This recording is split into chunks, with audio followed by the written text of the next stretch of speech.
1380 KDXE and minorleaguebaseball.com. You're tuned into the ITT Technical Institute pregame show. Earning a degree may not be as difficult to fit into your life as you may think. The ITT Technical Institutes offer traditional or online programs. To find out more, just go online to itt-tech.edu. Oh, the Travelers shocking Wichita. 9-9 to stop the event. Starting streaming now. 5 games against Springfield. The Travelers winning 3 of 5 from the Tulsa Drillers. Nobody was ready for one of the best pitching performances in the Texas League 2006 season. In his Double-A Texas League debut as a starter, Jose Arredondo deals only the third 9-inning complete game shutout this season in the Texas League, dealing a 5-hitter, while the Travelers go on to win 1-0 in the tightest game the Travs have played in the 2006 season. Arredondo was masterful, did not allow a base hit until the 5th inning. All told, he threw just 109 pitches, walking 2, striking out 8, and he struck out the final batter in the 9th inning, leaving the tying run at second base. Dwayne Bacon scored the only run for the ball game, manufacturing it in the 6th inning with a bloop single, a sac bunt, then an attempted steal at third base. Wichita catcher Kyle Tebow misthrows it into left field, allowing Bacon to come across with that only run. So the Travelers picking up their 5th win in 7 ball games. Now it's 6-7 in the second half. They're tied for second with the Tulsa Drillers, 2 games behind Wichita. The Wranglers at 8-5. Yesterday was not just an interesting day for the Travs because of the outstanding game pitched by Arredondo. The news came down right after we signed off on the broadcast that the Angels had worked out a trade for Jeff Weaver, sending Weaver to the Cardinals and receiving Terry Evans off the Springfield Cardinal roster. Evans, who had beaten the heck out of the Travelers in his first 5 games at Double-A, hit 5 homers, drove in 12 runs during that 5-game series back in the late part of June in the first half of the season. Evans had been batting .307 with Springfield with 7 homers and 20 RBIs. He's second in all the minors with 22 homers, most of them, of course, coming in Single-A Palm Beach. The Angels have already announced that they will be sending Evans to the Travs, but they have not been able to make a corresponding move yet. Evans isn't even with the ball club until tonight about 10 o'clock, and so the Travs have not announced any changes to the roster, although certainly there will be a change either tomorrow or Saturday, where Evans will be taking the roster spot of somebody. We'll be talking about that as we get throughout the broadcast today. Close look at our pitching matchup. Travs have right-hander Jesse Smith making it 18th appearance, 5 wins, 8 losses for Smith, a .429 ERA. We're coming off of 2 consecutive victories, and he will be looking for that 6th win. Meanwhile, Billy Buckner, one of the top prospects in the Royals organization as far as pitching is concerned, will be taking the hill for his second Double-A start. Buckner, after going 7-1 in the California League, got a no decision in his Double-A debut against Springfield, allowing 4 runs and 5 1/3 to the Cardinals. Buckner is a curveball specialist, a second-round pick out of the University of South Carolina, but he's going up against a steady pitcher in Jesse Smith, who has thrown very well for the Travs, considering that in 9 starts on the road, Jesse compiled a .239 ERA. As mentioned, a gorgeous day for baseball here in Wichita. Soft breeze, 85 degrees, just a few clouds in the sky, and no chance for rain. Couldn't ask for anything better. And as we come back next on the ITT Tech pregame show, we'll have all the scores from the Texas League yesterday, the Ag Pro Farm Report coming up next on Air America Little Rock 1380 KDXE. At one time or another, we all want to change the world in which we live, make it a better place. Introducing the new ITT Tech School of Criminal Justice. At ITT Tech, we now teach the fundamentals of the criminal justice system, along with the technology to help respond to and prevent crime. ITT Technical Institute School of Criminal Justice. Education for the future. To find out more, call 1-800-ITT-TECH or visit us on the web. Hey guys, want another beer? Another what? Another beer. I didn't have a beer. Did you have a beer? I don't think so. Yes, you did. These beers right in front of you? Remember you ordered them from me? Where? I mean, I remember eating the wings. Yeah, the wings were good. Are you sure we drank the beer? Look, you guys came in, you ate the wings, you drank the beer. Huh. Whatever. Do you guys want another round? Of what? Beer. Yeah, that sounds great. You want a beer? I would love a beer. Next time, try the light beer with the taste you won't forget. Great tasting, less filling, Miller Lite. Miller, good call. Miller Brewing Company, Milwaukee, Wisconsin. My mother said, no daughter of mine is driving a truck. I'm an 18-wheeling, double-clutching lady truck driver. There's nothing else I'd rather be doing. BC powder is this trucker's best friend. My day starts at 4 a.m. and ends 12 hours later. Out here on the road, there's a million things that's happening at once. I take BC for stress headache, backache. I just can't pull over when my head's pounding. The reason I take BC is because it's fast and it works. I'm Carolyn from Ashbury, NC, and my pain reliever is BC. User directed. You're listening to Arkansas Travelers Baseball. Back at Lawrence Dumont Stadium, about 23 minutes before first pitch in Wichita. First pitch is actually going to be thrown at 7:05 tonight. I know on the schedule on the internet and on even the Wranglers website says 7 o'clock, but start time is going to be 7:05 tonight. This is the Travs ITT Technical Institute pregame show before Game 2 of a 5-game series with the first place Wichita Wranglers at 8 wins, 5 losses. The second place Arkansas Travelers are 6-7. Travs are leading this season series. In fact, this is the only team Travs have a winning record against in the division. 9 wins, 6 losses for the Travs against Wichita this year. Checking yesterday's games in the Texas League, Corpus Christi won their 4th straight. Their 11th win in 12. Coming from behind in the 7th inning. They've been trailing Frisco 3-0 before the Hooks storm back to tie them in the 7th. They win it 4-3 on the bottom of the 8th inning. A home run by Josh Bonifay off of Stephen Rowe. Bonifay's home run is 13th. Aaron Williams picked up the winning relief, his 2nd in row, dropping to 2-4. Frisco losing for the 6th time in 10 games, dropping 7 behind the Hooks. Elsewhere in the South Division yesterday, Midland scores 3 times in the 8th inning with second baseman Kevin Melillo hitting his 8th home run of the year. And the Rockhounds go on to defeat San Antonio 3-2, holding on to that 1-run lead of the 9th. Brad Ziegler picked up his 7th win of the season against 4 losses. Sean Kahn, the loser for San Antonio, falls to 0-2. Marcus McBeth with the save for the Rockhounds, his 7th. Midland snapped a 3-game losing streak, sending the Missions to their 3rd straight loss. The Missions 8-5, 3 games back of the Hooks in the South, and the Hounds are 6-7, 5 games out. In the North Division yesterday, Springfield beat Tulsa 8-4. The Cardinals had lost in 10 of 11 ball games. Now the Drillers have lost in 4 of their last 6. Justin Garza picks up the victory, his first at AA. Juan Murillo, the all-star right-hander, was hit with his 2nd straight loss. The Tulsa right-hander falls to 6-5.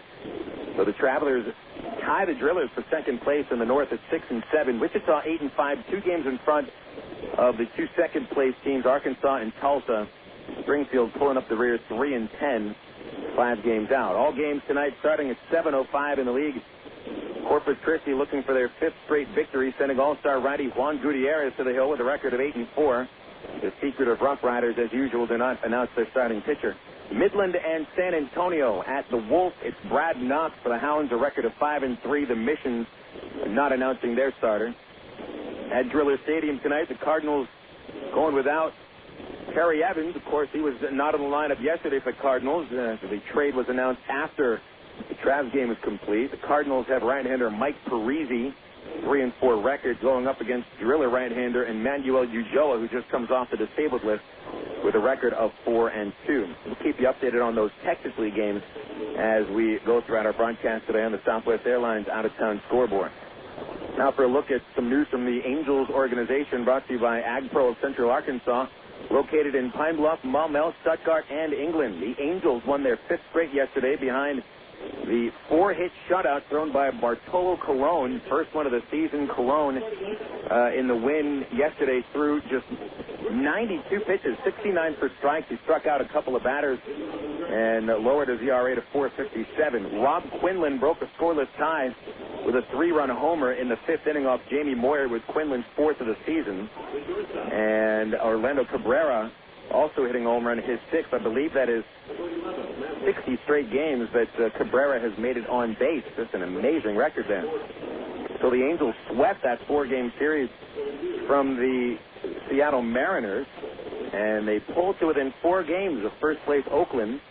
And the Angels get a big series starting today at McAfee Associates Coliseum in Oakland. It'll be Kelvin Escobar on the mound for the Angels, 6-9 right-hander, taking on Esteban Loaiza, who enters 3-5.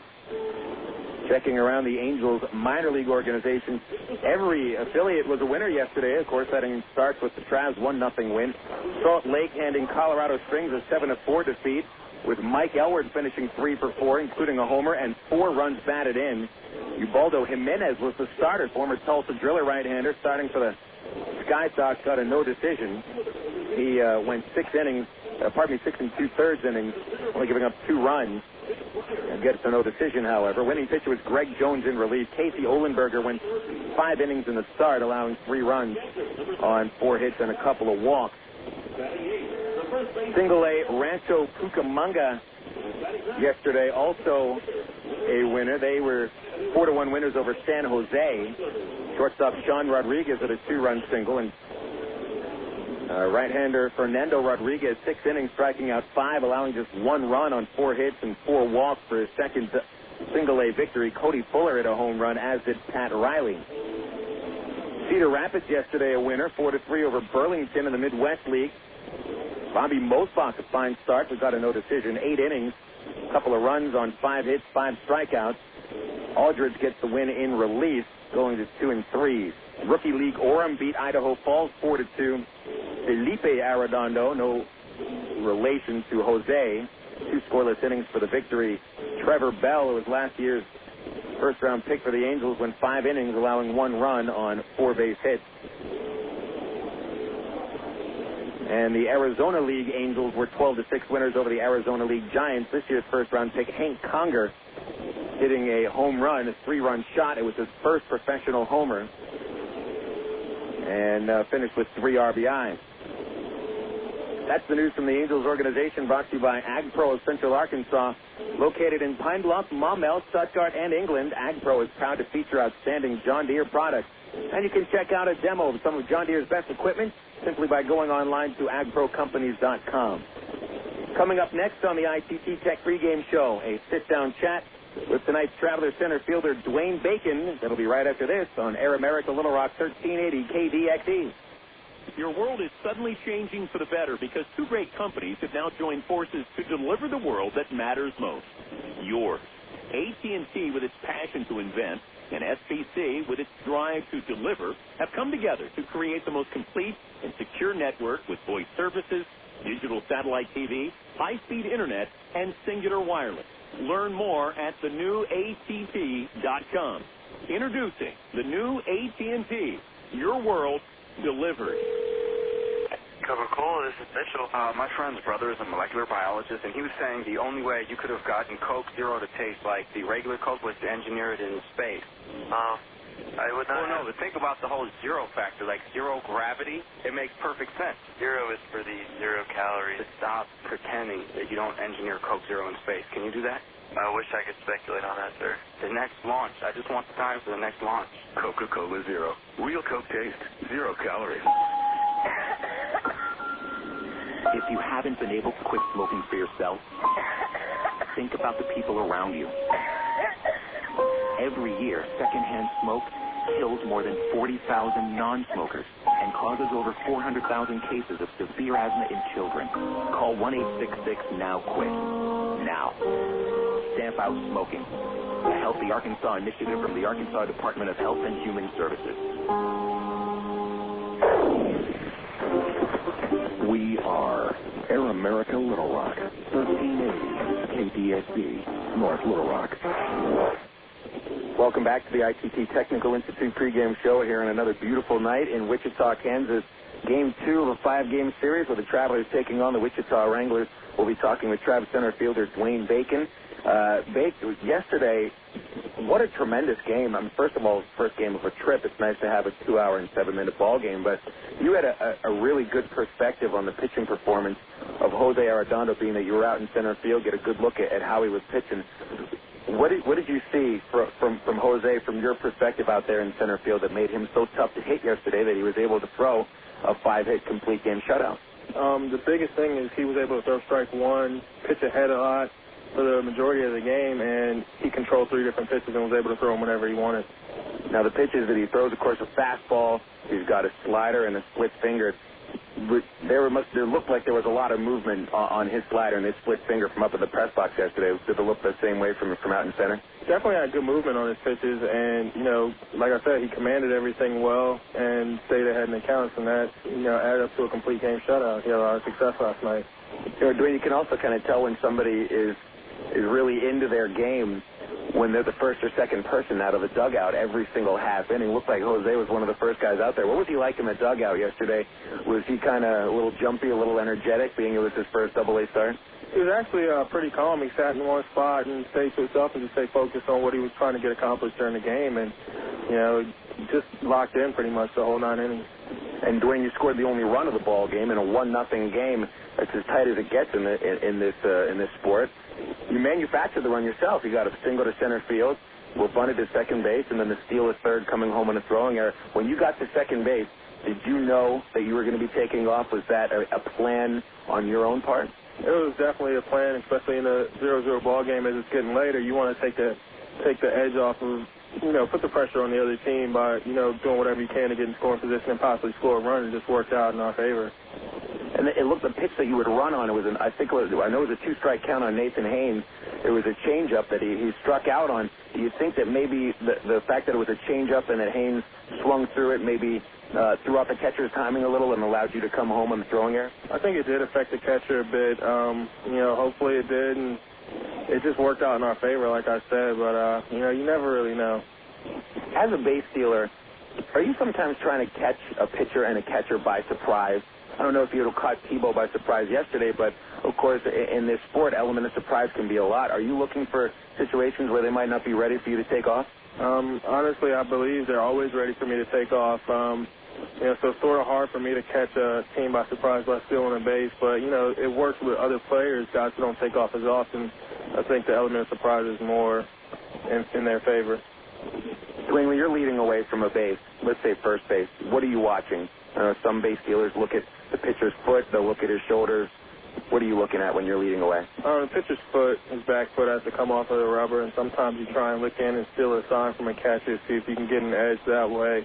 But you definitely want to focus on the guy with the ball and see what the pitcher tips off. But you start doing that from watching in the dugout and see if he tips off something when other guys are on base. Well, I was going to ask that next. I mean, being somebody that you're a thoughtful person, obviously you get into the thinking part of the game here. You're paying attention to the pitcher during his warm-ups, and when you're not at the plate, you're watching him getting that glance? In all aspects of the game, whether it's base running or hitting, you always watch guys of your style, see how a pitcher will pitch guys that hit similar to you, or see how fast the pitcher is to the plate when a speedy guy is on, and see if he tips off any patterns as far as when he's coming over or going to the plate.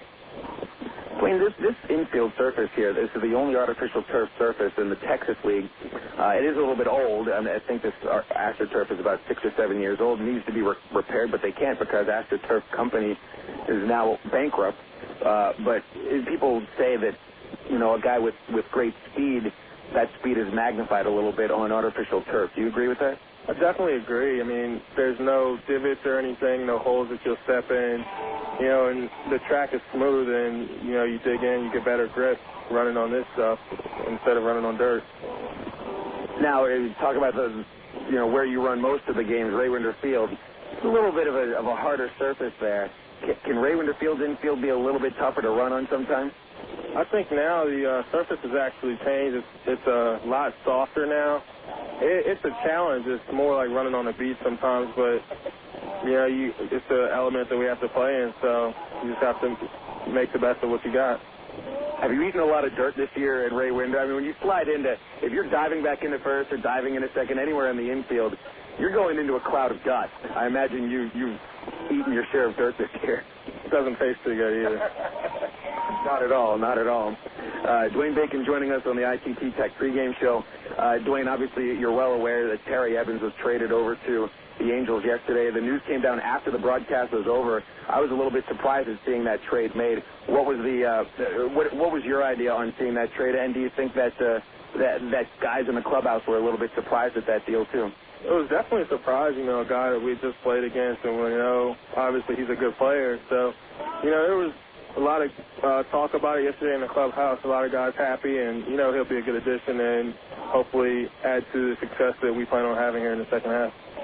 Now, Dwayne, specifically, in a newspaper story today, Bill Stoneman was quoted as saying that he wanted to see Evans playing center field. You've been playing center field all year for the Travelers.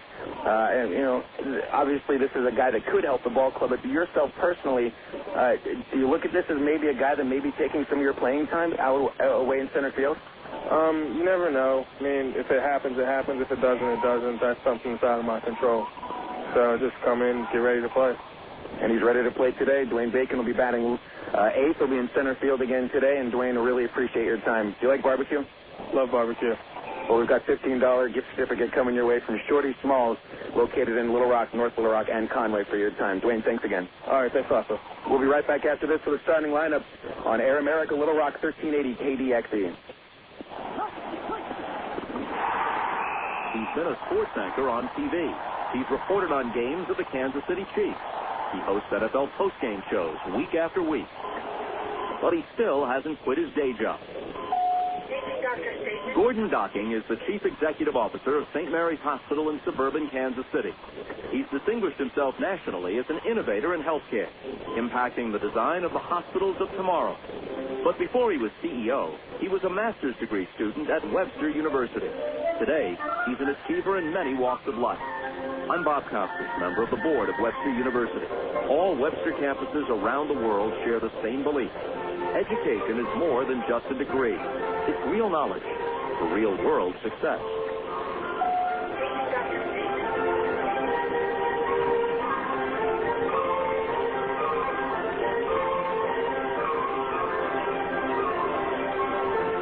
Want to buy a new car? Take a dream vacation, remodel your home, or finance just about anything? You can use the equity in your home to make it happen.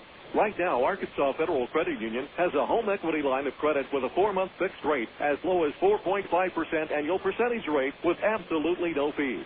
Plus, it's easier than ever to access your home equity loan using Arkansas Federal's Visa Platinum credit card. No checks, no hassles. Apply online at afcu.org or call 982-1000. You're listening to Arkansas Travelers Baseball.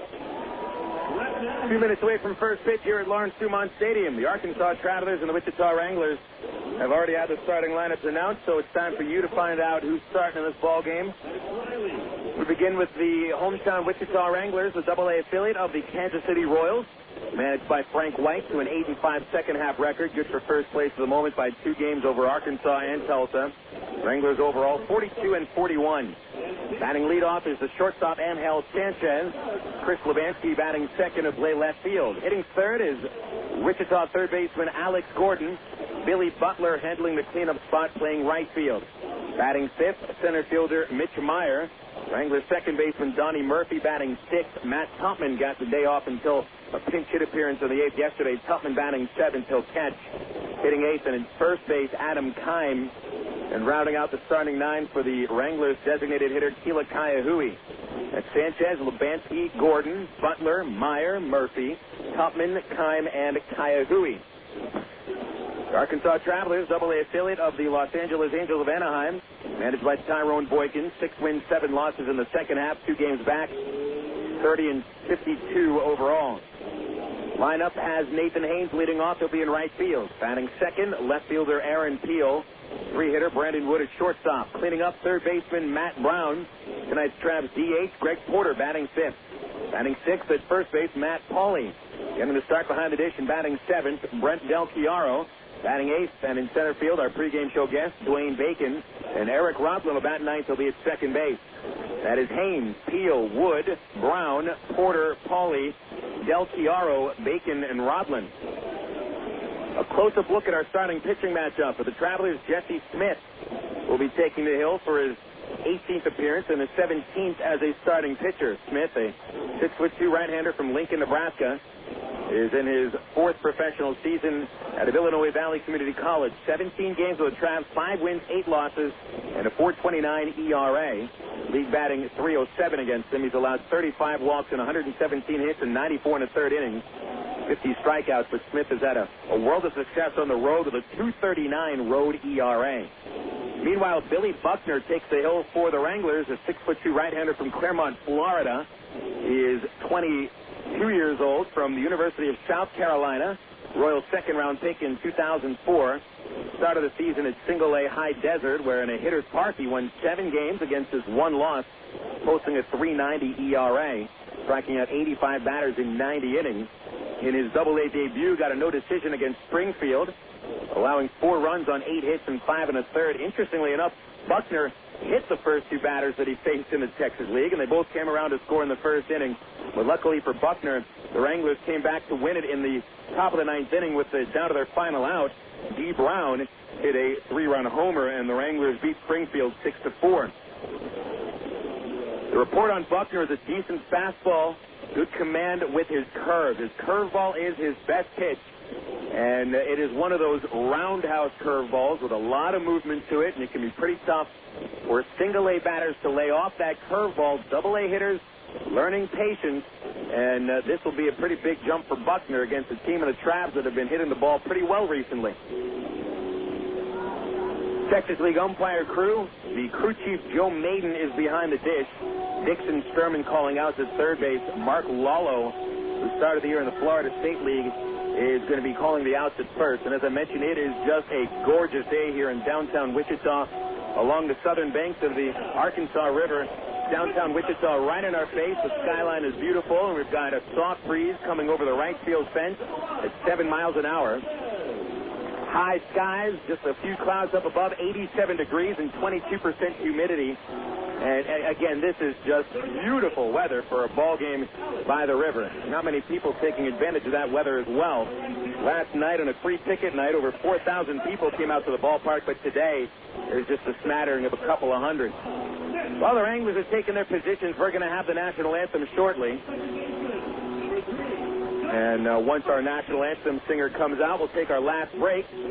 Jesse Smith down the right field corner continuing to warm up with Keith Comstock, their Angels minor league roving pitching instructor and former Traveler pitching coach, watching close by along with Ken Patterson. And there goes Buckner out onto the mound for the Wranglers. We'll take that last break. We return with the first pitch. The Travs and the Wranglers in Game 2 of a 5-game series. Travs looking to win their 3rd straight. This is Traveler Baseball on Air America Little Rock, 1380 KDXE.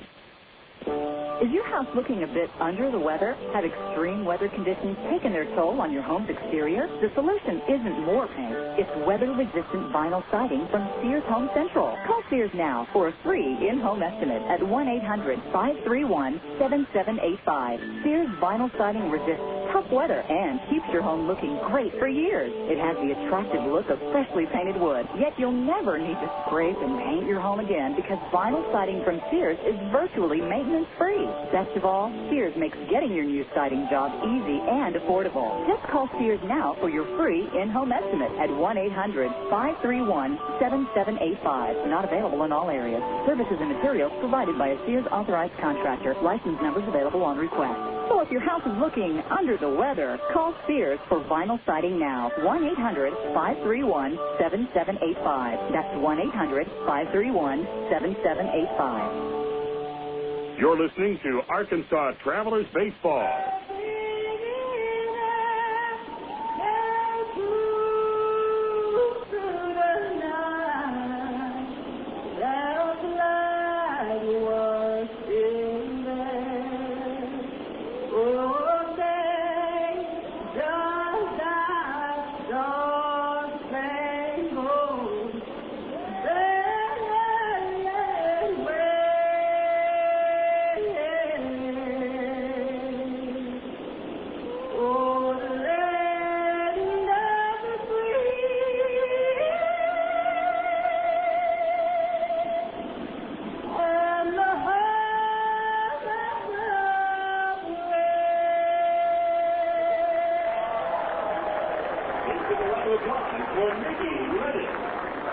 There's your Star-Spangled Banner and a fabulous job done by Mickey Lennox, who walked off the field next to the third base dugout. Travelers in the first base dugout wearing the road gray uniforms, Little Rock in red cursive splashed across the chest.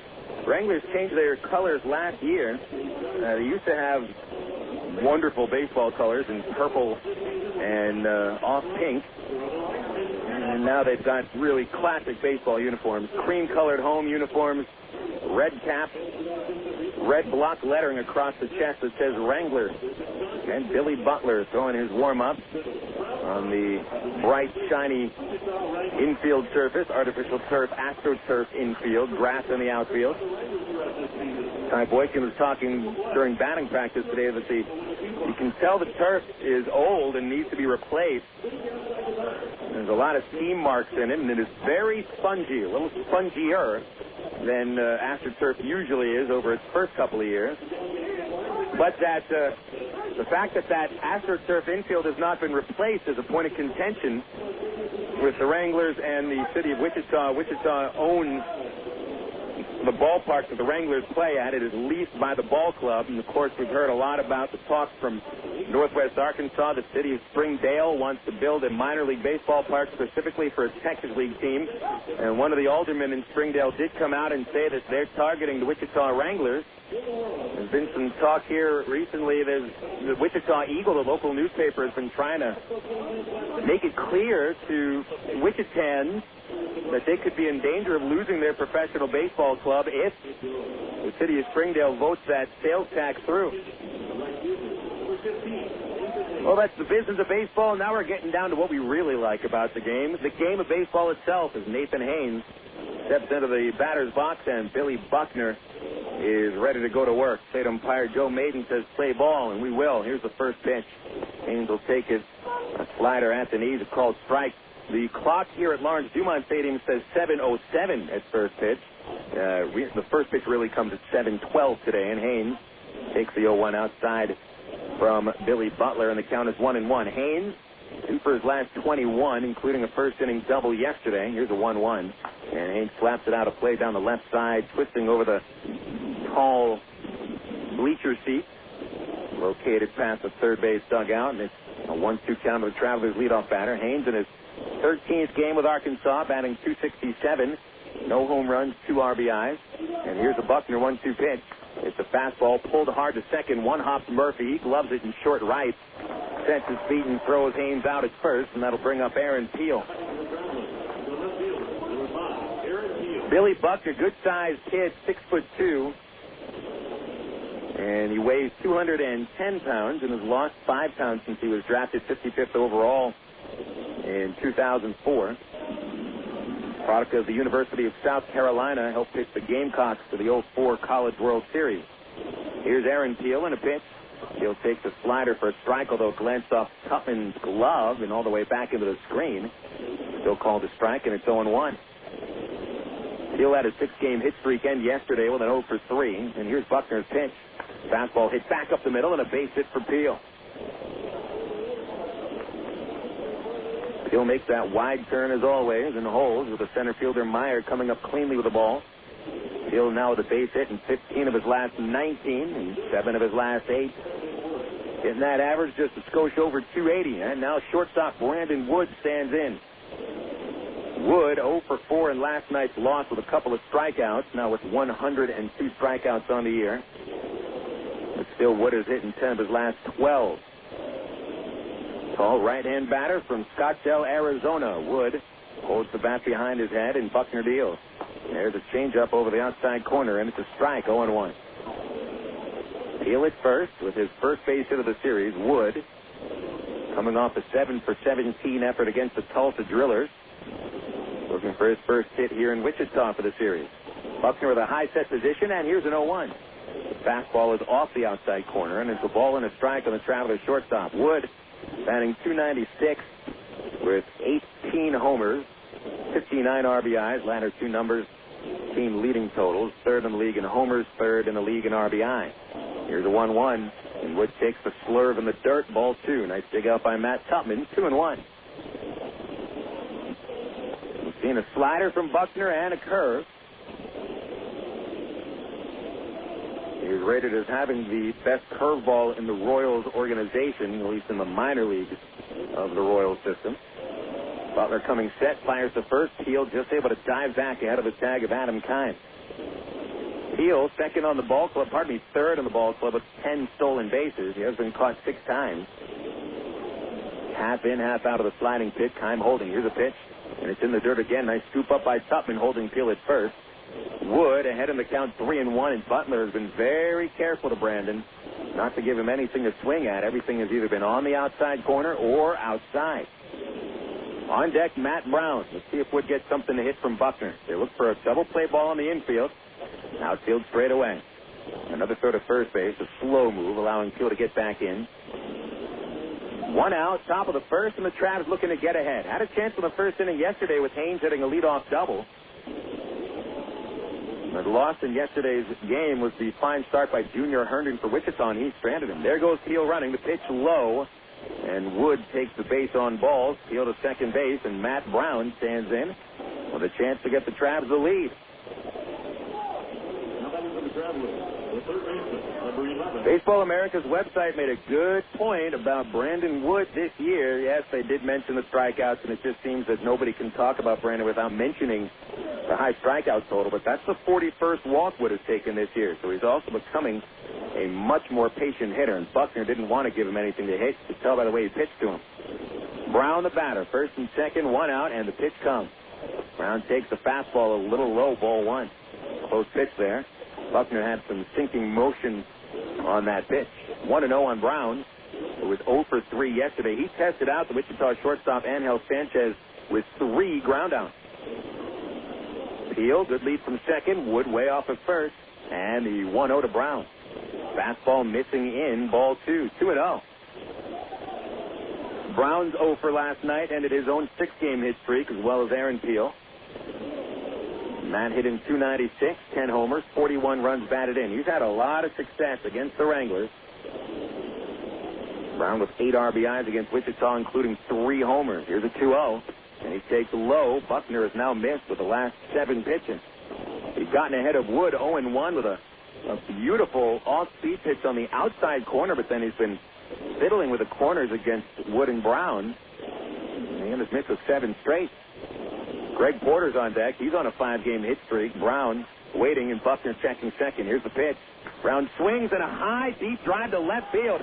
So long. You got to get out of here on the picnic tent. And on a 3-0 pitch, Matt Brown launches a 3-run homer, his 11th of the season.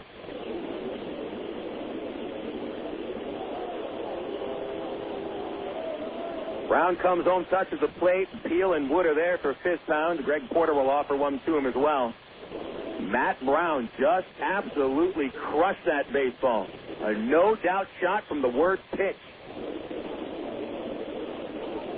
Buckner hasn't really had the home run bug this season. He'd given up only 6 home runs and 16 starts at single-A in a hitter's league. Now Porter the batter, and Buckner goes to a fastball and gets ahead on the outside corner. What a mistake pitch. Buckner may have thought Brown was going to lay off that 3-0 fastball right down Broadway. The 0-1 just off the outside corner to Porter, 1 ball, 1 strike. Porter extended his hit streak yesterday with a mid-inning single, finished 1 for 4. The 1-1 pitch from Buckner. Fastball chopped to the hole at second, bouncing off Adam Kimes' glove as he reached out to try to backhand it. Ball goes to short right field, and Porter will reach base. Could be a base hit for Porter. Hit that ball pretty hard, plus he sent Kime a good 4 steps into the hole at second, but we'll wait for the ruling from the official score. Either way, that's 4 consecutive men reaching. And Matt Pauley standing in, and already Larry Carter emerges from the Wichita dugout, and he'll jog to the mound. Billy Buckner giving up 3 runs and only 1 out here on the top of the first as the Travs not only grab the lead, but they grab a rather big lead. Scorer has made his ruling. Porter is awarded a base hit, so he's got a 6-game hitting streak now.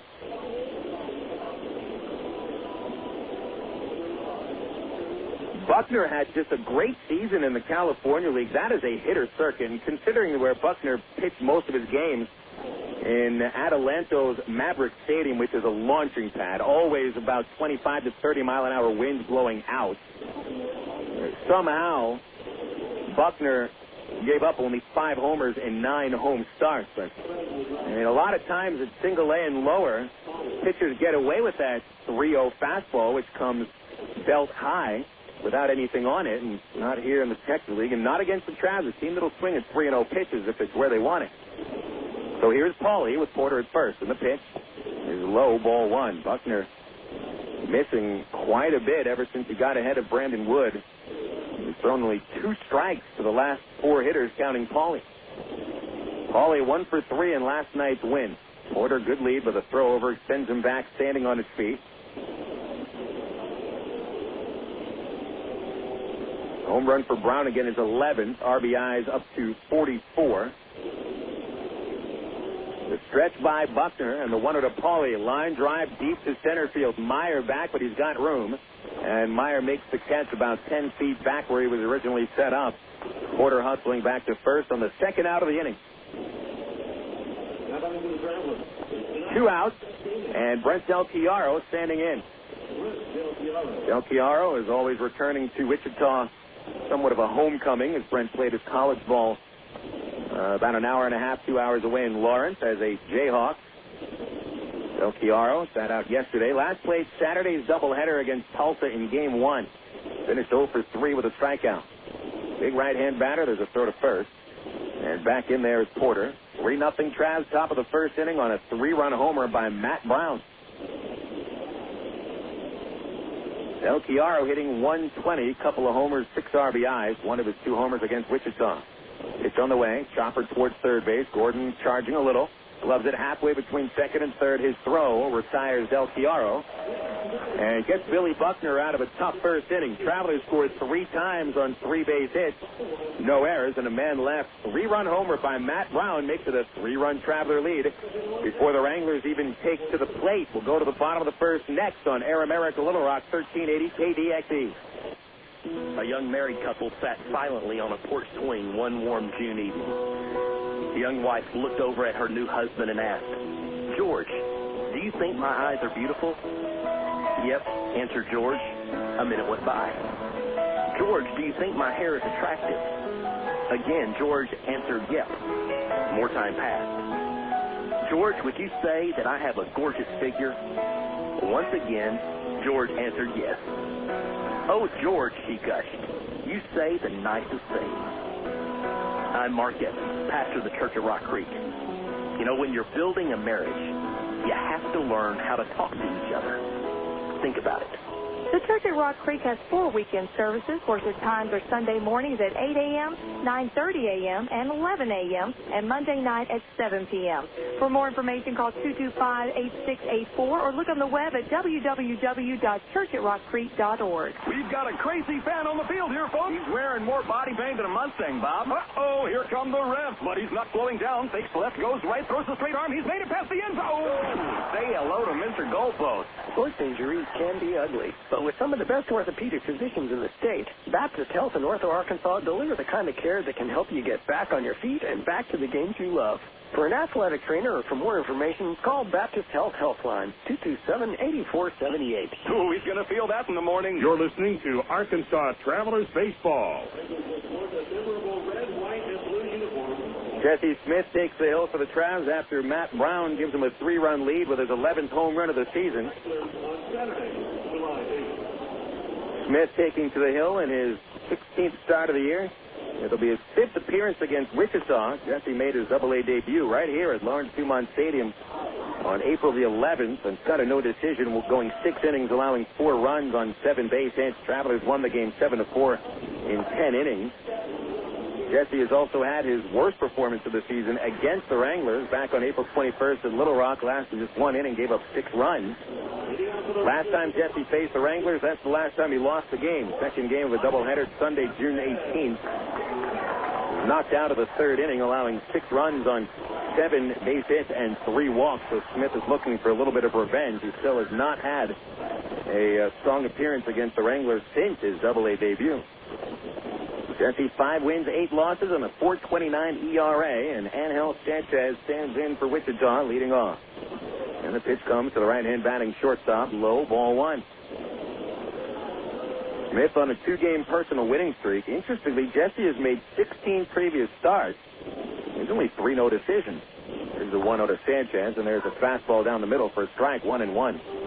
Last no decision for Jesse, June 13th, but it's his only no decision since the month of April.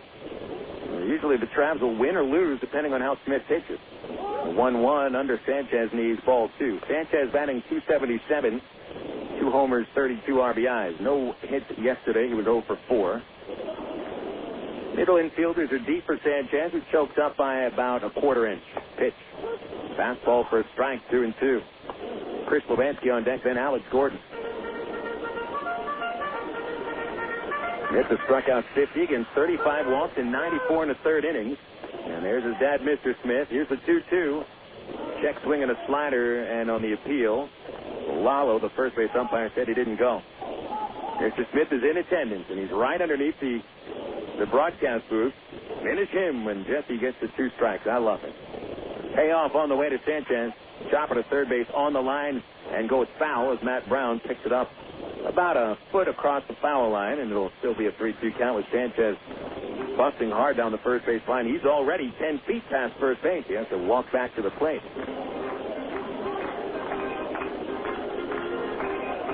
That last start for Smith, 6 in the third innings, didn't give up a run until the 4th, left the game in the 7th, and ended up giving up 5 runs on 9 base hits. So the Travs pounded out 14 runs and shellacked Tulsa in the opening game of the series. 3-2 pitch. Swinging a fly ball down the right field line, slicing over the Arkansas bullpen and out of play. Jesse didn't have much pressure on him in that last start. Travelers swung the bat pretty stout behind him. Gave him a 4-0 lead in the third, and gave him a 3-0 lead in the first today. Another payoff. Sanchez hits a high fly into center field. Lazy fly ball. Bacon is there, and Dwayne makes the catch, and that'll be the first out of the bottom of the first, bringing up Chris Levansky. Now batting for the Wranglers, the left fielder, number 19, Chris Levansky. Smith has been pretty steady for the Travs this season, especially when it comes to making starts on the road. In fact, Jesse is working on a string of 23 innings on the road without giving up more than 4 runs. He's got a scoreless streak of 16 consecutive innings with no runs allowed. And that streak dates back to a start at Springfield June 13th. Levansky, a left-hand batter, stiff in the box. The pitch is outside, ball 1. Chris Levansky came close to a game-tying home run of the 6th inning yesterday, driving an Arredondo fastball up the right center field wall. He would get a double out of it. Here's the 1-0 to Levansky. Swinging a line drive into center. That'll be a base hit. Dwayne Bacon a few steps to his left to field the ball, and Levansky with the first hit of the game for the Wranglers, a 1-out single in the first. Alex Gordon standing in next for the Wranglers. Right here while you're at the game. Tonight, from Local Guard Detail. Tough game for Gordon yesterday. Not just an 0 for 4, but he also struck out in his last 3 at-bats.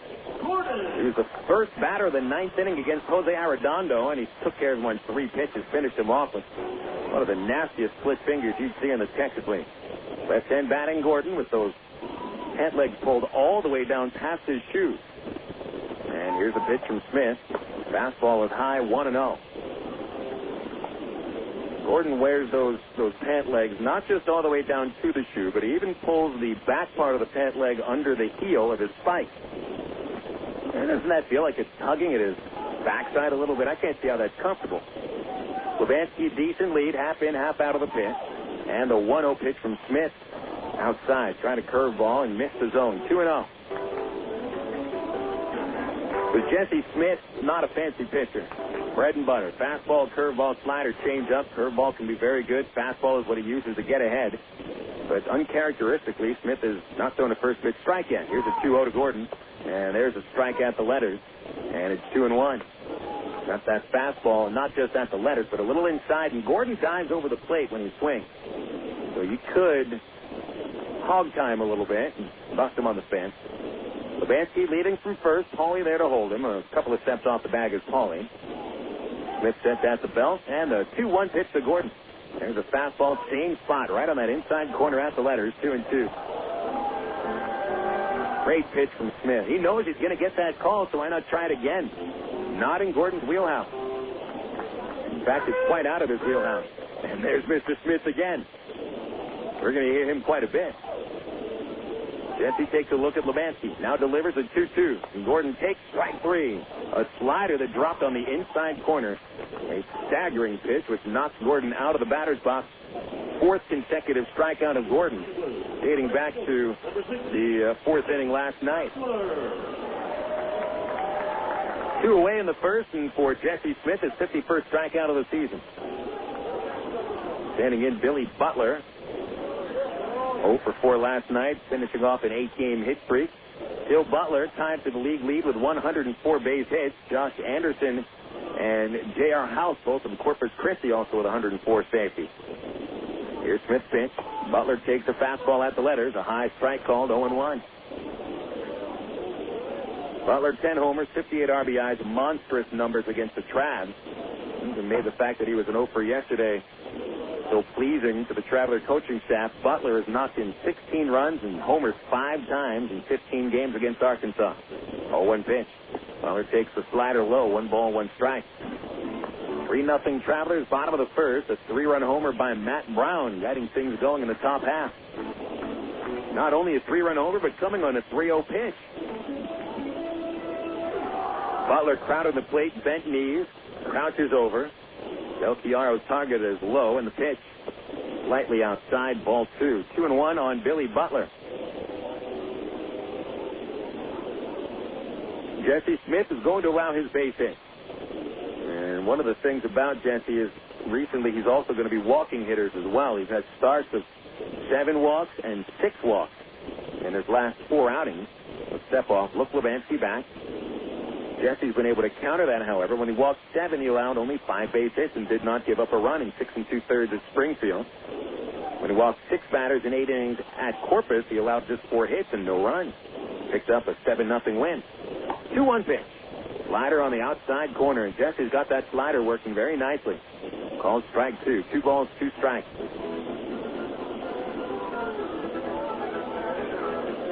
I'm waiting to hear Mr. Smith tell Jesse to finish him.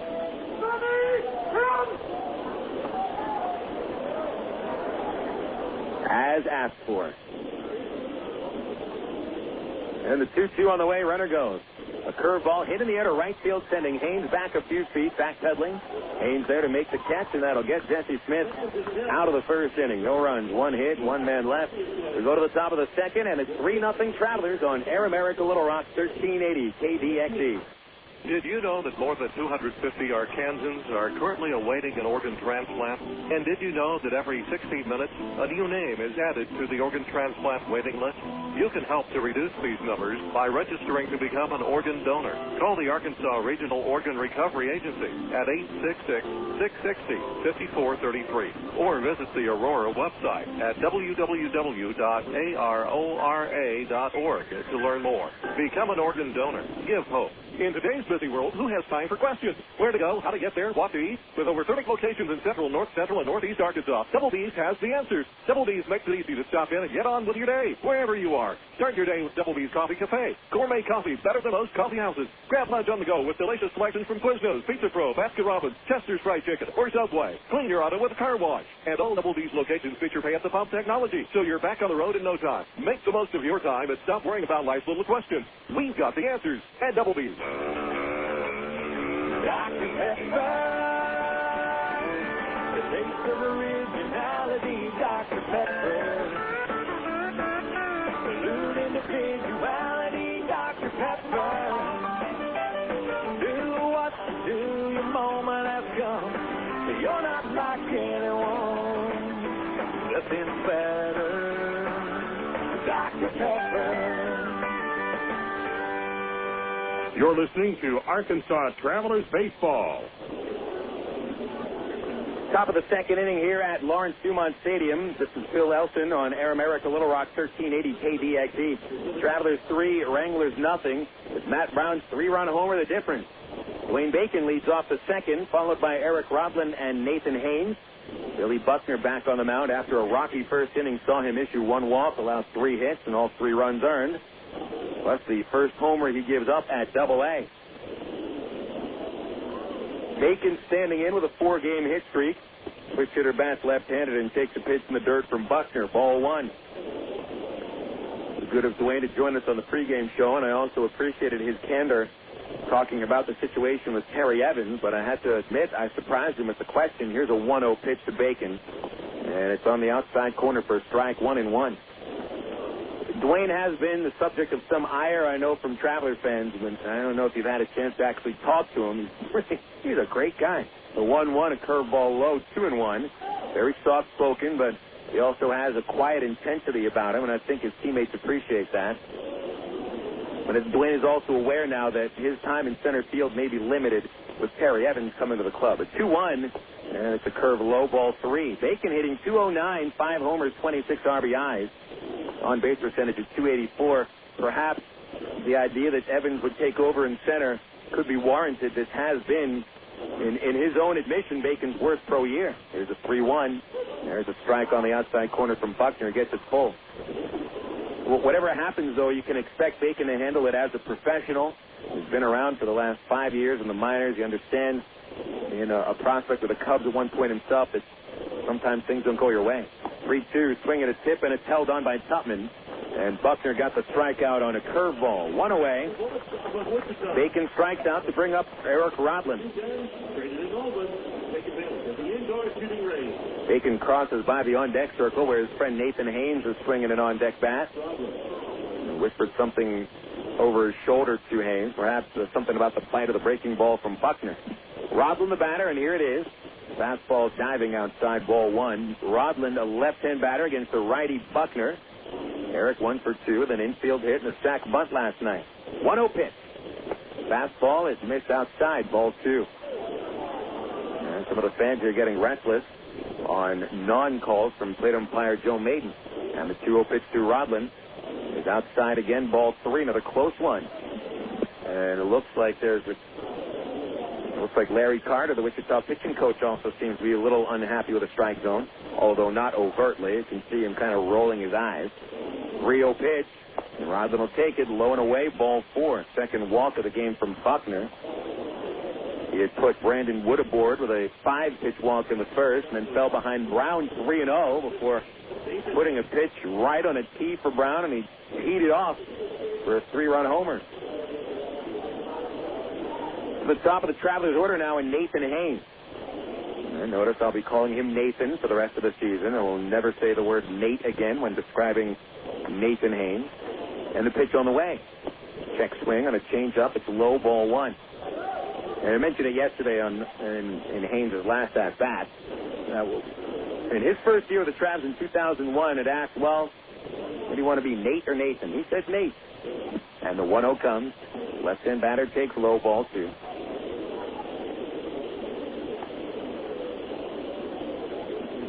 Well, mom wants, mom gets. So Haynes, Nathan. Ground out in the first inning, 4-3. Haynes 2 for his last 22. Waving the bat under his knees, brings it back. Off of first goes Rodlin. Here's the pitch. Swung on, hard ground ball up the middle, and a base hit into center field for Haynes. Picking it up in center, Maier, keeping Rodlin at second. And it's first and second for the traveling left fielder, Aaron Peel. Something else about Haynes. I mean, we talked about the idea that Dwayne Bacon may be losing time in center field. Nathan Haynes is the best center fielder the Travelers have. And I don't think there's any doubt about that.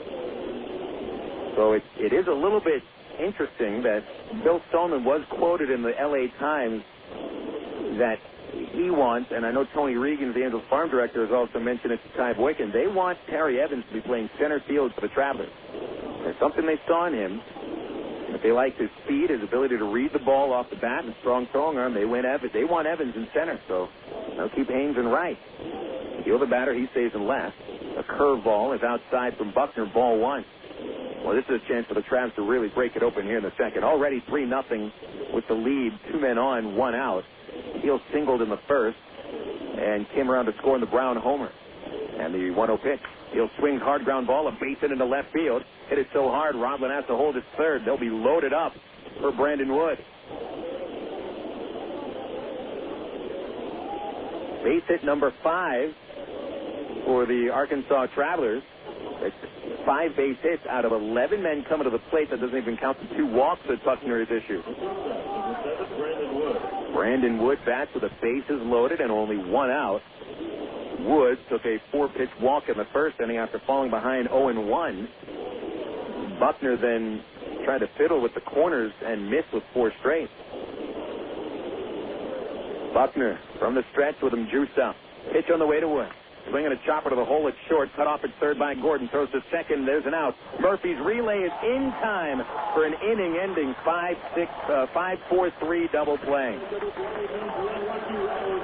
Well, you had one of the top run producers in the league at the plate with the bases loaded, but a good pitch by Billy Buckner got Wood to tap over it a little bit. 5-4-3 ends the inning. The Travelers no runs on 2 base hits, stranding a couple of men. Heading into the bottom of the second inning, still it's the Travelers 3 and the Wranglers nothing on Air America Little Rock 1380 KDXE. The romance begins at Cupid. Choose from Central Arkansas's largest selection of apparel and lingerie in every size, style, and color. And don't forget the wide selection of menswear, toys, massage oil, and lotion. It's Cupid's Lingerie and more. 2585 Donahue Street in the Townsend Plaza, Conway, 65th and Scott Hamilton, and 9700 North Rodney Perham in Little Rock, plus 3360 Central Avenue in Hot Springs. Just look for the purple neon hearts, and you'll know you're in the right place. Cupid's Lingerie and more. Hey, fans, it's easy to get discount tickets to Tramp games all year thanks to Ready Ice. Arkansas's #1 ice company, Ready Ice presents Ready Ice Wednesdays at Wayne Winder Field. Just pick up a discount coupon for any Wednesday Tramps home game anywhere Ready Ice is sold, like most Shell and Exxon gas stations. Bring the coupons to the Tramps box office for $3 general admission tickets to any Wednesday home game. That's Ready Ice Wednesdays at Wayne Winder Field all season long. Thanks to Arkansas's #1 ice company, Ready Ice. Emergency hotline, can I help you? Yes, I need help. All right, sir, what's the problem? I can't taste my beer. I feel it in my mouth, but there's no taste. Okay, sir, this is what I want you to do.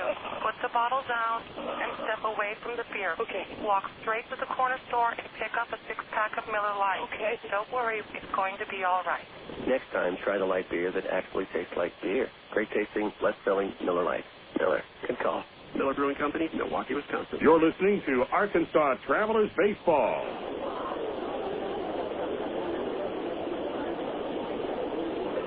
Bottom of the second inning at Lawrence Dumont Stadium.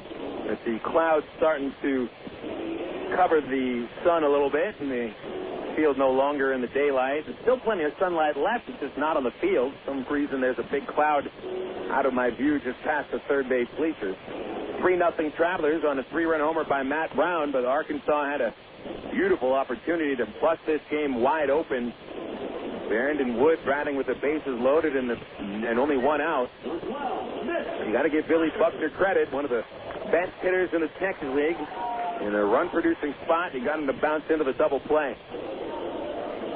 Mitch Maier leads off the second for Wichita. He's the 5-hitter as Jesse Smith stranded a man in the first. Maier followed by Donnie Murphy and Matt Tupman. 2 lefties sandwiching a righty. Maier stands in. Wichita center fielder was the only Wrangler player with 2 hits last night. And the pitch comes from Smith.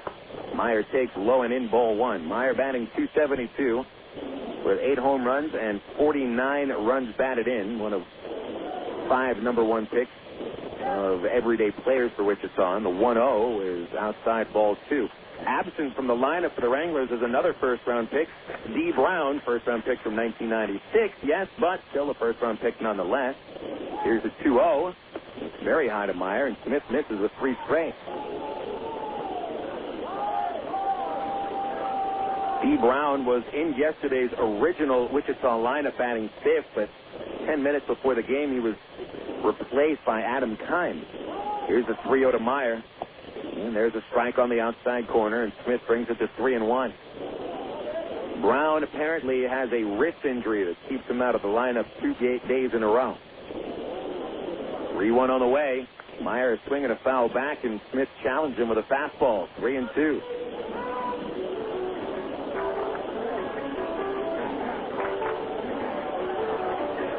So Smith able to bring a 3-0 count back full. Maier, long-legged outfielder, leans back of the box. Smith delivers 3-2. Swing and a miss. He got him with a sinking fastball. Strikeout number 2 for Jesse Smith, and there's 1 away in the second inning, bringing up Donnie Murphy. The second baseman, number 3, Donnie Murphy. Nice movement on the pitch from Jesse Smith. They set down 4 of 5 batters faced as Murphy stands in. Arkansas grabbing the lead 3-0 in the top of the first on Matt Brown's 11th home run. Pitch to Murphy, a right-hander. Backs him away at the left shoulder. Ball one. Murphy perhaps had the most critical at-bat of the game for the Wranglers yesterday after following Mitch Maier's flute single in the 7th. Murphy was supposed to drop down a bunt. 1-0, swung on and missed as Smith handcuffs Murphy with a fastball on the 5th.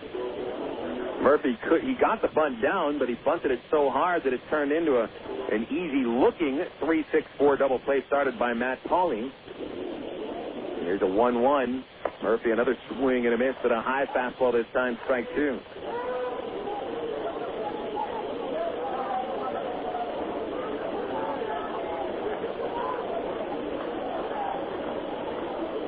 Murphy has bounced into 14 double plays this year.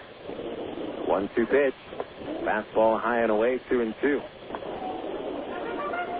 seen Murphy bounce into a ton of double plays himself against Arkansas. Just not in this situation, not at the moment. Smith lifts the leg, the 2-2. Murphy swings and misses at a slider in the dirt, dug out by Del Chiaro, and he puts the tag on Murphy's arm. 2 strikeouts against 2 batters in this second inning for Jesse Smith. 4 consecutive outs by Jesse, bringing Matt Tupman to the plate. Veteran catcher, all-star catcher, 26 years old.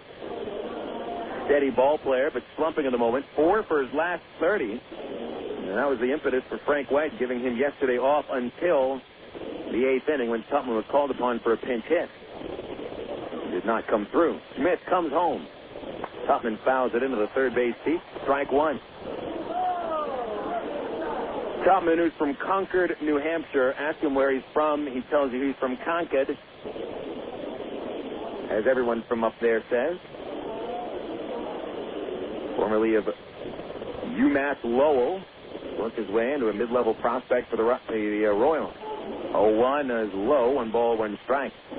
Tupman batting .284, but when this slump started, he was hitting over .320. So his slump has cost him one of the top 10 batting averages in the league.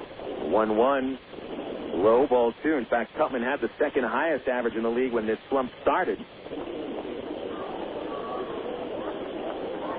Singles hitter with just 9 extra base hits on the year. 2 outs, nobody on. Travs 3, Wranglers nothing. Smith comes home. The 2-1 is pulled on the ground to second base.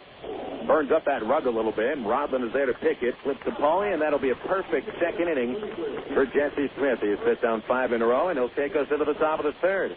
The Arkansas Travelers 3 and the Wichita Wranglers nothing. This is Air America Little Rock, 1380 KDXE.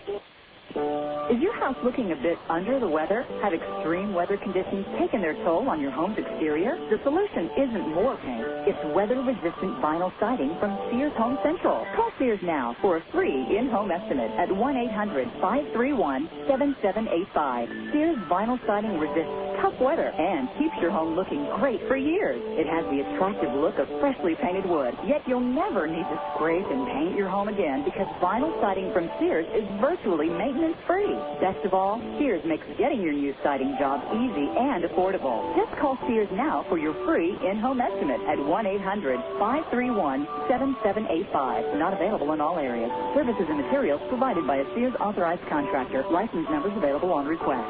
So if your house is looking under the weather, call Sears for vinyl siding now. 1-800-531-7785. That's 1-800-531-7785. Claude Markham on working in the United States Navy. I'm an aviation ordnanceman, 2nd class. It's an indescribable feeling being up on the flight deck and just being next to them, pulling the pin from the weapon launcher before they take off. It's a big rush inside, and not many people my age can do the job that I do out in the outside at such a young age. Most jobs reveal what you do. Ours reveal who you are. To learn more, check out Navy.com or call 1-800-USA-NAVY. Navy. Accelerate your life. You're listening to Arkansas Travelers Baseball. Great night for baseball here in Wichita. Soft breeze. It is quite cool. 86 degrees at first pitch, 82 degrees at the moment, and cooling down by the second.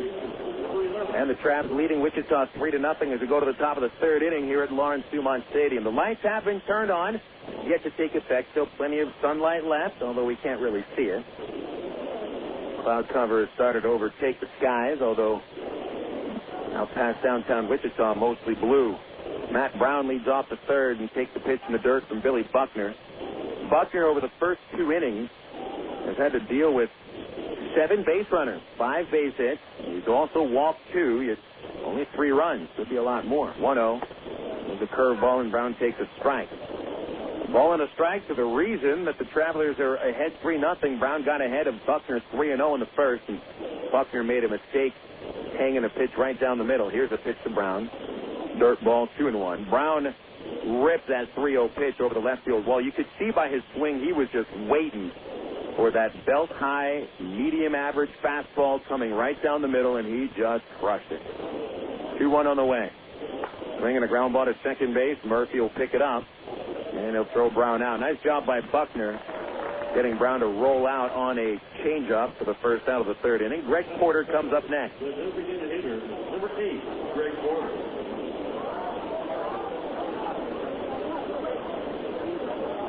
Here comes Porter. Collected the third base hit of the first inning, a hard ground ball that forced the first baseman Keim off the bag. Keim was able to get a glove on it, but couldn't field. Pitch comes to the left-hand DH. Porter swings, grounds it hard, but foul outside the first base line.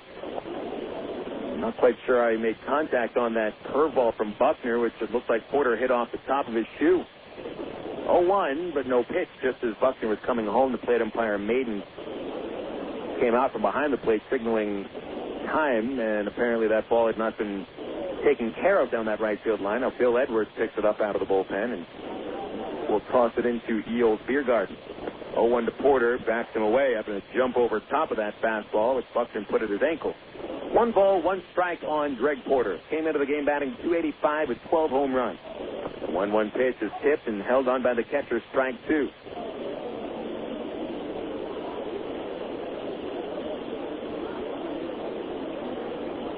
Porter getting comfortable with his role as a designated hitter. This is his 20th start as a DH. Of course, most of his games he's been a first baseman this year. Here's the 1-2. And it's low and inside. Buckner's breaking ball and makes it a 2-2 count.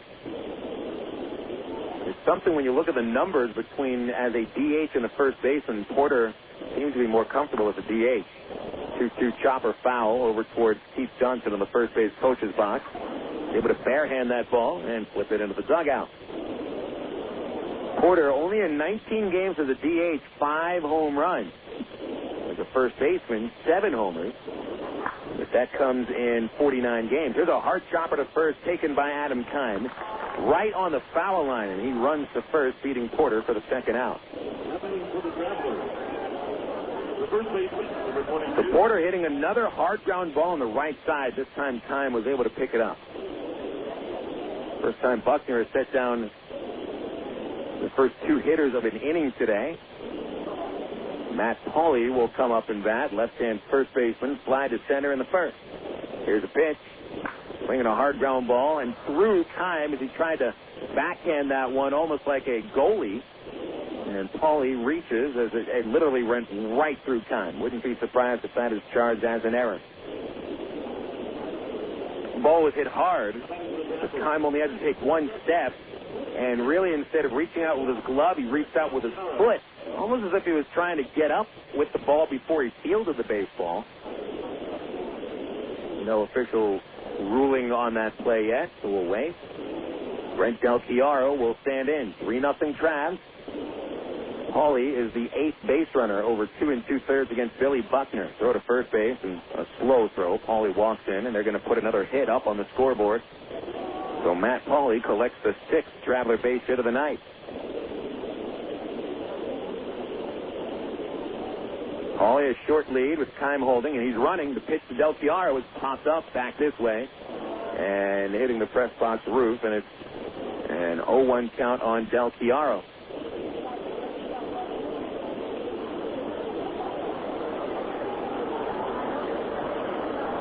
Boy, Pauley never even had a chance to set as he led away from first when he was leading He was taking baby steps on his way down the line, and then Buckner didn't even look at him. He got a big break there. 0-1 pitch. Del Chiaro lays off a slider, and it's dropped by Tupman. Dribbles behind the catcher to the back screen, giving Paulie second base. It'll be a pass ball charged to Matt Tupman. Just a second pass ball on Tupman this year, unable to handle that slider from Buckner, which was off the plate. A ball and a strike on Del Chiaro. Brent grounded out in the first inning, 5-3. Looking to drive in his 7th of the year. 1-1.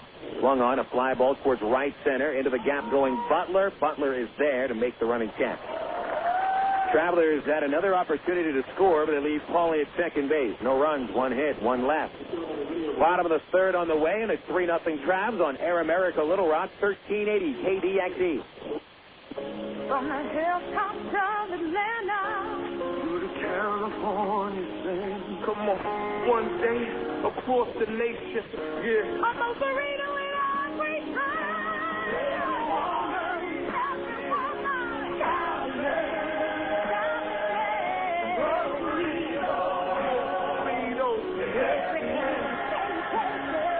Most Burritos, 2834 North Hills Boulevard in North Little Rock by Kroger's in North Hills and McCain. Go your own way with National Car Rental. Take a one-time trip and discover Arkansas. National's great weekend special is just what you need for a trip to the Ozarks. Or get your friends together and rent a minivan to historic Eureka Springs. National offers a wide choice of sizes and styles, from luxury cars to vans and sport utility vehicles. Unlimited mileage rates are available. National Car Rental has 2 convenient locations, Little Rock Airport and North Little Rock at 3919 Park Avenue. See National Car Rental's ad in the Yellow Pages. Go your own way with National Car Rental. 1, 2, 3. We're at the supermarket checking out shopping lists. Oh, here's mine. Let's see. Milk, cheese, yogurt, ding, ding, ding. Oh, do I win? Well, actually, you probably lose. What? Lose inches. Oh. These studies show that people following a proper reduced calorie diet that included 3 servings of milk, cheese, or yogurt every day had better weight loss results and trimmed more from their waistline than if they just cut calories alone. So eat 3 cool, creamy servings of milk, cheese, or yogurt a day. Wow, I consider that a win. Have you had your 3 today? You're listening to Arkansas Travelers Baseball.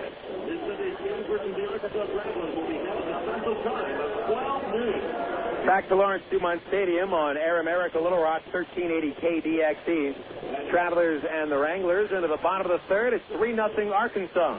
Matt Brown hitting a 3-run homer in the first inning on a 3-ball count. Meanwhile, Jesse Smith, a couple of shutout innings. He is working on a string of 5 consecutive outs. This is Phil Elson on the broadcast. Benny Petrie back in the studios, reminding you that tomorrow's game will start at 7:35, meaning our pregame show begins at 7:10. And then back to the usual 7:05 first pitch on Saturday night, and we'll finish off the series Sunday afternoon, 12:05, just afternoon. Here's Adam Kime, the Wichita 8-hitter, leads off the third inning. Jesse Smith, covering half his face with a glove, gets a sign from Brent Del Chiaro. Takes a look at the target and fires. A fastball for strike 1 on the outside half. Kime followed by Kila Ka'aihue, and Ángel Sánchez at the top of the order will bat third. Anybody reaches, Chris Lubanski bats. Infield fans out as Smith gets a sign and comes home with an 0-1. Kime takes high and away. 1 ball, 1 strike. The sun setting in the southwest, casting a large shadow of Jesse Smith. Smith's shadow was almost all the way to the second base line from the pitcher's mound. 2-2 pitch to Kime. His slider didn't slide at all, stayed high, ball 2. First base umpire Mark Lawlow has the sun in his eyes, as does Matt Paulie, who's shading himself with his glove. Here's the 2-1 to Kime. A swing and a miss, a very late cut, and it looked like Kime couldn't make up his mind. 2-2 count on Adam Kime, a .259 hitter with 1 homer and 17 RBI. Starting at first base for the second game in a row, Kime last night had an infield hit and finished 1 for 3. Smith looking for his 6th consecutive out. Steps back, lifts the leg, delivers 2-2 off the outside corner with a slider, ball 3. Smith to set down both leadoff batters he's faced. Sanchez to fly to center in the first and struck out Mitch Maier in the second. Now the payoff to Kine. Swinging a fly ball into right field. Harmless fly. Haynes drifting in. Can of corn for Haynes, and he makes the catch, and that's one away in the third. 6 consecutive outs by Jesse Smith. We'll go to the number 9 batter, Kila Ka'aihue. Now batting for the Wranglers, the designated hitter, number 11, Kila Ka'aihue. There might not be another player of the Texas League having a tougher season than Kila Ka'aihue. Royals' 15th round pick in 2002 out of Honolulu. He's batting just 183 this year in 65 games. Pitch on the way to the big lefty. He takes a fastball, a little high, ball one. Ka'aihue actually had one of the 5 hits off of Jose Arredondo yesterday with a 7th inning single up the middle. He's also the final batter of the game. Here's the 1-0 pitch. Ka'aihue takes a slider for strike one. 1-1. Arredondo in the 9th inning yesterday set down the first 2 batters, then allowed a single and a walk, putting the tying run at second and the winning run at first. He struck out Ka'aihue with a nasty slider. 1-1 pitch. Smith's curve is inside, ball 2. Ka'aihue, who had 20 home runs last year at High Desert, also batted .304 last year in the California League. This year, Ka'aihue still looking for that elusive first home run. 2-1 pitch. Swinging a ground ball outside the baseline at first. Strike 2.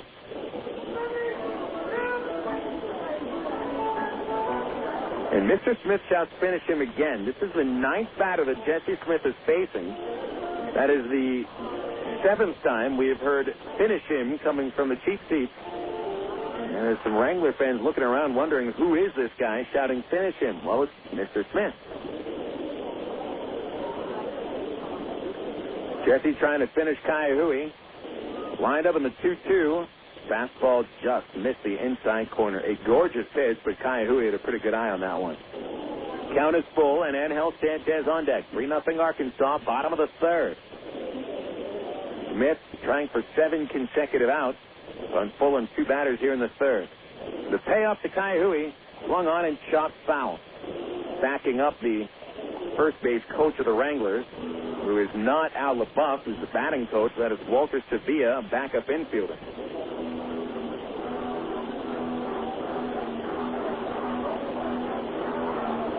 Decent battle here with Smith and Ka'aihue. Second payoff pitch on the way. Ka'aihue swings and grounds his foul again. Outside the baseline at first. Ka'aihue has been in front of everything he swung at. All 3 foul balls have gone outside first base. 2 of them have been hit hard, just a foot or 2 outside the baseline. The infield is positioned for Ka'aihue to pull, with Wood playing up the middle from short. Rodland a few steps towards first base from second. Matt Pauley not quite on the baseline, but a couple of feet off. And Matt Brown a good 15 to 20 feet off the third baseline. Smith now finds the sign he wants. Another 3-2. Ka'aihue fouls it back over the press box. This will be at least a 9-pitch at bat. And the Travs and the Wranglers faced off in the second series of the season, which was right here at Lawrence Dumont Stadium. Ka'aihue was batting in the middle of the order. He's now been reduced to 8th or 9th only here. Another 3-2. And it's a pop-up down the left field side. It'll go out of play. That is 4 consecutive foul balls hit by Kila Ka'aihue, and Smith unable to finish him off yet.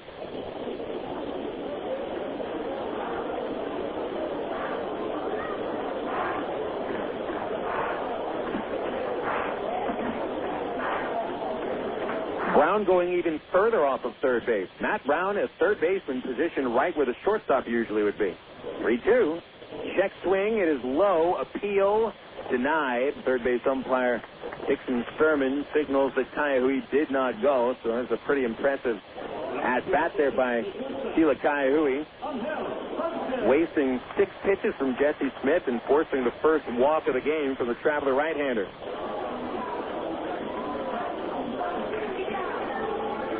Going to the top of the Wichita order now, and Ángel Sánchez. Sánchez flied out to center in the first and is 0 for 5 in the series. 3-0 Travs, bottom 3. 1 out, 1 on for Sánchez, and Chris Lubanski on deck. Ka'aihue does not run well. Pitch on the way to the right-hander, and Sánchez takes it high for ball 1. Smith has faced 10 hitters, counting Sánchez here in the third. He has thrown only a couple of first-pitch strikes. That is quite against his usual style of pitching. 1-0. Fastball looped into shallow center. Here comes Bacon to make the running catch, forcing Ka'aihue back to first base on the second flyout by Sánchez to Bacon. 2 outs in the third, and Chris Lubanski is next up. Number 19, Chris Lubanski. Lubanski had the only base hit for the Wranglers so far today. 2 2/3 of shutout balls thrown by Jesse Smith. And the only hit, Lubanski's 1-out single to center in the first. Native of Schwenksville, Pennsylvania, Lubanski is 2 for 5 in the series. Ka'aihue a short lead, and here's a pitch. A swing and a line drive towards the right field line. A base hit. Haynes able to cut it off in the corner. Lubanski trying for second. Haynes' throw will not be in time. A sliding double for Lubanski, and Ka'aihue holding it third.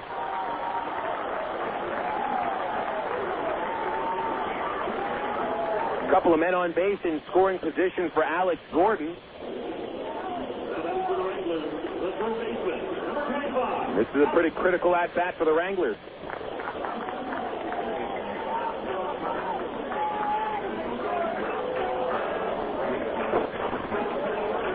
Gordon, however, is 0 for 5 in the series with strikeouts in his last 4 at-bats. Smith caught him looking at a slider in the first. 3-0 lead in jeopardy here in the third inning. Gordon with 11 homers and 38 RBIs. Here's a pitch. He takes it low, ball 1.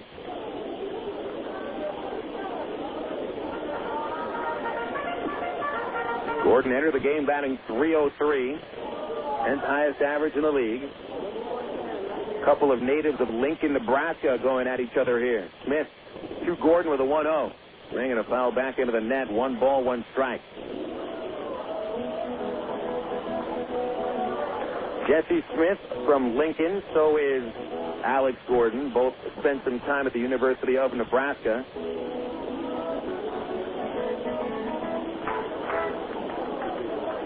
Jesse, however, 3 years older than Alex Gordon. Never played ball with him. There's a 1-1. Fastball just missed inside. Smith thought he had that pitch earlier in the game. But apparently that was a little bit further in. 2 balls and a strike on Alex Gordon. Represents the tying run. 3-0 Travs. Matt Brown, a first inning 3-run homer. Smith checking third. Now the kick in the 2-1. Gordon swings, hits a fly ball into deep right center. Going back on that ball, Bacon, he is unable to catch it. He got a glove on the ball, and it ricochets off the fence. 2 runs will score, and Gordon into second with a stand-up double.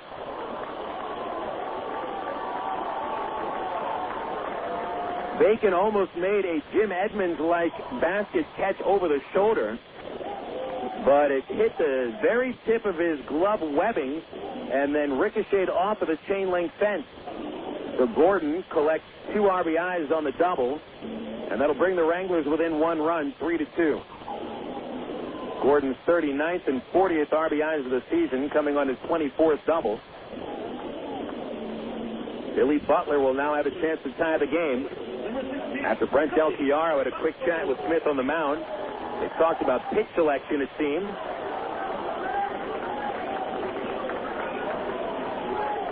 Butler flied to right field in the first.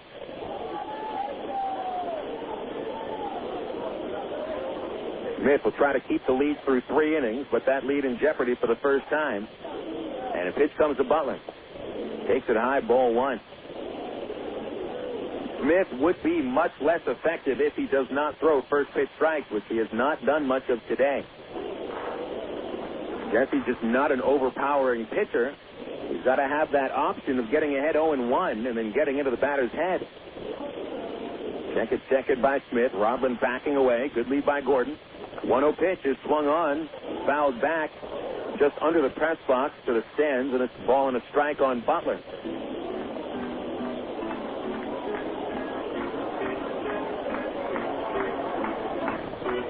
Billy Butler has driven in 58 runs this year, fourth most in the league. Precocious 20-year-old who started the season at the age of 19 really has a good idea of how to hit. A 1-1. Swung on, fouled back again. Into one of the luxury suites, which I believe may be populated by some of the family members of Alex Gordon. There's a couple of people wearing Nebraska paraphernalia, where, of course, Gordon came from.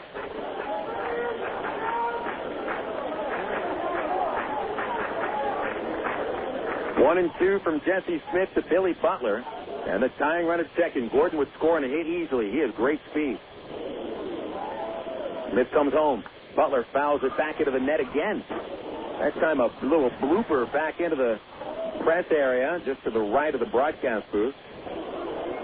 Count still 1-2 on Billy Butler.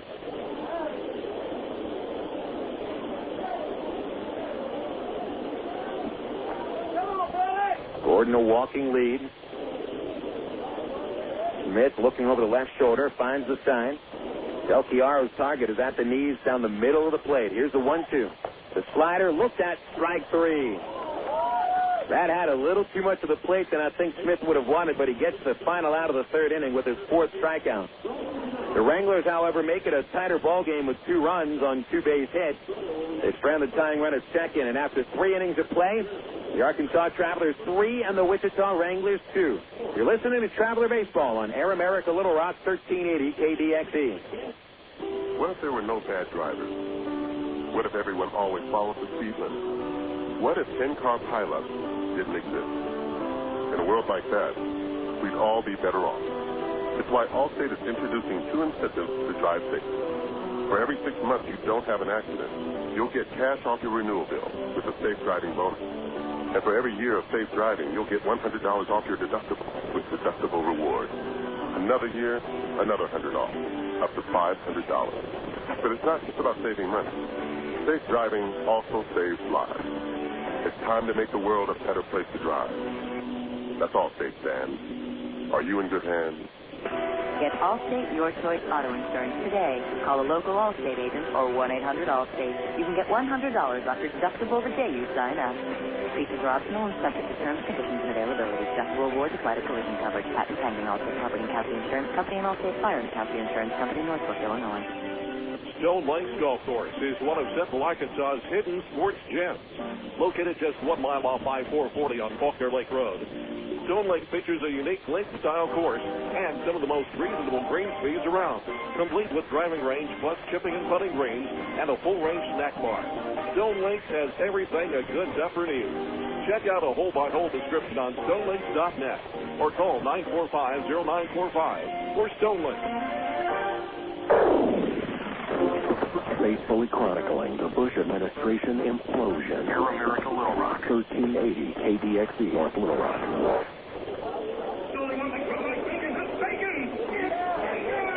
3 innings in the Big Bad scorebook, heading into the top of the 4th. Travs lead now 3-2 with Dwayne Bacon beginning the top of the 4th inning and taking a Billy Buckner pitch outside for a ball. Buckner has worked through 3 innings of pretty tough pitching, allowing 5 hits and a couple of walks with just the 3 runs on the homer by Brown. There's a 1-0 strike to Bacon on the outside corner, 1-1. Bacon struck out of the second, the only strikeout victim for Buckner so far. Here's the right-hander's 1-1 pitch. Missed outside, ball 2. Totals for the Travelers, 3 runs on 5 base hits with no errors, and Arkansas is stranded 4. With the Wrangler totals in a second, Buckner's 2-1 pitch. Ball 3, missing low, ball 3, 3-1. The Wranglers have scored 2 runs on 3 hits with 1 error, leaving 2 men on base. Here's a 3-1 to Dwayne. Swinging a line drive over the second baseman, goes to right center, a base hit. Maier hustles over, cuts it off. Bacon wants a double, turns on the Jets, and the throw to second is not in time. Hustling double for Dwayne Bacon, his 14th double of the season. And that was a beautiful bit of base running by Dwayne. Got that line drive right over where Murphy was positioned, about 10 feet away from second base. Maier, even with outstanding speed, couldn't get to the ball in time to have Bacon think about holding it first. Even though Maier cut it off, Bacon knew he had a double all the way. Now Rodlin, the batter, as the Travs look to get ahead by a couple. And the pitch. Eric takes outside from Buckner, ball one. Buckner has walked two. The last man he walked, Rodlin, in the second. Rodlin would move to third base after Haynes and Peel singled, but Rodlin did not score. 1-0. High strike call on the outside corner, 1-1. Rodlin batting .293 with 3 homers and 28 runs batted in. Veteran hitter. Nice, easy approach as Buckner checks on Bacon at second. Here's the 1-1. Rodlin takes outside, ball 2. Buckner trying to back up slider, and it is missing that outside corner. Bacon at second. That's where he was yesterday when he attempted to steal third and scored on the throwing error by then Wichita catcher Kyle Tebow. Is Bacon going to be aggressive? He'll stay. The 2-1, up high, ball 3. 3-1 from Buckner to Eric Rodlin here at the top of the fourth. Nathan Haynes on deck, then Aaron Peel. That's 3 hits between 2 hitters. He's left to have a couple of men on base at the top of the order. Buckner looking at second. Comes home, and Rodlin fouls it into the third base dugout. Out ahead with a slider from Buckner. Count goes full 3-2.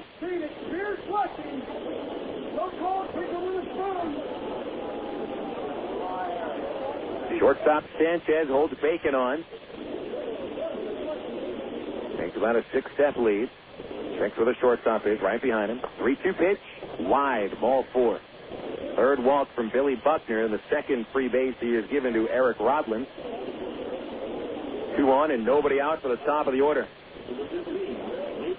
Nathan Haynes in a situation where not quite sure if he's going to get the sacrifice bunt sign from Tyrone Boykin. Haynes' speed, you'd think he'd be able to bunt for a hit now and then, but Nathan has never been one to really attempt the bunt hit all that much. And the way he is hitting in the series, 2 for 6, he may get the green light to swing away. Well, Buckner getting advice from his catcher Tupman. Now the third baseman Gordon comes over, and they're figuring out how they're going to position. The Wranglers certainly think that the sack bunt is on. We're about to find out. Time plays in front of Rodlin at first. Shortstop Sanchez holds on Bacon. Haynes squares, got the bunt down. Thrown to third base. Buckner safe at third. Haynes beats the relay to first. Ill-advised throw by Billy Buckner, especially considering who he was trying to force at third on a bunt. That it was a pretty good bunt by Bacon. It's not that it was bunted so hard back to the mound that Buckner had to force. He really tried to force that throw in there. But with Bacon coming from second to third base, maybe any other runner, but not Bacon, now with his outstanding speed. Well, the Travs get the bases loaded. That will be a sacrifice bunt for Haynes and a fielder's choice at the same time. Batter is Peel, 2 for 2. First pitch a curve, and he chases and misses. It was in the dirt, strike 1. Peel singling to center and to left, scoring in the first. 3-2 Travs. They had a 3-0 lead until the bottom of the third. Corners in a little bit. Here's an 0-1. Peel a check swing and a curve, but the plate umpire says he went around. And now Peel is in the hole 0-2. Buckner going to his money pitch. A curveball on the first 2 offerings to Peel. And now looking at the Wichita bullpen, the Wranglers have a right-hander getting ready. Cody Smith starts to loosen. Here's the pitch to Peel. Curve inside. And that'll be ball 1. Scoreboard says 2 balls, 1 strike. The umpire signaling 1 and 2. Third base is Bacon. Rodlin at second. Haynes at first.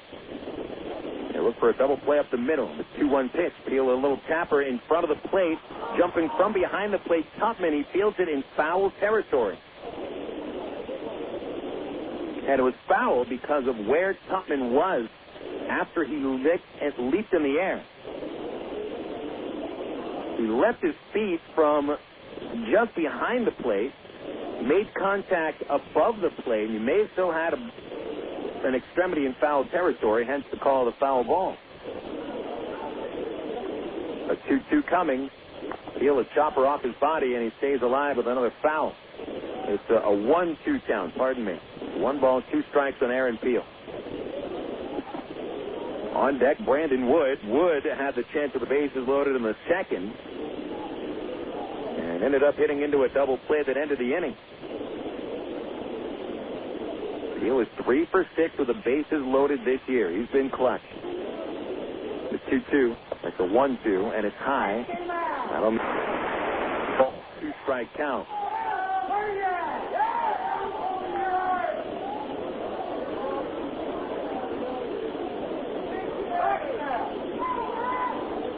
Scoreboard now has it right 2-2.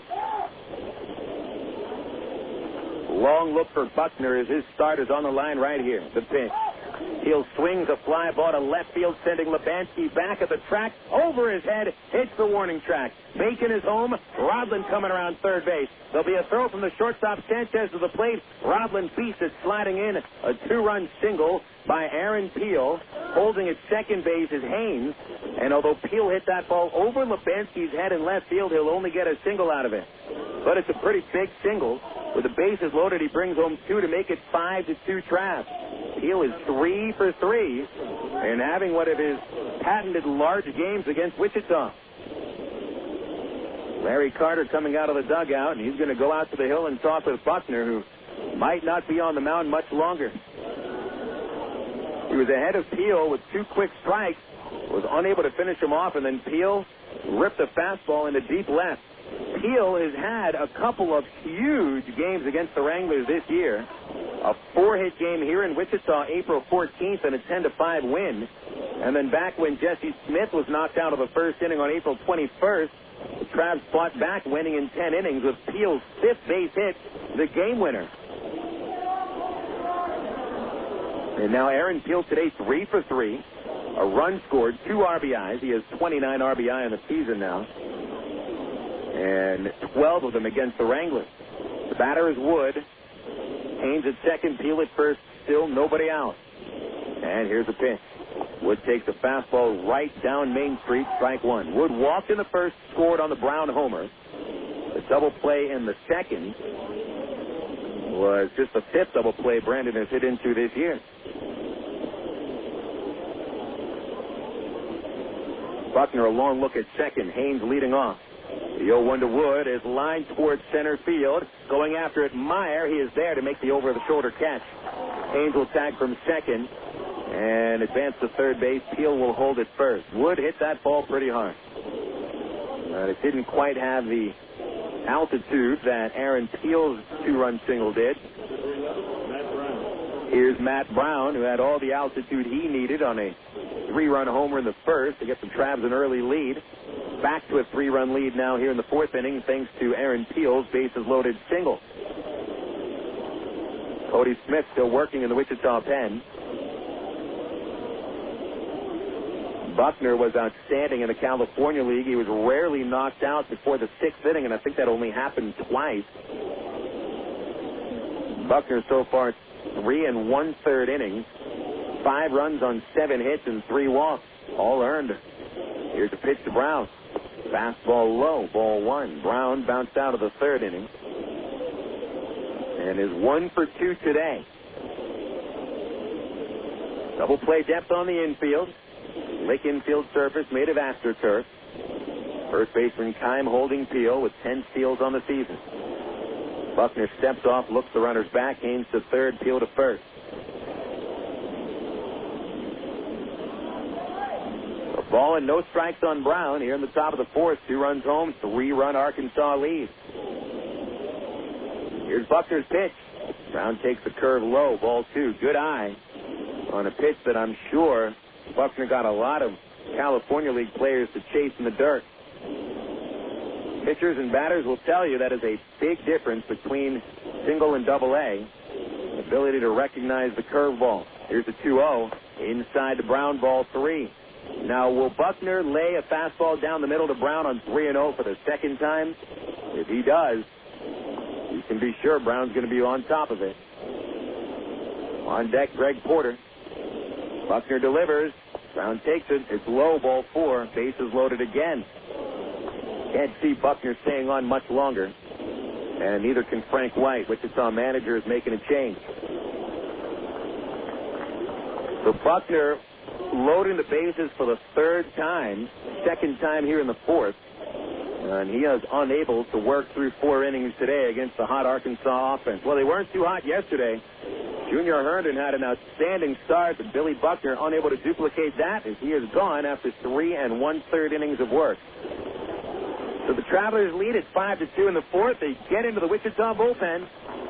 This call to the bullpen brought to you by the new AT&T. You can talk, surf, watch, go, and save. Do it all and get it all with services from the new AT&T. Your world delivers. The pitcher is Cody Smith, and the Travelers lead by 3. Smith entering in another tough spot. Bases loaded, 1 out, facing Greg Porter. We'll have Porter's at-bat next after a 60-second break on Air America Little Rock, 1380 KDXE. Kirk Woolsey, we happen to know that you are the world's worst backseat driver, which means, Kirk, that you like to be in control. But check out ATT.com. You can see all our best deals, like 12 months of true high-speed internet for just $12.99 a month when you order online.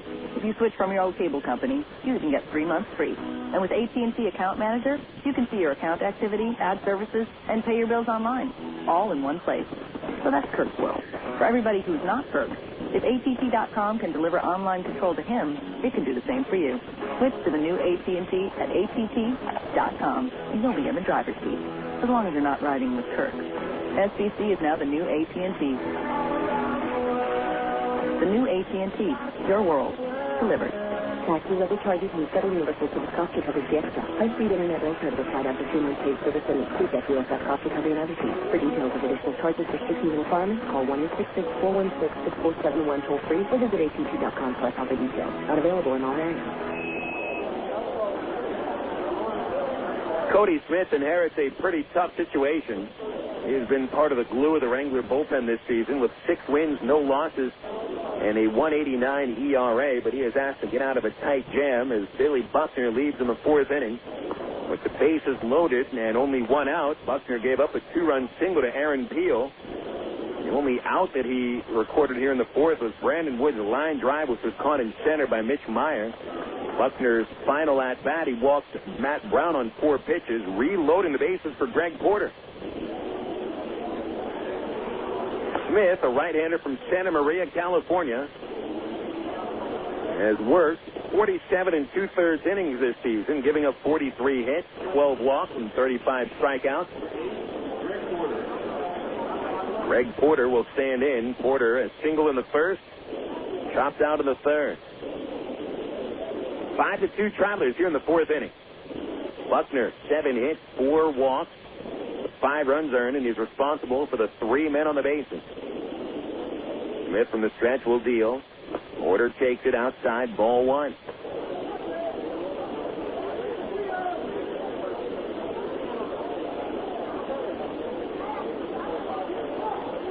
Smith from the first base side of the rubber. The 1-0 pitch.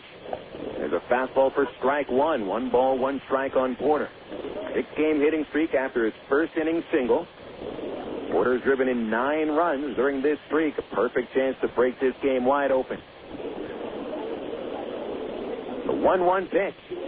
Swinging a hard shot to third. Scooped up by Gordon. Throws to second. Murphy's there for the out. His relay ends the inning. Spectacular play by Alex Gordon to start a 5-4-3 double play so Smith gets out of the inning. Travs managed 2 runs on 3 base hits. No errors, and they strand a couple of men. We'll go to the bottom of the 4th. 5-2 Travs on Air America Little Rock, 1380 KDXE. Want to buy a new car? Take a dream vacation, remodel your home, or finance just about anything? You can use the equity in your home to make it happen. Right now, Arkansas Federal Credit Union has a home equity line of credit with a 4-month fixed rate as low as 4.5% annual percentage rate with absolutely no fees. Plus, it's easier than ever to access your home equity loan using Arkansas Federal's Visa Platinum credit card. No checks, no hassles. Apply online at afcu.org or call 982-1000.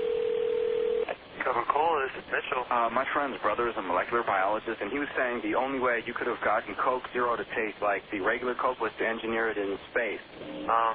I would not. Well, no, but think about the whole zero factor, like zero gravity. It makes perfect sense. Zero is for the 0 calories. Just stop pretending that you don't engineer Coke Zero in space. Can you do that? I wish I could speculate on that, sir. The next launch. I just want the time for the next launch. Coca-Cola Zero. Real Coke taste. 0 calories. For 30 seasons, Jim Elder was the radio voice of the Arkansas Travelers. Fans knew him as the human encyclopedia of sports knowledge from baseball to horse racing to football. Jim knew it all, but Jim Elder was about much more than sports. He also loved to help kids, and that's why his friends and family started the Jim Elder Good Sport Fund. The fund helps organizations that teach kids about life through sports, like Park, RBI Baseball at Lamar Porter Field, the First Tee, Arkansas Sheriff's Youth Ranch, and kids clinics with the Arkansas Travelers. Jim Elder's legend will live on in Arkansas through the Jim Elder Good Sport Fund. See them online at jimelder.org. You're listening to Arkansas Travelers Baseball.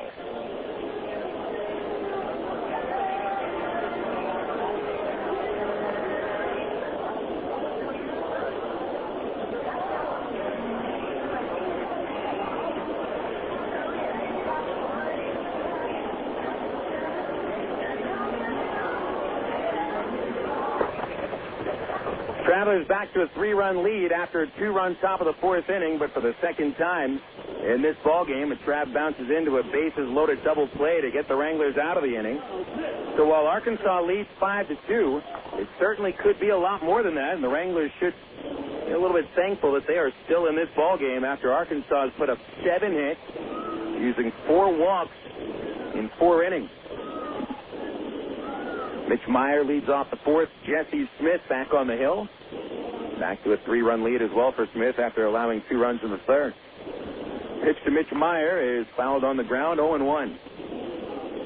Smith over 3 innings has struck out 4. Both runs earned, 3 hits, walking 1 batter. Maier a strikeout victim in the 2nd. Smith went through the 5, 6, and 7 hitters in order in the 2nd inning. Here's the 0-1. Inside, 1 ball, 1 strike. Check some Texas League scores this inning on the Southwest Airlines out-of-town scores. See if the Springfield Cardinals have been able to get in front of the Tulsa Drillers. Travs and Drillers tied for second 2 games out as Maier hits a line drive to right center. Diving Nathan Haynes, a spectacular catch in right center field. Nathan Haynes laying himself out, and a beautiful catch by the Traveler right fielder. No margin for error. If he missed that ball, it was going to go all the way to the fence, and Maier had himself an easy triple. But Haynes got a great read on that ball, makes a diving catch. He caught that ball literally about a half a second before it was going to hit the grass. What a play by Nathan Haynes. 2 stars in the scorebook for that one. Donnie Murphy comes up to the plate now and a pitch on the way. Murphy takes a slider for strike 1. Checking those scores. Springfield 2, Tulsa 1, top of the 6th at Driller Stadium. Cardinals trying for the 2nd win in a row. Pitch to Murphy, fouled at the plate, and it got the backside of Brent Del Chiaro, and it's 0-2. Del Chiaro walking the ball out to Jesse Smith. Out at Corpus Christi, a wild game with the Frisco Rough Riders scoring 6 runs in the top of the 2nd. Corpus Christi answered with 4. And they're in the top of the 4th at Whataburger Field, 6-5. Frisco leading. Frisco getting a home run from Kevin Mahar. Here's Mahar's 10th home run of the year. And it was a grand slam. Only 2 base hits for Frisco, yet the Rough Riders have taken 5 walks. Pitch to Murphy, hit in the air, very deep in the straightaway center. Dwayne Bacon looking up at the wall, and it is going to hit the scoreboard. That is a home run for Donnie Murphy, his 6th of the year. Boy, he really hit that ball a ton. You hit that video scoreboard over the center field wall. That is a bomb. So the Wranglers have gone to Jesse Smith a little bit here in the 4th inning. That'll make it a 5-3 lead for the Travs. Without that great diving catch in right field by Nathan Haynes, that would have been a 2-run homer. Matt Tupman will come up following the Murphy homer. Tupman a ground out in the second. And a pitch to the lefty. Fastball inside from Smith, 1-0. Very rare to see Jesse Smith make a mistake on 0-2 that comes to the head of a home run. He made 0-2 mistakes that have been singles but not home runs. A 1-0 pitch. Tupman beats it over the mound. Gloved by the second baseman, Rodlin. He collides with Brandon Wood. He'll throw to first. Not in time. Wood and Rodlin collided shoulders. Wood a little bit slow in getting up. And he is now up and walking away. He met Rodlin, and they're kind of wondering how the heck that happened. Here comes trainer Aaron Wells out of the dugout to go check on Wood. Rodlin made a nice play getting to that baseball behind second. Whether or not he would have had an actual chance to get the out at first really doesn't matter now, but Rodlin took his eye off Wood because he had to focus on the ball, and Brandon may not have seen how close he was to Aaron. And they actually didn't meet head on. It was more of a glancing blow, right shoulder of Rodlin into the left shoulder of Wood. And you just imagine if they would have met head on, and straight-on collision would have just been disastrous for both of them. Well, they're both okay. Wood and Rodlin stay in the game. Tupman credited with a base hit. The fifth of the game for the Wranglers. Batter is Adam Kime. Represents the tying run. Pitch from Smith. High bouncing ball is short. Wood gloves over to Rodlin for an out. Relay. Not in time. They get the out at second. 6-4. Kime on the fielder's choice, safe at first, bringing Ka'aihue up. Now batting for the Wranglers, the designated hitter, number 11, Kila Ka'aihue. Sometimes people ridicule the game of baseball, say it's not a contact sport. You know, it really isn't a full-on contact sport. Of course not. But also take into account that the only player out here that's wearing any kind of padding is the catcher. And if a shortstop and a second baseman collide into each other, as Wood and Rodlin did, if it's in a straight-on blow, they're not going to be getting up pretty easily. Here's Ka'aihue in the pitch a slider, low ball one. Look back into the late 90s. Corpus Christi manager Dave Clark was playing with the Pirates. He was in right field one day. He and Jacob Brumfield collided head on. I mean, their heads collided. And Clark got taken off on a stretcher. There's a throw to first base, and Kime is back in there. Clark still feels some pain from that day, which is, goodness, it's about 9 years ago that happened. Kime held on by Paulie at first. Ka'aihue walked and scored in the third. Missed 1-0 pitch is low, ball two.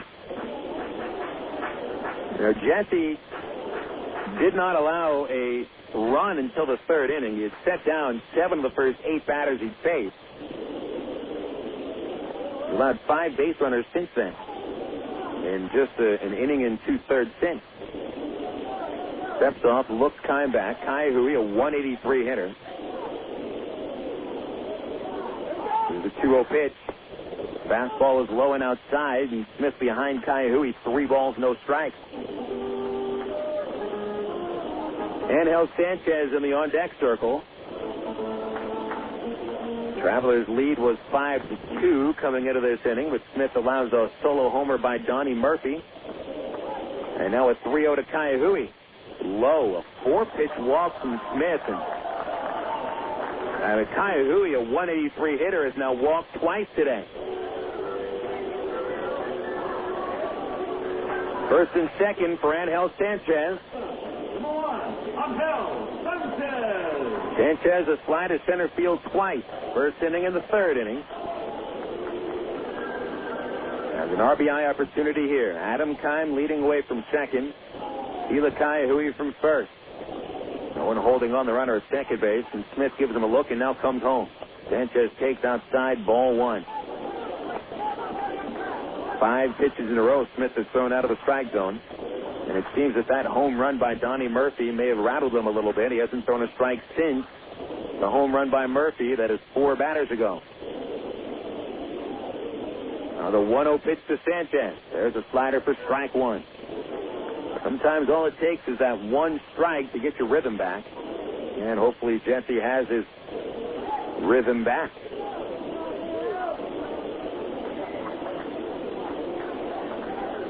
Now just looking for the third out of the fourth inning. A 1-1 to Sanchez. Check swing on the slider, got between the legs of Del Chiaro. Runners move up. The plate umpire called that a swinging strike on Sanchez. But the wild pitch pushes the tying runs into scoring position.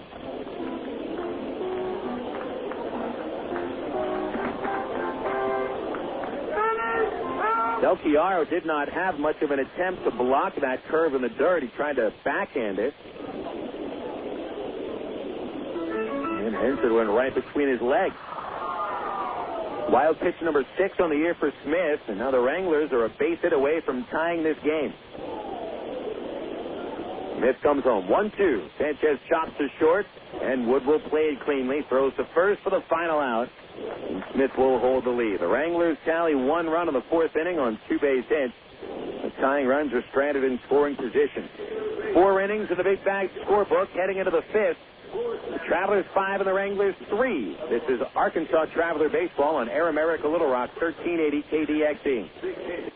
My mother said, no daughter of mine is driving a truck.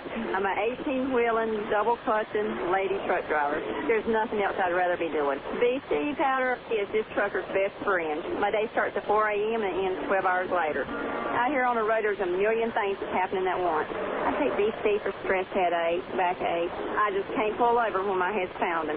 The reason I take BC is because it's fast and it works. I'm Carolyn from Asheboro, NC, and my pain reliever is BC. Use direct. AgPro knows your patient. You've had your eye on a certain green and yellow tractor for some time now.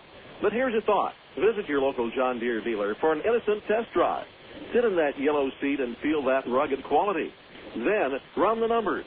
You may find you've underrated the value of a John Deere and overrated the value of patience. After all, nothing runs like a Deere. Test drive the John Deere of your choice today at AgPro Central Arkansas, 10504 Maumelle Boulevard, North Little Rock. Of all the days of the week, it seems that Mondays are everybody's least favorite day. Well, the Travs and the Arkansas Democrat-Gazette have a reason for baseball fans to look forward to Mondays. That's because Mondays are Democrat-Gazette family night here at the ballpark. You just pick up a copy of Monday's Democrat-Gazette, and you'll find a discount family ticket right there in the sports section. That's right. It's a coupon that admits the whole family for just $2 a person. Hey, Mondays don't sound so bad anymore. You're listening to Arkansas Travelers Baseball. Travs 5, Wranglers 3, coming into the top of the 5th inning at Lawrence Dumont Stadium. Phil Elson with you on the broadcast. Benny Petrie is back at the studios in Sherwood. Travelers knocked the Wranglers starter Billy Buckner from the ball game in the 4th. Buckner left with the bases loaded and 1 out, but Cody Smith got Greg Porter to bounce into an inning-ending double play. And so Buckner is charged with 5 runs on 7 hits and 4 walks in 3 1/3. Cody Smith remains on the mound. He'll face Matt Pauley to start off the 5th inning. Pauley a single in the 3rd and a flyout in the 1st is 1 for 2. Left-hand batter and a pitch on the way, and he chops to first base. Charging the ball, Kime will glove it on 1 big bounce. Underhand flip to Smith for the out at first, and there's 1 away on 1 pitch. The easiest out of the game so far for the Wichita Wranglers. Now it's Brent Del Chiaro standing in, and Del Chiaro is 0 for 2. 16 at-bats since Brent had a base hit.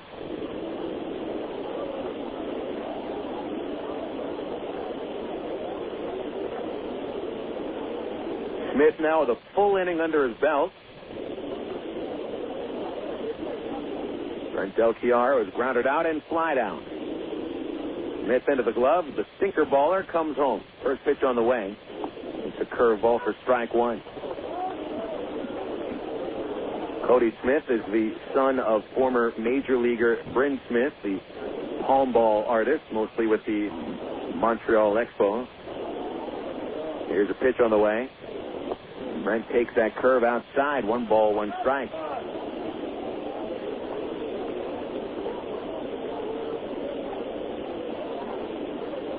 On deck, Dwayne Bacon. Doubled and scored last time up. A 1-1, and Del Chiaro takes the fastball low. Just a little bit under the knees. Pretty good pitch there by Cody Smith. It doesn't seem to miss with all that many pitches. He's walked only 12 in 48 and 2/3 innings. The 2-1 pitch. Brenda swinging a slider fouled off the right side. 2 balls, 2 strikes. It's been a while since Cody Smith gave up a run. Going back to May 28th. His last 9 outings of scoreless ball. He'll be on the mound for a while today. 2-2 pitch. Brenda swinging a bouncing ball up the middle. Sanchez, the shortstop, is there, and his throw is in time.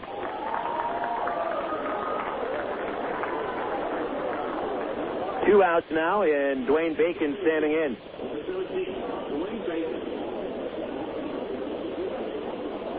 Bacon against the starter Buckner struck out in the second. Led off the fourth with a hustling double into right center. A line drive that he hit over the second baseman. And he slided to second base. Just ahead of the throw from the center fielder Maier. Switch hitter batting left-handed against Smith. And here comes a pitch to Dwayne. Called strike at the knees with a sinker.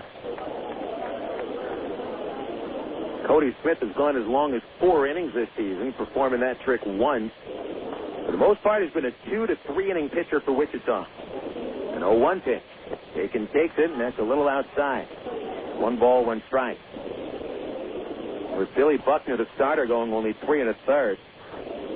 The Wranglers do have a well-rested bullpen after using just 1 reliever last night. They'll let Smith go for a while. Here's a 1-1 to Bacon.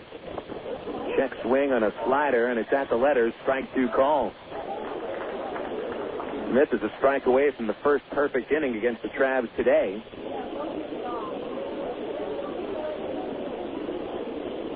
The leg kick. And the 1-2 pitch. Bacon grounds to short, charging Sanchez. Big bounce, flips on the run. Bacon is out at first. Nice dig out of the dirt by Kime. 6-3, finishes off the 5th inning. The Travs down in order. Taking us to the bottom of the 5th. The Wranglers coming up, trailing 5-3. Arkansas leading by 2 on Air America Little Rock 1380 KDXE.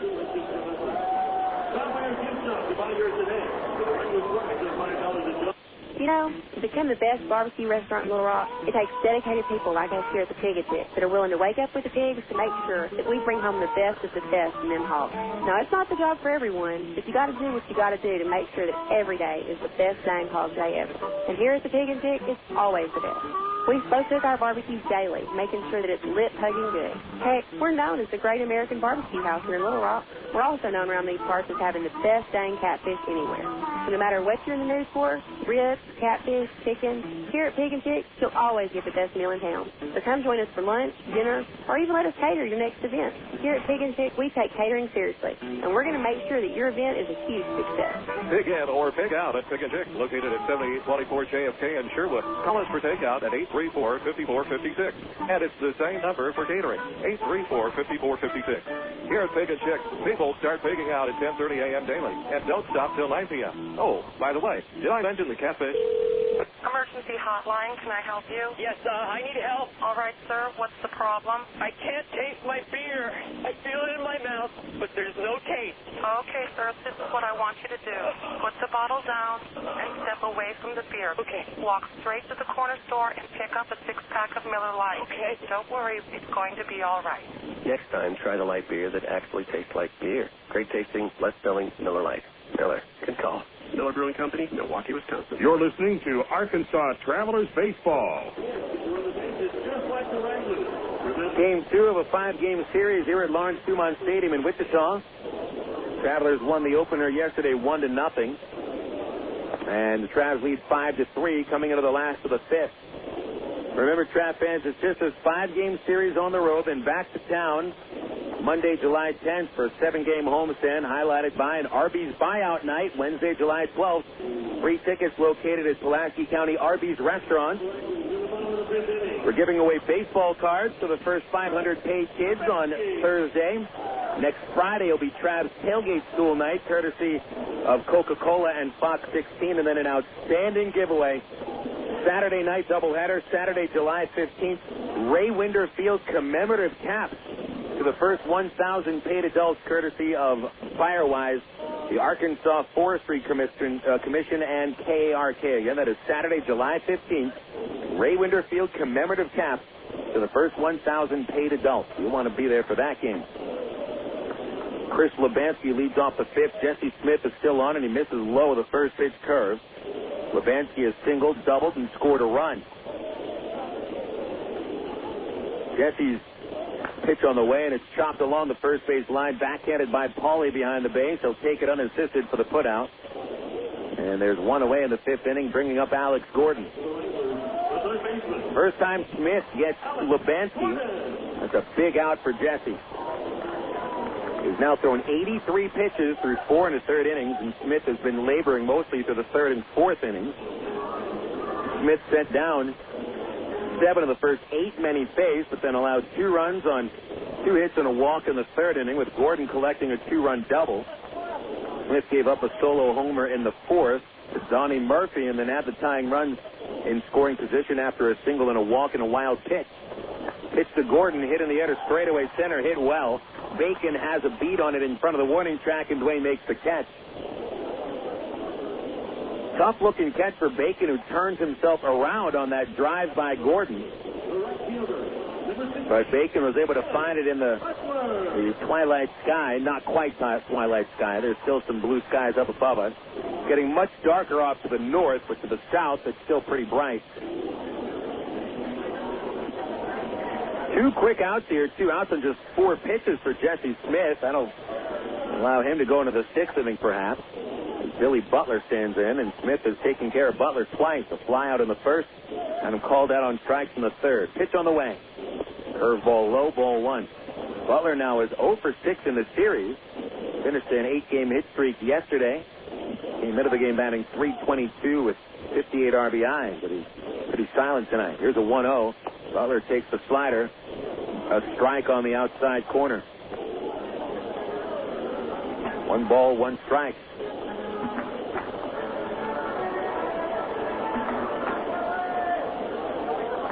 Smith hasn't had a perfect inning since the second. Here's a 1-1 to Butler. Fastball, strike 2 call.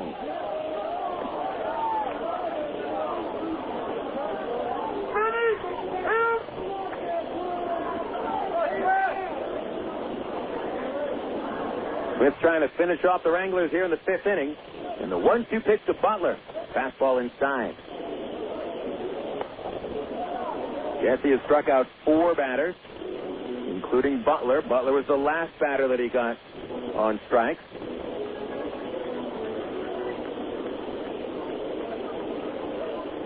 Smith steps back, winds up 2-2. Swing and a miss on a slider. He struck out Butler. Got him to chase a pitch away. And a perfect 5th inning for Jesse Smith. That'll take us into inning number 6 here at Lawrence Dumont Stadium. Arkansas Travelers 5, Wichita Wranglers 3 on Air America Little Rock 1380 KDXE. At Gary Eubanks and Associates, you've heard us talk about what we bring to the table. You ask what that means to you. Well, these verdicts and settlements are real results we've achieved for our clients, as large as $19 million for one case. While facts differ and results vary on each case, you should put this experience on your side. Insurance companies notice, and that creates settlement. And remember, at Gary Eubanks and Associates, we'll win your case, or you don't owe us a dime. 1, 2, 3. We're at the supermarket checking out shopping lists. Oh, here's mine. Let's see. Milk, cheese, yogurt, ding, ding, ding. Oh, do I win? Well, actually, you probably lose. What? Lose inches. Oh. These studies show that people following a proper reduced calorie diet that included 3 servings of milk, cheese, or yogurt every day had better weight loss results and trimmed more from their waistline than if they just cut calories alone. So eat 3 cool, creamy servings of milk, cheese, or yogurt a day. Wow, I consider that a win. Have you had your 3 today? Want to buy a new car? Take a dream vacation, remodel your home, or finance just about anything? you can use the equity in your home to make it happen. Right now, Arkansas Federal Credit Union has a home equity line of credit with a 4-month fixed rate as low as 4.5% annual percentage rate with absolutely no fees. Plus, it's easier than ever to access your home equity loan using Arkansas Federal's Visa Platinum credit card. No checks, no hassles. Apply online at afcu.org or call 982-1000. You're listening to Arkansas Travelers Baseball. The Travs 5, the Wranglers 3 after 5 innings of play here at Lawrence Dumont Stadium. Travelers have won 2 games in a row, beating the Tulsa Drillers on July the 4th by a final score of 9-3. Pardon me, beat them on by a final score of 7-3 on July the 4th, and then 1-0 beating Wichita last night. Travs took a 3-run lead in the first on a 3-run homer by Matt Brown. The lead is now 5-3. Cody Smith is back on for the 6th. Eric Roblin swings at the first pitch, pops it into shallow left field. Can of corn for Chris Levansky. Comes in to put it away, and Smith has set down all 5 batters he's faced. He's actually recorded 6 outs thanks to a double play. Entered in the 4th inning, and Smith got Greg Porter to bounce into a double play after the bases loaded and 1 out. That's the first time Roslin is set down. He's walked twice. Now Nathan Haynes stands in. Haynes 1 for 2 with a single and a sacrifice bunt to pitch. There's a strike on the inside corner. Haynes with a spectacular diving catch a couple innings ago, which did save a run because the next batter hit a homer. 0-1 pitch. Haynes jumps away, and it's inside. 1 ball, 1 strike.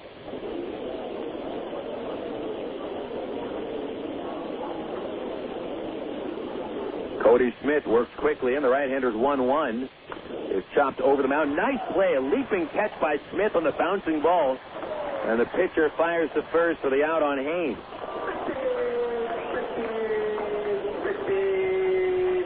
Just a great play by Cody Smith. Haynes and anybody else beats the ball into the ground here at Lawrence Dumont Stadium. It's got that spongy artificial turf surface. But where Haynes hit that ball was it right in front of the plate, which is still clay and still pretty hard. Took a big bounce from Smith, who is listed at 6'3", was able to make that leaping grab. Now it's Aaron Peel on the first pitch in there, strike 1. Peel 3 for 3. 3 singles and a 2-run single last time to the plate. That's why the Travs lead by 2. 0-1 pitch. Swing and a miss on the Smith breaking ball, 0-2.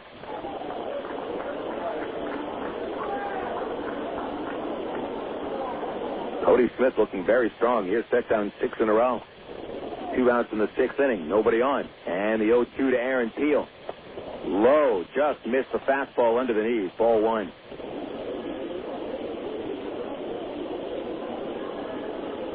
Peel already has had 2 4-hit games against the Wranglers this year.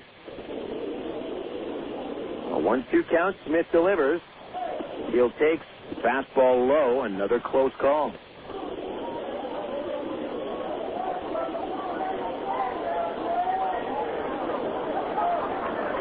Smith probably thinks he should have had the out 2 pitches ago.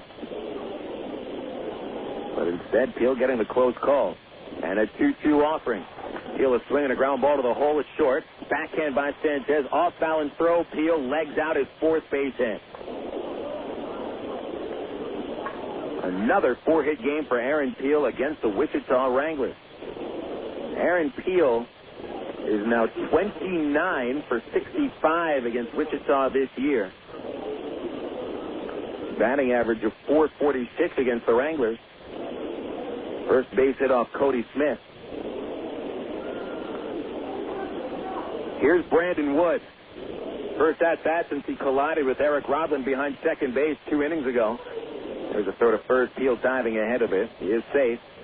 At the plate today, Wood walked in the first and scored on the 3-run homer by Brown. Wood batted with the bases loaded and 1 out of the 2nd. Bounced into a double play. Hit a hard line drive in the 4th, but it was caught in center field. High set by Smith. The pitch inside to Wood, ball 1. Travs 5, Wranglers 3, top 6 here at Lawrence Dumont Stadium. Travs have been in front since the very first inning when Matt Brown pounded a 3-0 fastball from Billy Buckner over the left field wall. 1-0 pitch. Wood takes it high, snap throw. There's a tag and an out at first. Peel is picked off by the catcher, Matt Tupman. Keith Johnson complaining with the first base umpire that the call is incorrect. At this stands, kickoff goes 2-3 for the final out of the sixth inning, and the Travelers no runs, 1 hit, nobody left, and Wood will be leading off the seventh. Bottom of the sixth on the way. Travs leading 5-3 here in Wichita on Air America Little Rock 1380 KDXE. At one time or another, we all want to change the world in which we live, make it a better place. Introducing the new ITT Tech School of Criminal Justice. At ITT Tech, we now teach the fundamentals of the criminal justice system, along with the technology to help respond to and prevent crime. ITT Technical Institute School of Criminal Justice. Education for the future. To find out more, call 1-800-ITT-TECH or visit us on the web. You signaled your turn. You merged without cutting anyone off. You stopped because the light was red.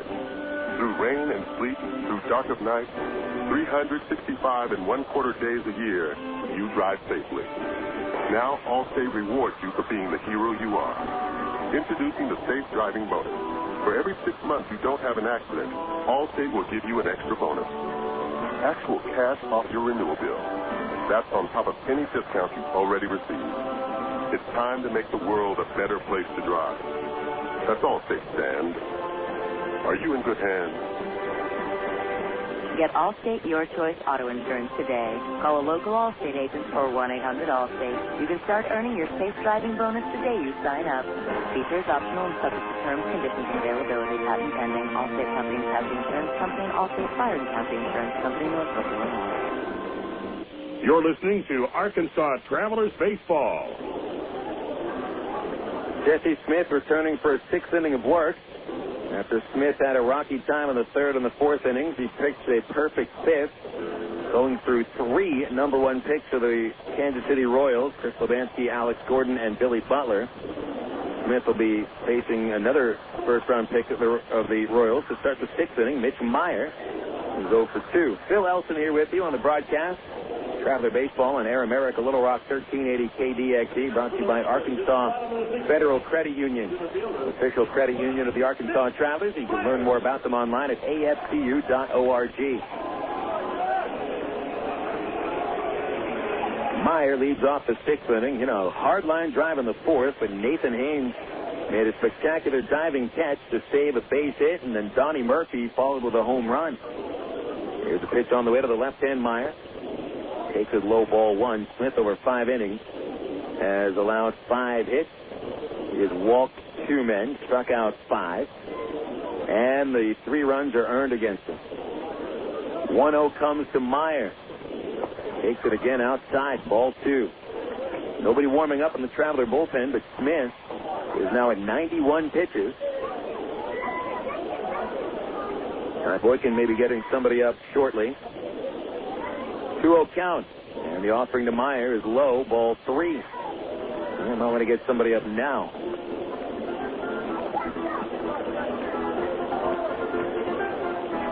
Jesse Smith hasn't put a leadoff man on base yet. 3-0, ball 4, low, and that's a 4-pitch walk, putting Maier on base, and that'll bring the tying run to the plate with nobody out. Now batting for the Wranglers. From second baseman, number 3, Donnie Murphy. Travs had a 3-0 lead in the first. The Wranglers cut it to 3-2 going into the top of the fourth when Arkansas got a 2-run single from Aaron Peel. Donnie Murphy would connect on a long home run to center in the fourth inning, getting the Wranglers within 2. That's where we stand now, 5-3. Here's a pitch to Murphy. A swing and a line drive in the right, a base hit. Haynes is there to pick it up, and holding his second is Maier. Tying runs are aboard with nobody out for the number 7 hitter. And now Rich Thompson starts to throw in the bullpen. Star Lover, the certificate are available at the customer service for most Star detailing. So now the lead is really in jeopardy. Smith had the tying runs against him in the fourth in scoring position, but that was with 2 outs. Here in the sixth, first and second, nobody out, and this is certainly a sacrifice bunt situation for the Wichita catcher, Matt Tupman.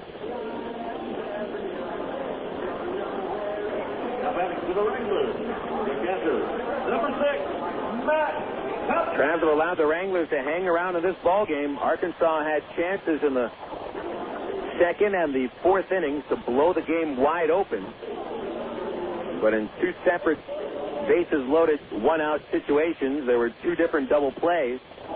And so here's Tupman, who may be sacrificing an at-bat to move the tying runs up. He squares already, and the pitch comes. He brings it back and grounds towards the hole. It's short, and it's into left field for a base hit. Maier around third, and he will score. The throw cut off at third by Matt Brown. Tupman brought in Brown at third base, and Wood came from short to second, covering at second base on the sack bunt, but Tupman, with a perfect slug bunt, hit it right through where Wood was holding at second base.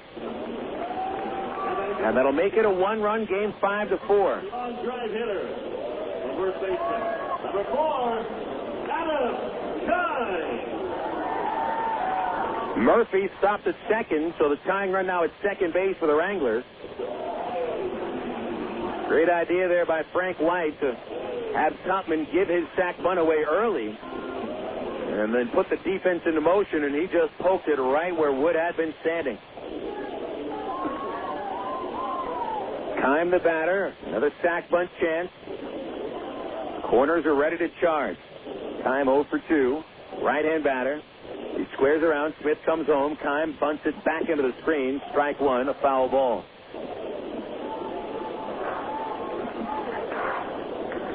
5-4 Arkansas in the last of the 6th inning. And the Wranglers very close to tying the game. Matt Pauley comes to the mound, whispers to Smith, signals to the defense. Off of second goes Murphy, Tupman from first. Brown, 5 feet up at third base. Wood, normal depth short. Rodland close to second, Pauley in front of first. Here's an 0-1 pitch. Kime bunts to the mound. Smith plays, wheels to third. It's low, and it's not in time anyway. It would have been in time, pardon me. The throw was right into the dirt by Smith. He cost himself an out with an inaccurate throw.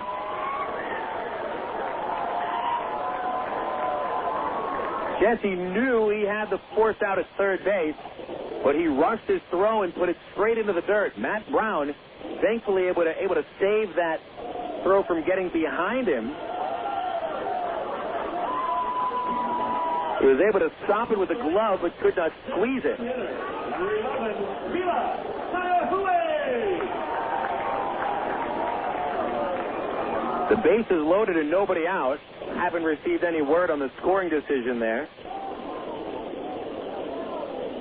Well, I guess they'll call it a sacrifice bunt, but there should be an error on Smith, and now they put the error up on the scoreboard.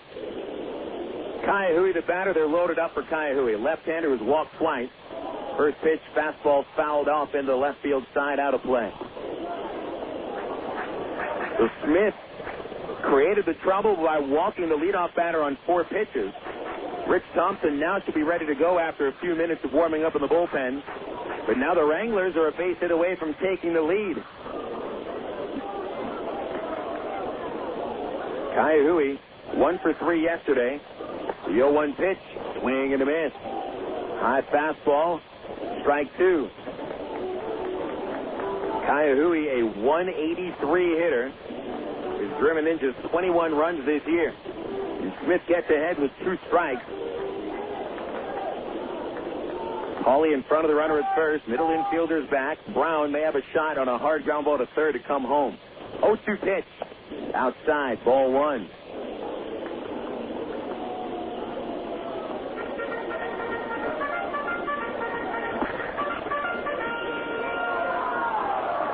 Ka'aihue actually has come through with the bases loaded. He is 4 for 7.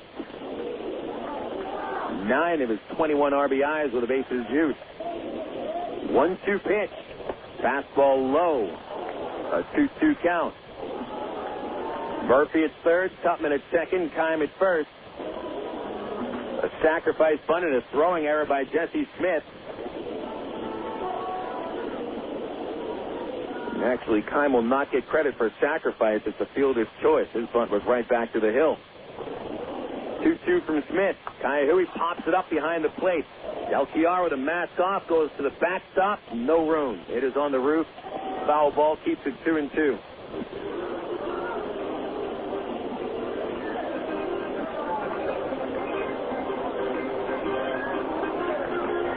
Something else to think when the Travelers had a 3-0 lead in the second inning, had the bases loaded, 1 out, and could not score. And the same thing in the fourth inning. After 2 runs had come home, bases loaded, 1 out. Left 2 men on base with a double play by Porter. Chickens are coming home to roost. Smith at the belt, the 2-2 pitch. Line drive to left, the base hit. Murphy scores, and Tupman coming around third. He'll hold, the throw coming and cut off. The bases remain loaded as Ka'aihue ties the game with a single to left field, driving in his 22nd of the year. 5-5, and the Wranglers now a fly ball away from taking the lead.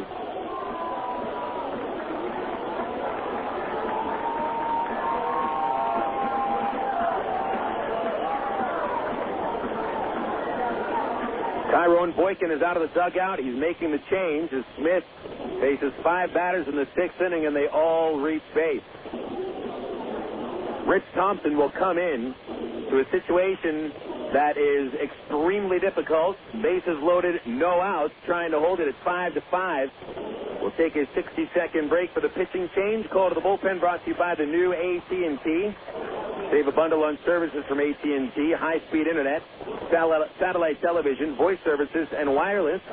The new AT&T, your world delivered. It's Rich Thompson on the mound. 60-second break coming your way on Air America Little Rock 1380. This is for Laura.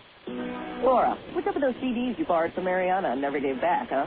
Listen, if you need music, sign up with the new AT&T. Get digital satellite TV so you can watch concerts, and high-speed internet so you can get the music you want fast. And give Mariana her CDs back. All that, plus local and long distance for under $90. So that's Laura's world. For everybody that's not Laura, if we can deliver options to her, we can deliver the right plan for you, too. Digital satellite TV, high-speed internet, and local and long distance for under $90. Add Singular Wireless and save even more. Call 1-800-PICK-ATT or visit thenewatt.com today. Oh, and Mariana, you're welcome. SBC, now joined with AT&T, proud sponsor of the 2006 U.S. Olympic team. The new AT&T, your world, delivered. Taxes, other charges, and the Federal Universal Service cost recovery fee extra. For details of additional charges, restrictions, and requirements, call 1-866-270-0397 toll-free or visit att.com/bundle details. Not available in all areas.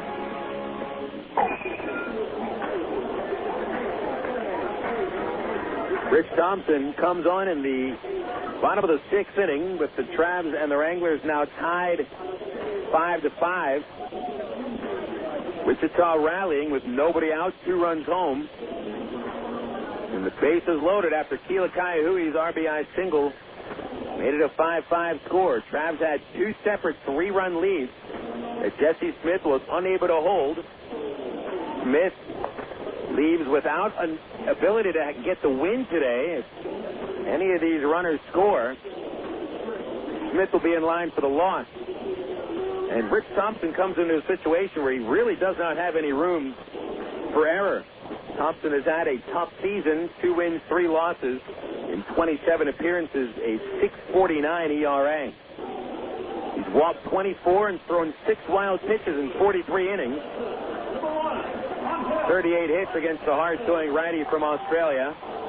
And he's got the bases loaded with Ángel Sánchez coming up.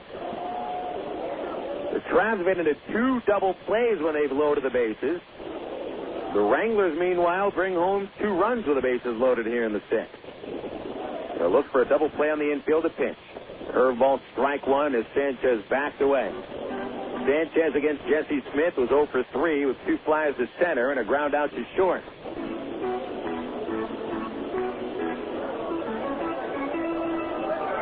Smith leaning in. And now Thompson coming set with an 0-1 pitch. Swing and a foul back as Sanchez took a huge cut. And I think that ball got through the retaining net, which protects the fans behind the plate. And it got right through the net. Thompson really needs a strikeout here. Sanchez, a master at putting the ball in play. 0-2 pitch. Slider, check swing, he went around. Strike 3.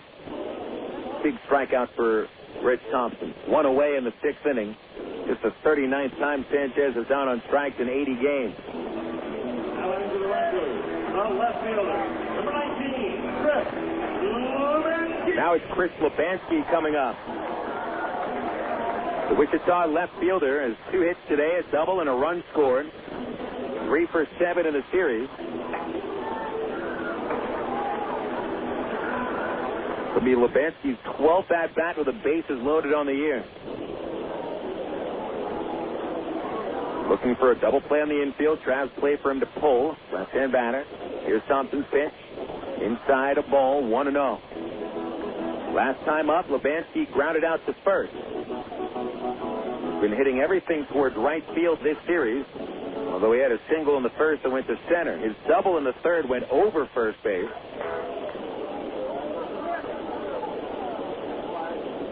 Thompson comes into the set position.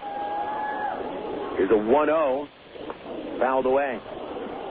Lubansky chased a high fastball and pops it back over the press boxes, so ball and a strike. Lights taking full effect. Twilight time here in Wichita. In the last of the 6th inning, the Wranglers look to take their first lead in this series.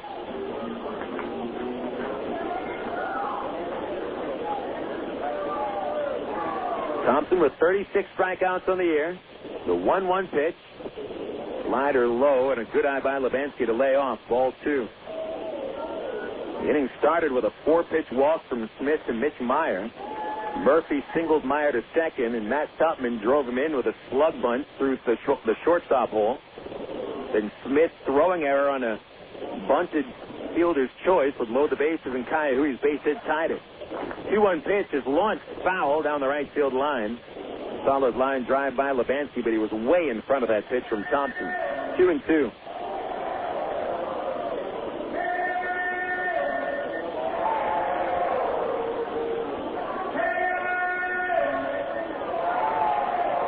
Thompson now can go for the strikeout on 2 balls and 2 strikes, but sometimes he has trouble locating his slider.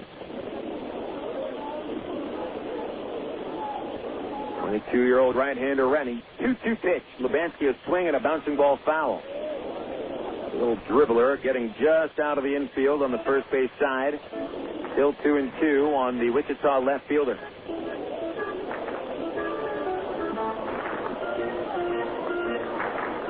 Lubansky and Thompson around the same age. Lubansky turning 22 next March. Thompson just turned 22 a few days ago on July 1st. 2-2 pitch. A pop-up out of play. 3 consecutive foul balls by Lubansky. He's right on a couple of them. And barely got a piece of the other 2.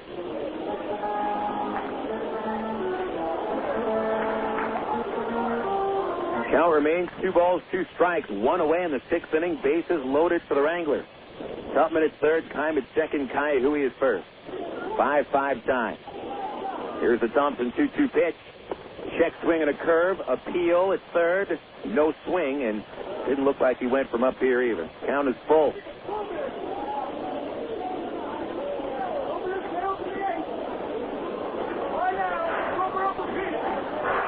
Lubansky takes off his helmet, adjusts his batting gloves, puts the helmet back on, digs in with the left foot. Right foot to the front of the plate. Balanced stance. Thompson looking for the sign. Comes set. Here's a payoff pitch. Swung on, popped up, out of play again. Back this way, and just over the press box, still a 3-2 count. This will be a 9-pitch at-bat with the bases loaded and possibly the game hanging in the balance.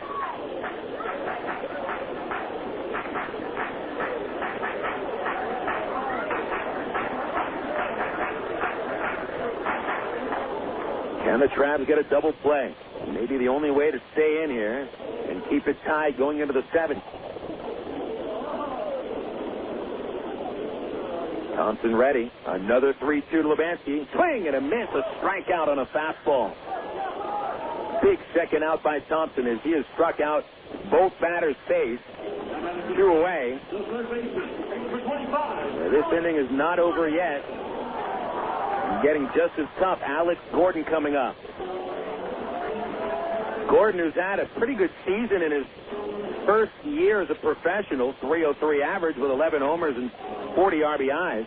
But he hasn't come through in a lot of clutch situations. That 2-run double he had in the 3rd was just his 9th and 10th RBIs with 2 outs. Here's a pitch.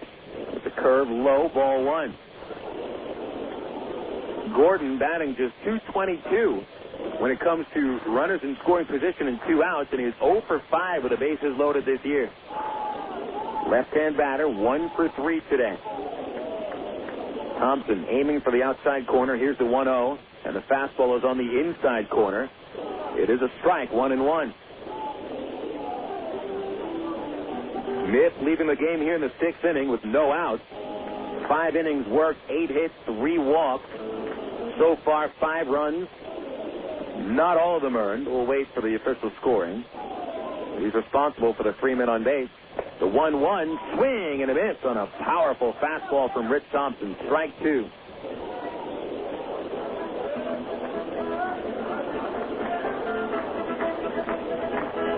Thompson a strike away from whipping 3 consecutive batters at the top of the order with the bases loaded. Gordon has struck out in 4 of his 7 at-bats in the series, including the 1st inning today. 1-2 pitch.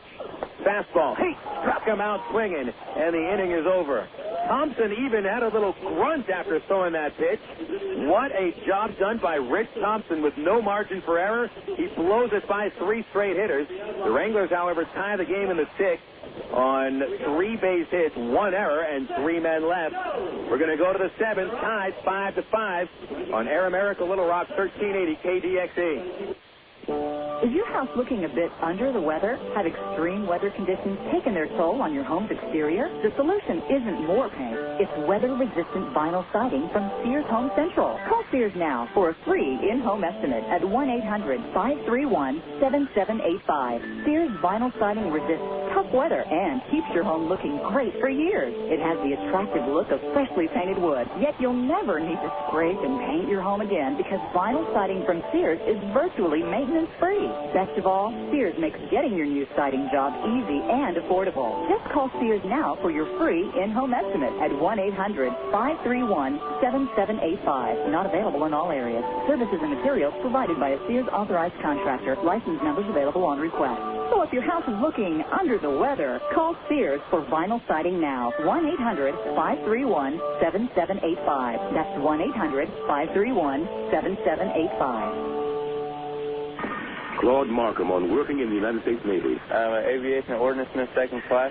It's an indescribable feeling being up on the flight deck and just being next to them, pulling the pin from the weapon launcher before they take off. It's a big rush inside, and not many people my age can do the job that I do out in the outside at such a young age. Most jobs reveal what you do. Ours reveal who you are. To learn more, check out Navy.com or call 1-800-USA-NAVY. Navy. Accelerate your life. Liberal progressive radio. It's kind of like a dream come true. Air America Little Rock, 1380 KDX North Little Rock.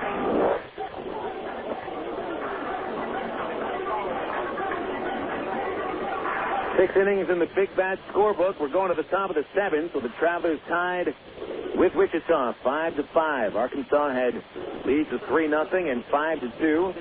The Wranglers tie the game with 2 runs in the 6th inning, although Rich Thompson comes on and strikes out the side after inheriting 3 runners with no outs. Clarification on the scoring on that sac bunt in the 6th. The official score ruling no error on Jesse Smith, and man, I don't know what he saw. Brandon Wood leading off in the 7th, chops to short, 1 pitch, and Sanchez is there to field it. He'll flip across, and Wood is forced out at first base. Cody Smith is still on in relief. For the Wichita Wranglers, here are your totals. Arkansas, 5 runs, 8 hits, no errors. Travs leaving 6 men on base. The Wranglers, 5 runs, 8 hits, 1 error. And Wichita has stranded 7. A pretty even game right now. Going into the last 3 innings. Matt Brown at the plate. Brown, a 3-run homer in the first. The pitch is a curve, and it's a strike. Smith has been outstanding. Smith came on in the 4th inning with 1 out and 3 men on. Got Greg Porter to bounce into a 5-4-3 double play, starting off a string of 6 consecutive outs before Aaron Peel beat an infield single in the 6th. He was then picked off by the catcher, Tupman. 0-1 is low and a curve. 1 ball, 1 strike to Brown. Brown, the home run, a ground out and a walk. Greg Porter is on deck. So Billy Buckner is off the hook after a subpar performance where he walked 4 and allowed 7 hits and 5 runs and 3 in the 3rd. Pitch to Brown low. 2 balls, 1 strike. Smith now in his 4th inning of work. He's actually been credited with 3 innings because of the double play in the 4th. Here's a 2-1 pitch from the right-hander. Brown backs away. Ball 3, low and inside. 3-1.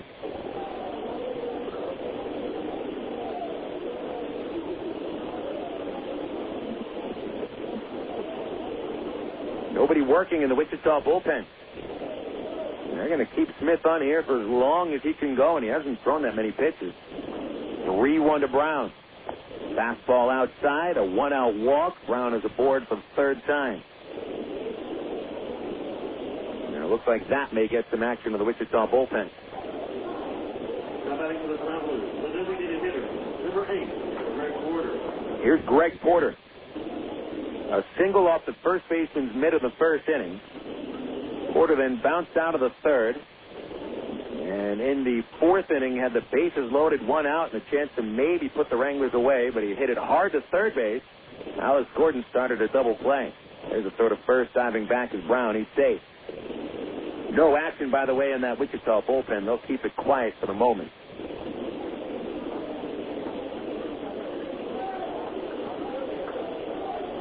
Brown in aggressive stance on his lead.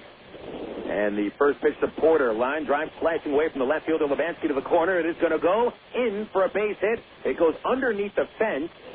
And here comes Brown around 3rd as the umpires are going to have to go out there and see if the ball really got stuck under the fence. The left fielder, Levansky, signaling with his arms up. Porter coming around 3rd to touch the plate. And the plate umpire, Maiden, going all the way into left field to get a look at that. And he signals a book rule double.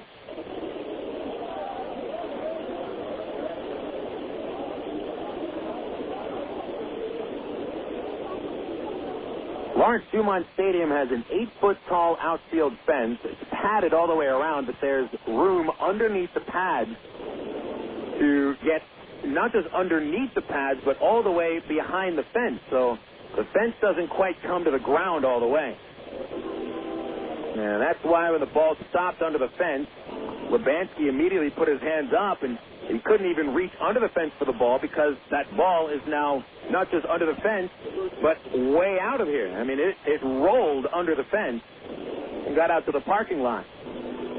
So Porter will get a double, pushing Brown to 3rd base. Double number 17 on the year for Porter. Now Matt Pauley has a chance to put the Travs back in front. Infield plays in. Pauley is 1 for 3, a left-hand batter, and Smith coming from the stretch. Pitch on the way to Pauley. Take it. It's a strike at the knees. 0-1. Pauley with 24 RBIs for the Arkansas Travelers. All told 40 RBI between AA Arkansas and A Rancho. 0-1 delivery to Matt. It's outside, ball 1.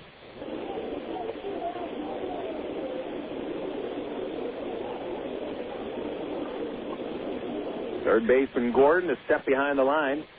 Sanchez at short, 2 steps back. First baseman Kime, right behind. Second baseman Murphy, also in. 1-1. Swinging a line drive, a base hit into left center field. splits the outfielders. 2 runs will score. Pauly holding at first as left fielder Lebansky comes up throwing to second. Matt Pauly's 2-run single puts the Travs back in front by a 7-5 score. Great piece of hitting by Pauly. A solid line drive on a fastball that was at the knees. RBIs 25 and 26 for Matt Pauly. And the Travs come right back after Rich Thompson struck out the side to leave 3 men on base in the bottom of the 6th. The Wranglers did tie the game, but they must be kicking themselves now for not taking the lead. Brent Del Chiaro will come up to bat. Smith had allowed only 1 base runner to reach out of 8 men faced, but then 3 in a row now in the 7th, and 2 have already scored. Throw to first, and Pauly lunges back ahead of the throw. Checking the Texas League scores, they're in the bottom of the 9th at Tulsa, with Springfield holding on to a 2-1 lead. Stretch by Smith. Del Chiaro 0 for 3, and the pitch, high, ball 1. Still nobody working in the Wichita bullpen. At Corpus Christi, Frisco leading 7-5. Kevin Mahar, a grand slam in a 6-run second inning. Midland leading San Antonio 1-0 in the bottom of the 8th. Throw to first again. Pauly lunges back again, just barely ahead of the throw this time.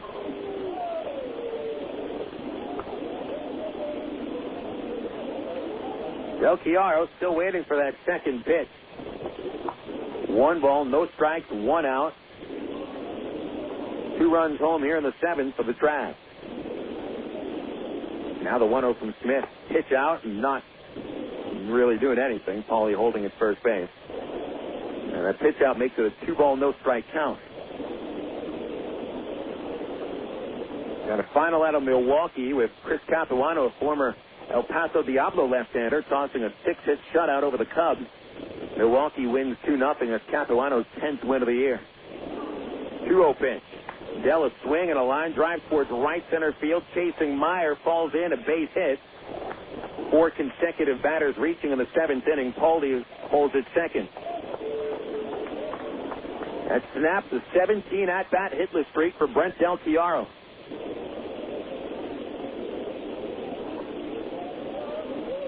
Now the Wranglers will get somebody warming up for the first time since Smith came on in the 4th. Another final score. Washington winning in 11 innings over Florida 8-7.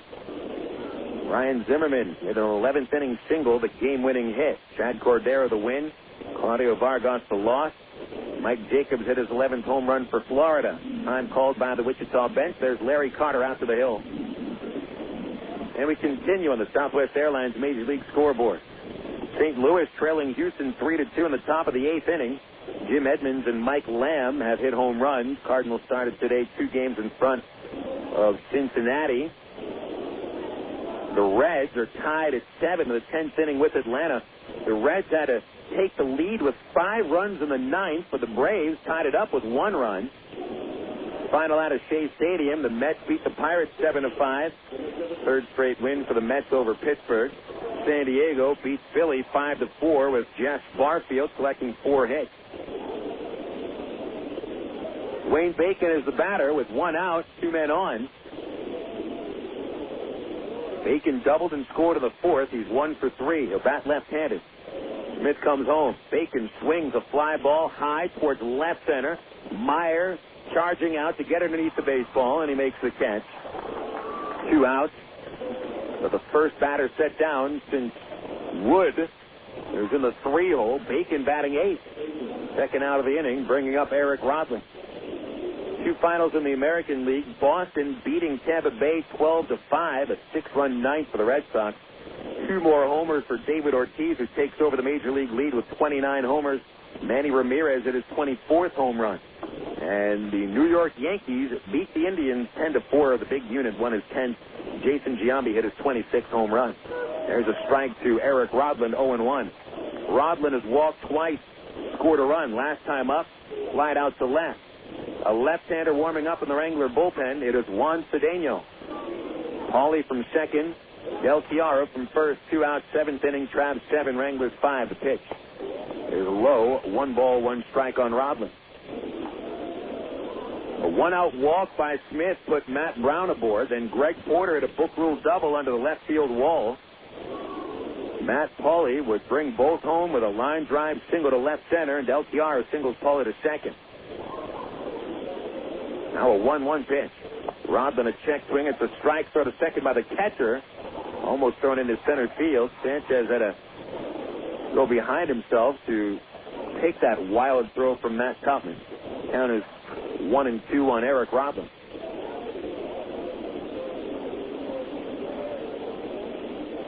Travs will bring Rich Thompson back on for the last of the seventh. Arkansas looking to knock out Cody Smith here in the top of the seventh inning. The 1-2. There's a soft line drive into left field, a base hit. Pauley coming around third. Lebansky will throw to second base. Pauley scores, and it's first and third for the Travs. Rodland makes it another 3-run Traveler lead, 8-5. RBI number 29 for Rodland, and that ball barely got over Ángel Sánchez, the shortstop, who was holding Pauley at second base. That's why he was not at his usual depth. If he was at that usual depth, deep at short on this AstroTurf infield, he may have been able to make the catch on that soft flare. This is good to see. After the Wranglers tie the game in the sixth, Arkansas comes right back to match their largest lead of the night. Lebansky may have had a chance to throw Pauley out at home. I'm not quite sure why he didn't throw home. Fielded the ball pretty cleanly in shallow left, had a clear eye to the plate, but instead elected to throw to second. And Rodland not only knocks in the third run of the inning for the Travs, but he also knocks Cody Smith from the game. Remember, Cody Smith has an unblemished record at 6-0 this year, but now he's on the hook for the loss as the Travs scored 3 times against him in the seventh, and he is out of the ballgame with 2 outs. It'll be Juan Cedeno coming out from the Wichita bullpen, and we have a 60-second break coming your way. The call to the bullpen brought to you by the new AT&T. Go online to att.com and check out their amazingly low price for blazing fast high-speed internet. Order today and get your high-speed internet at a dial-up price online at att.com. We'll take a 60-second break with the Travelers leading 8-5 on Air America Little Rock 1380. Kirk Woolsey, we happen to know that you are the world's worst backseat driver, which means, Kirk, that you like to be in control. So check out att.com. You can see all our best deals, like 12 months of true high-speed internet for just $12.99 a month when you order online. If you switch from your old cable company, you even get 3 months free. And with AT&T Account Manager, you can see your account activity, add services, and pay your bills online, all in one place. So that's Kirk's world. For everybody who's not Kirk, if att.com can deliver online control to him, it can do the same for you. Switch to the new AT&T at att.com, and you'll be in the driver's seat, as long as you're not riding with Kirk. SBC is now the new AT&T. The new AT&T, your world, delivered. Taxi levy charges and federal universal service cost recovery fiesta. High-speed internet will credit applied after 3 months paid service and excludes FUSF cost recovery and other fees. For details of additional charges, restrictions, and requirements, call 1-866-416-6471 toll-free or visit att.com for other details. Not available in all areas.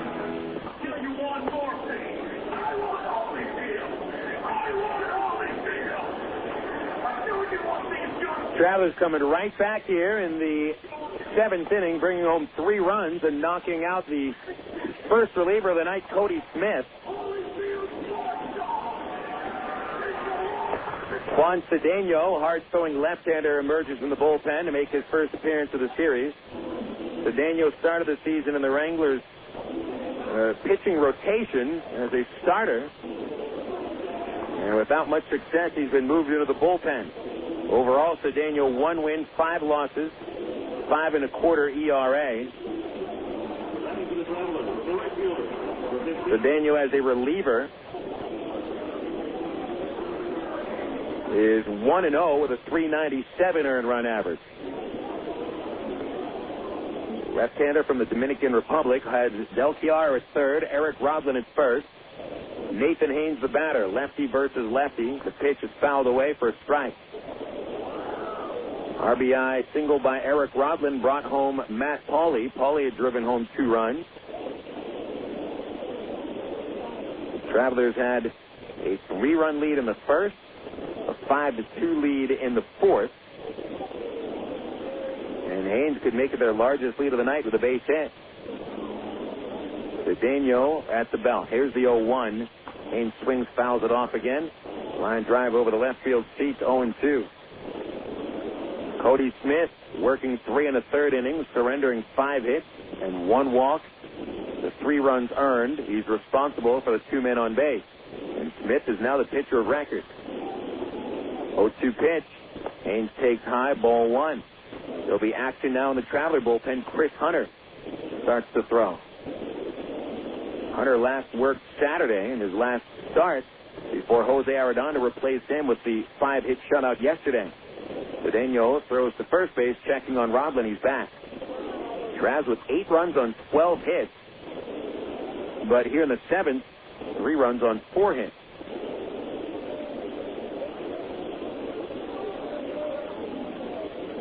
Here's a 1-2 to Haynes. Fastball caught him looking, and the inning is over.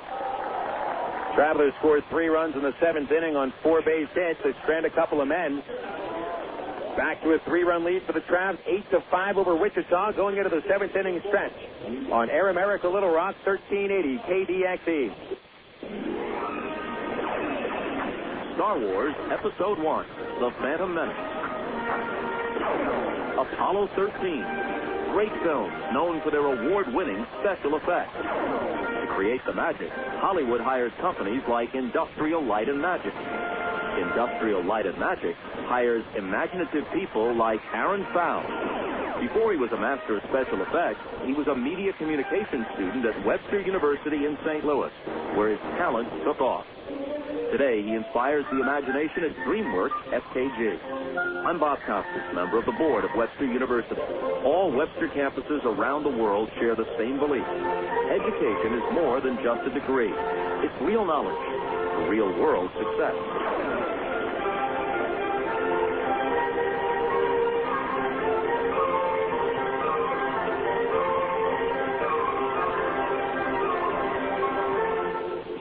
The pitch on the way, and you can catch the Travs online at www.travs.com. The Arkansas Travelers have one of minor league baseball's most user-friendly websites with easy access to Travs game stories, up-to-date stats, and Texas League standings. You'll be informed about the Travs online at travs.com. Purchase tickets, Travs souvenirs, listen to the game. Hey, if you could buy hot dogs and popcorn on the website, it'd be like coming to the old ballpark. See us online, www.travs.com. You're listening to Arkansas Travelers Baseball. Bottom of the 7th coming up here at Lawrence Dumont Stadium. Travelers leading 8-5. 3-run rally in the 7th. The difference, 2-run single by Matt Pauley put him ahead. And it's Rich Thompson back on for the 7th inning with Chris Hunter working in the bullpen. Thompson inherited 3 runners with no outs in the 6th after the Wranglers' first 5 batters reached against Jesse Smith. He had a go-ahead run at third base and insurance on the other bases, and Thompson overpowered the top 3 batters of the order, striking out Ángel Sánchez, Chris Lebansky, and Alex Gordon. And now Billy Butler leads off the 7th inning against Thompson. Rich will go to the windup and deliver a fastball low. Butler, 2 strikeouts against Smith. He's 0 for 3 today and hitless in 7 at-bats during the series. Infield plays very deep, and Brown to the cut of the grass at third base. The 1-0 pitch. Swung on and fouled off by Butler. A nice slider by Thompson, spinning towards the outside corner, and Butler fouls it over the first base roof. 1-1. I see Hunter warming up in the bullpen. And we're not quite sure who would come on the ninth. The 1-1, swing and a miss, strike 2. I tell you, Rich Thompson has got some serious hop on the fastball today. He's throwing darts. Possibly see Miguel González for the 9th inning, but got to get to the 9th first. He's been the closer recently. 1-2 pitch. Butler takes high, ball 2.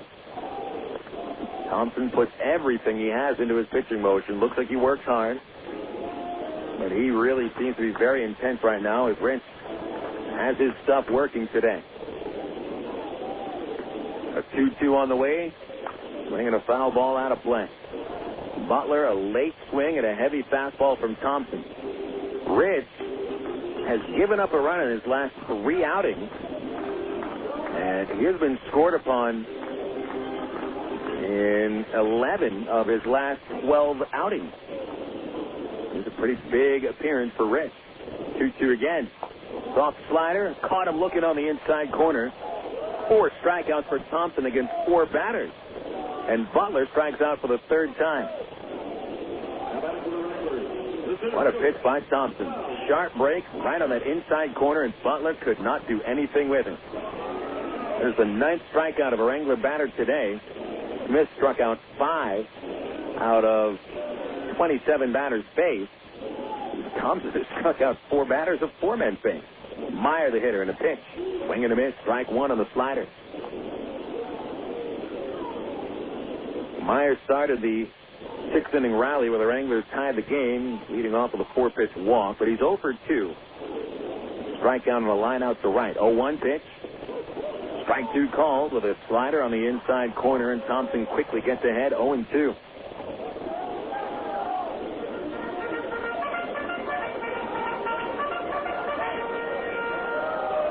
Could Thompson strike out 5 consecutive batters?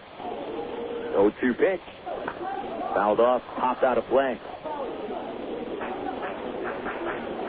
Thompson, during the first month of the season, looked like he would be a sure thing to be a nailed closer all year.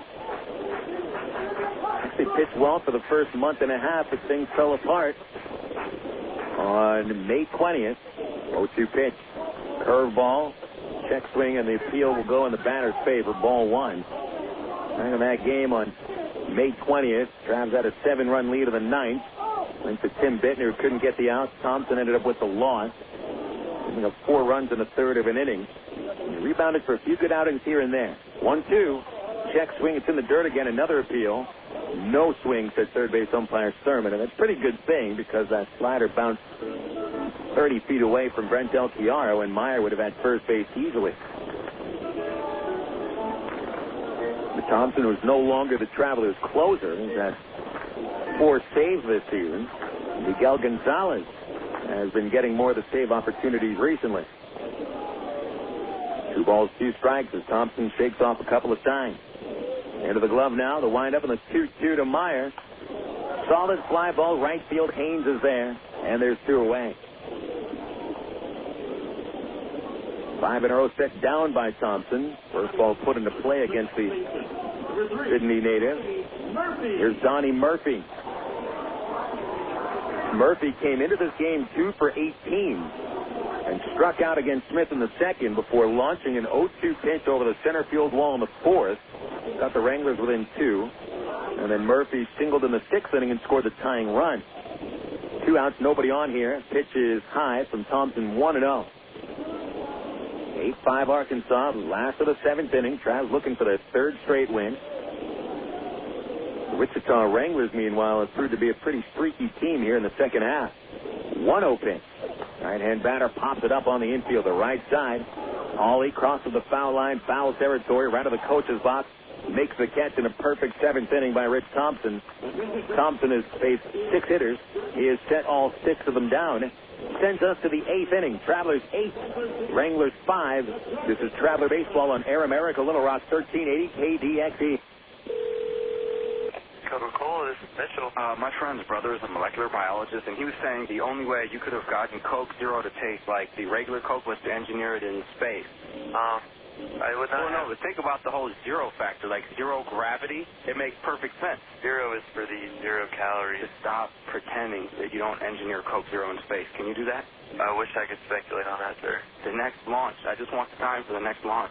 Coca-Cola Zero. Real Coke taste, 0 calories. Ameripride Services is the linen and apparel company to get your team into a professional uniform program. Ameripride features a wide range of high-quality custom programs for the manufacturing industry, hospitality and food service, medical or dental uniforms, and professional and executive wear. Call 664-5575 to schedule a presentation with an Ameripride consultant, also specializing in the finest quality table linen, rental mat, and restroom services. Call 664-5575 for Ameripride. Ameriprise, the official garment supplier of the Arkansas Travelers. For 30 seasons, Jim Elder was the radio voice of the Arkansas Travelers. Fans knew him as the human encyclopedia of sports knowledge from baseball to horse racing to football. Jim knew it all, but Jim Elder was about much more than sports. He also loved to help kids, and that's why his friends and family started the Jim Elder Good Sport Fund. The fund helps organizations that teach kids about life through sports, like Park, RBI Baseball at Lamar Porter Field, the First Tee, Arkansas Sheriff's Youth Ranch, and kids clinics with the Arkansas Travelers.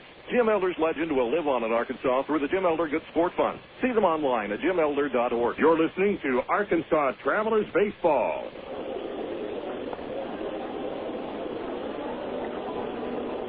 First half of the 8th inning. Travelers 8, Wranglers 5 in Game 2 of the series. Arkansas winning 1-0 yesterday. Phil Elson on the broadcast tonight. Travelers took the lead in the 7th inning, a 3-run rally. 2 runs coming home and a bases loaded on a single by Matt Pauley.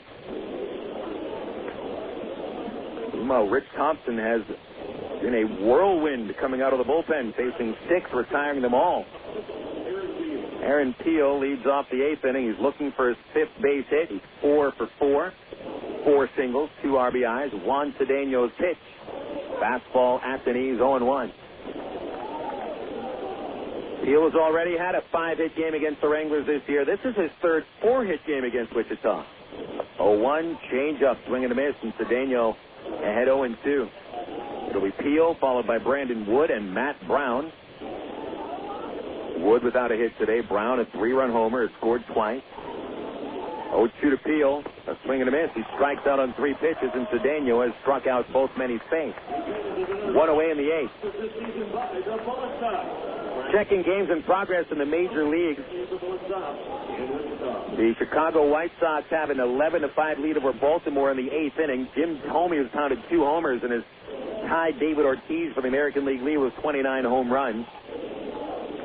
Now it's Wood at the plate, 0 for 3 with a walk and a run scored. Pitch is chopped foul outside the third base line, 0-1. Angels trailing Oakland in the 3rd inning, 2-1. Angels have a 5-game winning streak. There's 4 games back of first place Oakland. 0-1 pitch. Wood takes low. It's a ball and a strike to the Arkansas shortstop. San Francisco, a 3-run first inning at Dodger Stadium. Giants 3, Dodgers nothing in the 2nd. Pitch to Wood. Inside corner, strike 2 called. Atlanta batting in the bottom of the 10th inning, tied at 7 with the Reds. 1-2 to Wood low. 2-2 count. Astros 4, Cardinals 2 after 8 innings. All the other scores are finals, and we'll have those for you during the Allstate Insurance post-game report.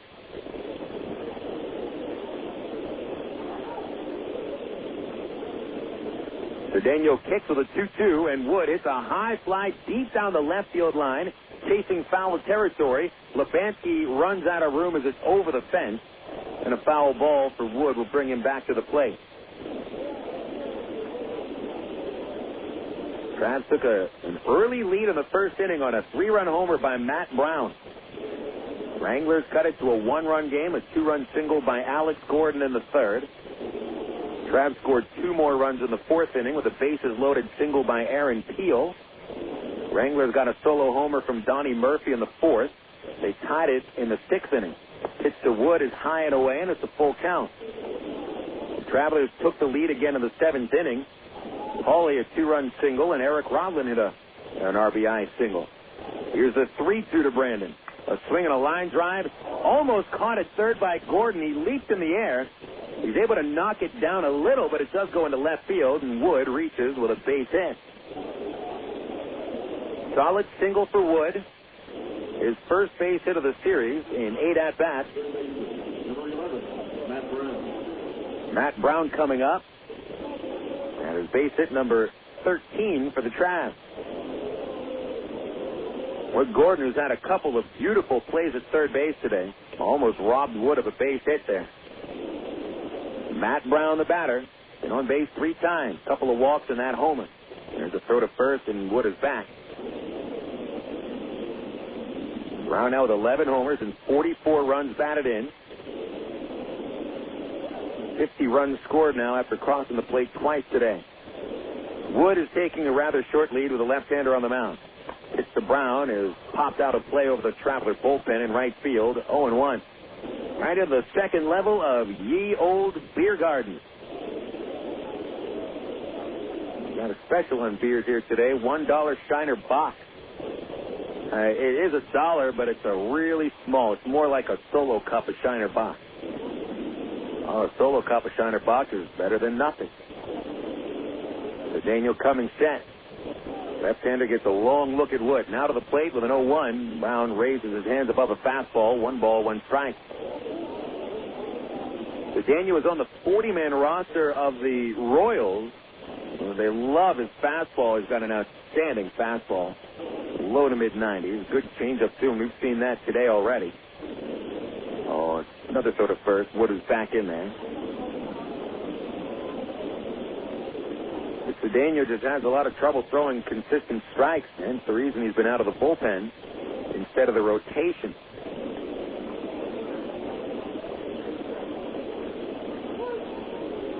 Here's the stretch and a 1-1 pitch. Brown a check swing, but he followed through and missed. Strike 2.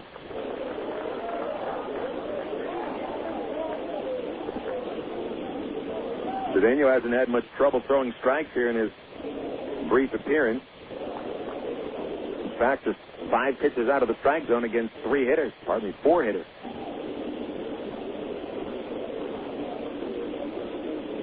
Back to the plate, a 1-2. Brown hits a high fly over that bullpen again. Down the right field line and over Ye Old Beer Garden. Foul ball. Still 1-2 on Brown. We've got a final score out of Tulsa where the Springfield Cardinals beat the Drillers. 3rd straight loss for Tulsa. Final score, Cardinals 2, Tulsa 1. Mike Parisi got his 4th win, defeating Emmanuel Ulloa, and Corey Doyne saved his 4th. 1-2 to Brown. Line drive foul next to the Beer Garden. Midland leading San Antonio 1-0 in the bottom of the 9th. Jason McIntosh is on for the San Antonio Mission. Midland today has had outstanding work by Brad Knox, 7 innings, 2 hits. Hunter Robertson in 1 inning, and he'll come on for the 9th.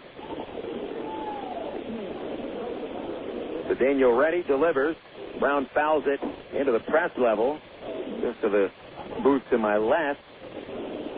You've heard me broadcasting here for the last 6 years. This Lawrence Dumont Stadium press box a little bit dangerous. The proof is in the baseball-sized dent in the back wall of the visiting booth. Not protected from foul balls here. Daniel looks at Wood and throws over, and Brandon back in on his feet. 8 runs on 13 hits for the Travs. The Wranglers, 5 runs, 8 hits. Wichita committing the game's only error. Daniel working on Brown, a 1-2 count. There goes Wood on the pitch. Brown hits a high fly ball into deep center field. Maier going back of the warning track, and he's there to make the catch. Over the shoulder grab as well. Wood was crossing second. He hustles back to first with no play. Brown just missed getting that ball out of the park. 400 feet to straightaway center here at Lawrence Dumont Stadium. I'd estimate Brown hit that ball about 395 feet. 2 away in the 8th, and Brown 1 for 3. Now Greg Porter coming up. Porter had a big hit in the 7th inning, carrying along that rally. Followed the walk to Brown with a book rule double to the left field corner. Then he would score on the Pauly single. This time, Porter bats with Wood at first. 2 outs, and the Travs leading by 3 in a pitch. Outside, ball 1. Briscoe has tacked on 4 runs over the hooks in the 7th, and the Rough Riders, the last place team in the South, lead Corpus Christi 11-5 in the 7th inning. Hooks are 11-2, won 4 straight. Throw to first and Wood back. Rough Riders 4-9, 7 games out already.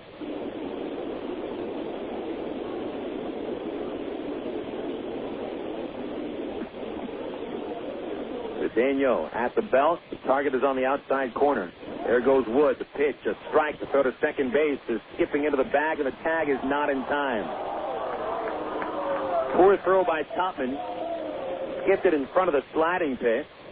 Sanchez was there to scoop it up. He put the tag down on Wood, but Wood steals his 12th base in 13 tries. The count is 1-1 on Porter.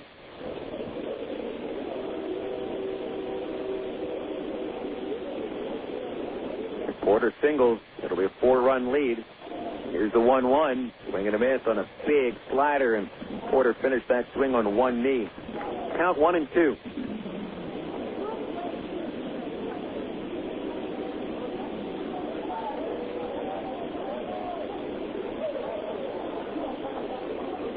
Daniel nods in agreement.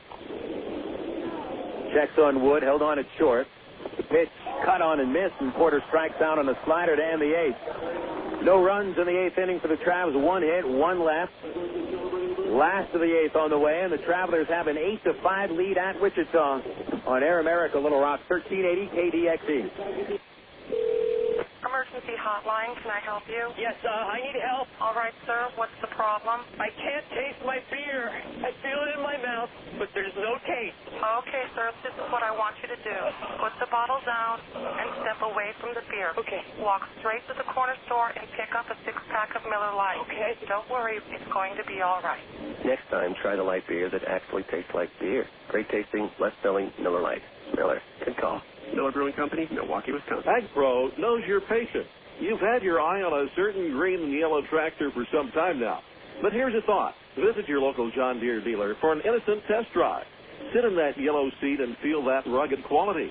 Then run the numbers. You may find you've underrated the value of a John Deere and overrated the value of patience. After all, nothing runs like a Deere.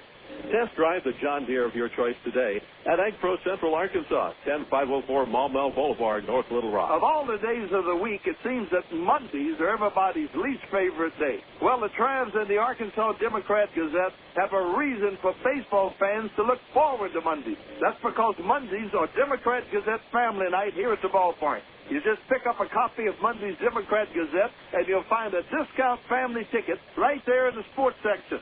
That's right. It's a coupon that admits the whole family for just $2 a person. Hey, Mondays don't sound so bad anymore. You're listening to Arkansas Travelers Baseball.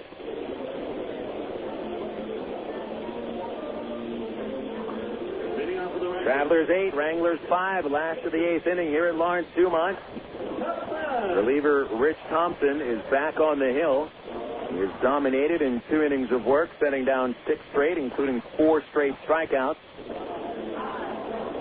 Chris Hunter is not throwing in the bullpen as Thompson works the eighth. Bottom 3 Wichita batters. Matt Tupman will lead off. Tupman had an RBI single as part of his game-tying rally in the 6th. And the pitch to the left-hander is a slider for strike 1.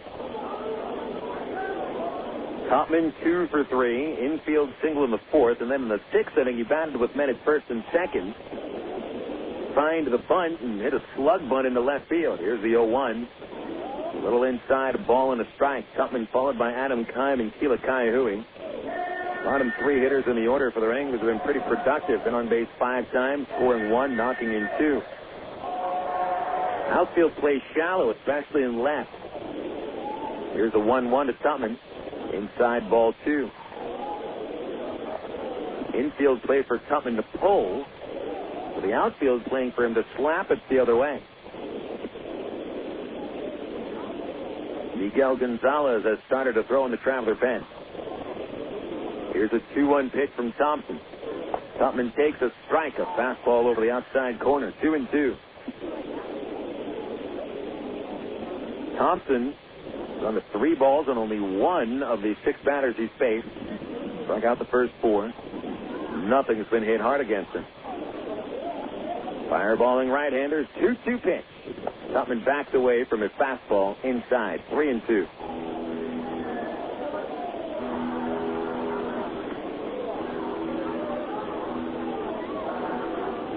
Thompson has a fresh arm. Here's wind up. 3-2 pitch. A swing and a foul back. Thompson last appeared in the game 5 days ago, going 3 2/3 against the Tulsa Drillers. So he should be looking pretty strong here in his third inning of work today, and he does look strong. Payoff pitch on the way. Tupman swings a broken bat flare into right field for a base hit. Leadoff single for Tupman. He's aboard for his third single of the game.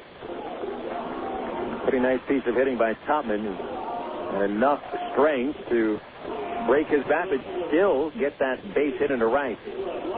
Ninth hit of the game for the Wranglers. And here's Adam Kime.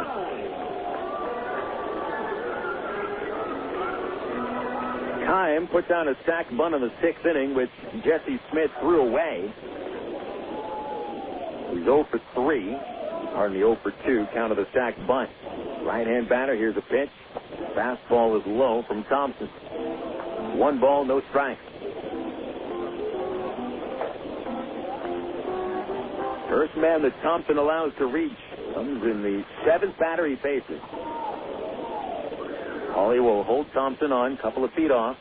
The 1-0 pitch is grounded to shortstop. Wood is there. He'll throw to second. Rodlin's relay to first is not in time. Kime had enough speed and a good play by Rodlin, absorbing Tupman, sliding into him pretty hard at second base. 6-4 on the force out at second, and Kime on the fielder's choice, reaching first base. Here's Kila Ka'aihue. Ka'aihue has been on base 3 times today. For a batter hitting 183 with an on-base percentage of 276, he's had a great day.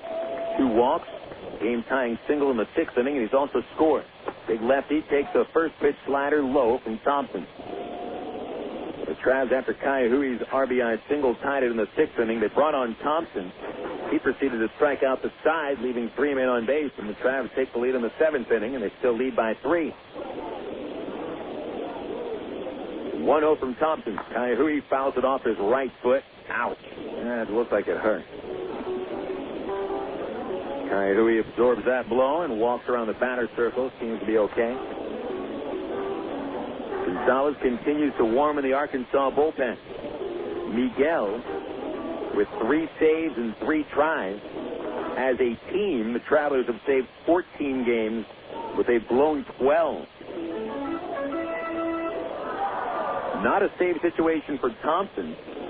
He's the pitcher of record. Coming on to the 6th, Travis took the lead in the 7th inning.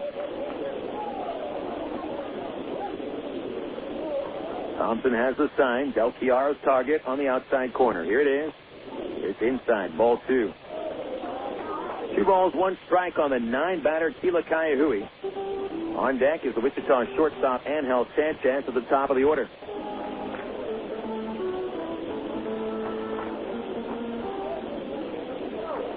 Short lead by Kime at first. Thompson's 2-1 to Ka'aihue is a slider for a called strike. 2 balls, 2 strikes to Ka'aihue, and Thompson could go for his 5th strikeout. Ka'aihue is the 9th batter, Rich his face.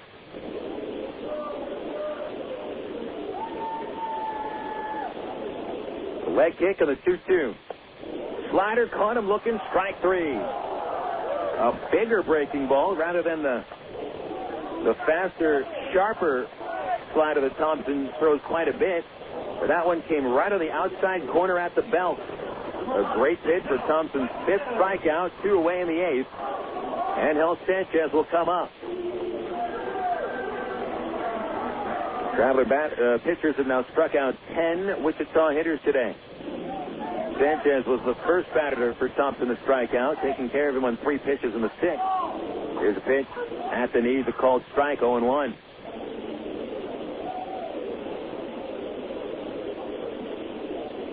Sánchez 0 for 4 today.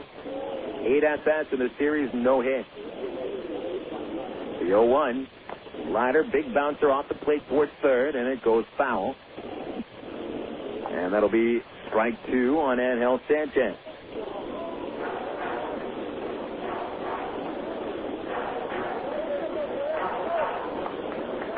Travers looking to win their 3rd straight game. If Arkansas wins this ball game, they'll draw within 1 game of first place.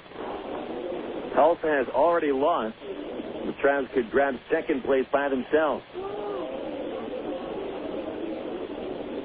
Thompson at the belt. Here it is, the 0-2.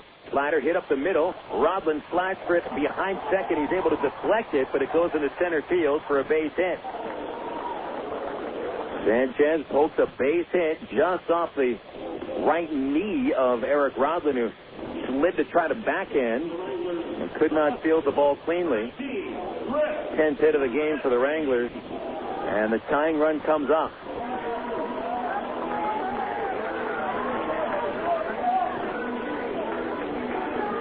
Chris Lubanski is the hitter, a left-hand batter.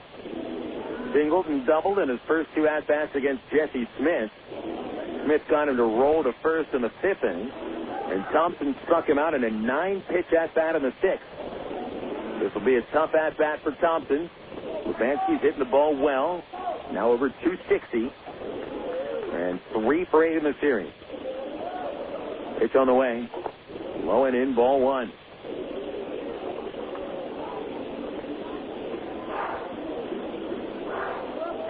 Lubanski's driven in 36 runs this year. He's got 2 men on base. 6 home runs for Lubanski on the season. Here's the 1-0 pitch. Bringing a foul ball out of play. A pop up over the third base seat. 1-1.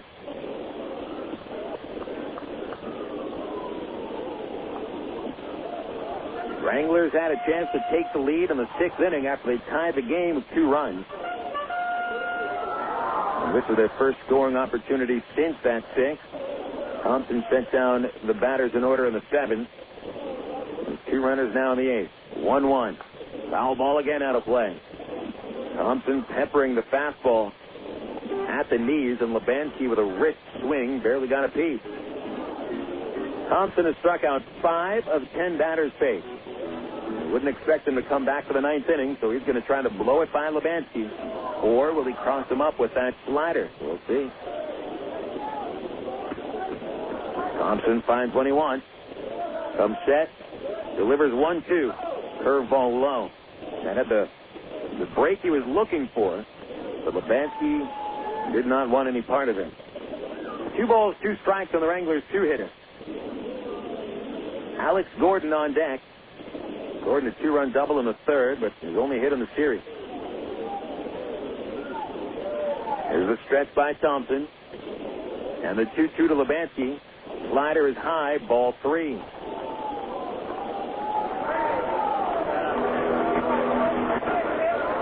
A couple of close ones there, good-looking pitches, but they were out of the strike zone. It's more that Lubanski's been able to lay off. Patient hitter here in a spot where a home run could tie the game. Thompson does not want to bring the go-ahead run up. 3-2 pitch. Runners go. Swinging a high fly foul. That'll go over the Arkansas bullpen and to the beer garden. Lubanski was sitting on a fastball. He got it, but Thompson brought it a little bit on the hand. Runners back to their spots. Back to second base goes Kimes. Sanchez over to first. Infield plays for Lubanski to pull. And the outfield doing the same thing. Haynes playing not all the way to the corner, but about 10 feet away from his normal right field spot towards the right field line.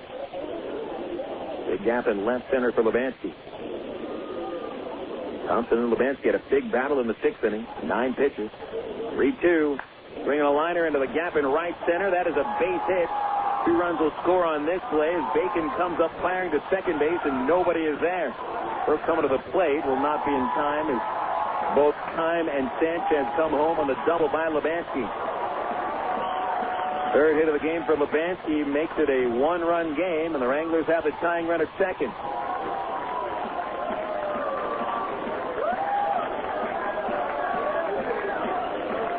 Eight to 7 the score. And here comes Tyrone Boykin out of the dugout. He is pulling Thompson. Boykin was giving Thompson a chance to get through 3 innings. With the lead now in jeopardy, and the tying run at second is going to go to Miguel González.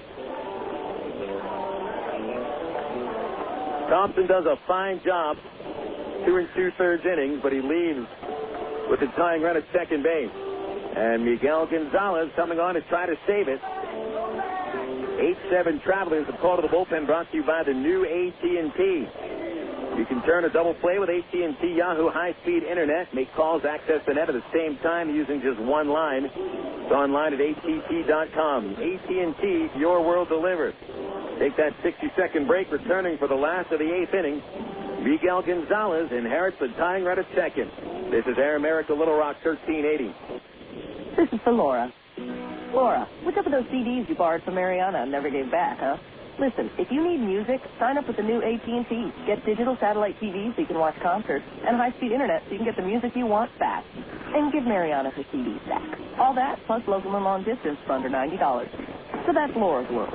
For everybody that's not Laura, if we can deliver options to her, we can deliver the right plan for you, too. Digital satellite TV, high-speed internet, and local and long distance for under $90. Add Singular Wireless and save even more. Call 1-800-PICK-ATT or visit thenewatt.com today. Oh, and Mariana, you're welcome. SBC, now joined with AT&T, proud sponsor of the 2006 U.S. Olympic team.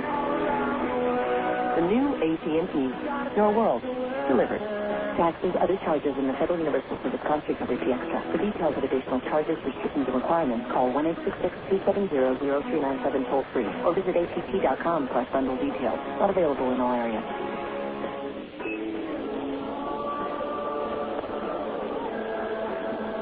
Miguel González coming on to the 8th inning.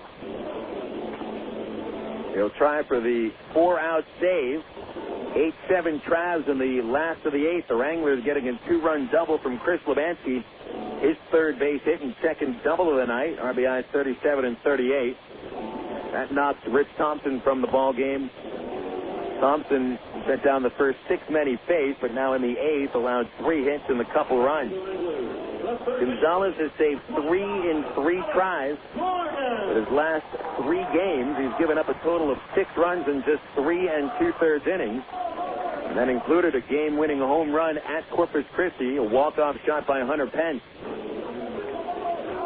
González 0-1, 3 saves, 476 earned run average. 6'1" right-hander out of San Fernando, California. Inherits the tying run at second. That's Lebansky. Gordon the batter. Left-hander, 1 for 4. González deals a curveball outside, 1-0. Gordon with 1 hit and 8 at-bats in the series. It was a 2-run double tonight in the 3rd inning, which followed Lebansky's other double. Lebansky has very good speed. We're trying to hold him on, but he's got a pretty big lead. 1-0 pitch. Check swing. It is low. Ball 2.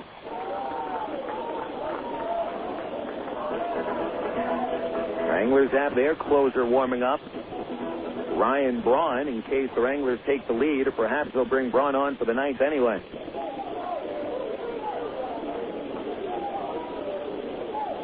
Here's a 2-0 from González. Fastball swung on and missed, and Gordon chased a pitch that was under his knees. 2 balls, 1 strike.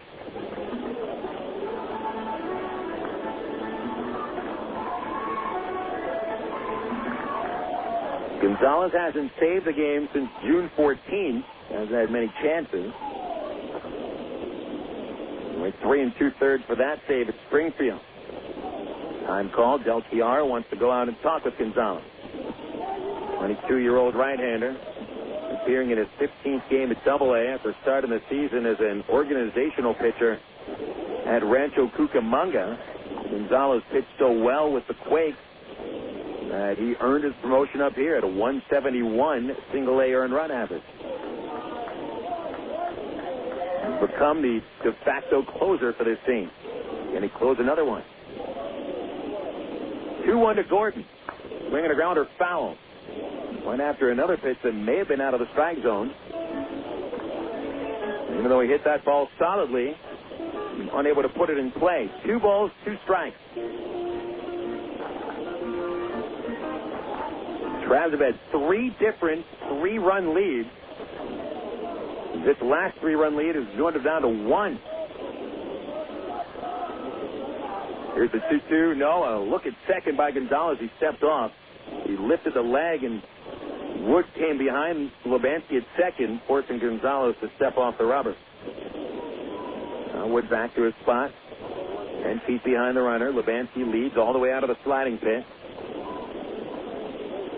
It's a 2-2 pitch. Gordon swings and fouls it off. A late swing at a fastball. He must have expected a changeup or a curve. But Gordon had enough to just get that little piece and foul it to the third base seat. Still 2 balls, 2 strikes on last year's second overall pick. González, who was undrafted, coming set. The pitch, swing and a foul back. And Gordon pirouetted on his right foot, reaching out for that ball. He is swinging at everything now.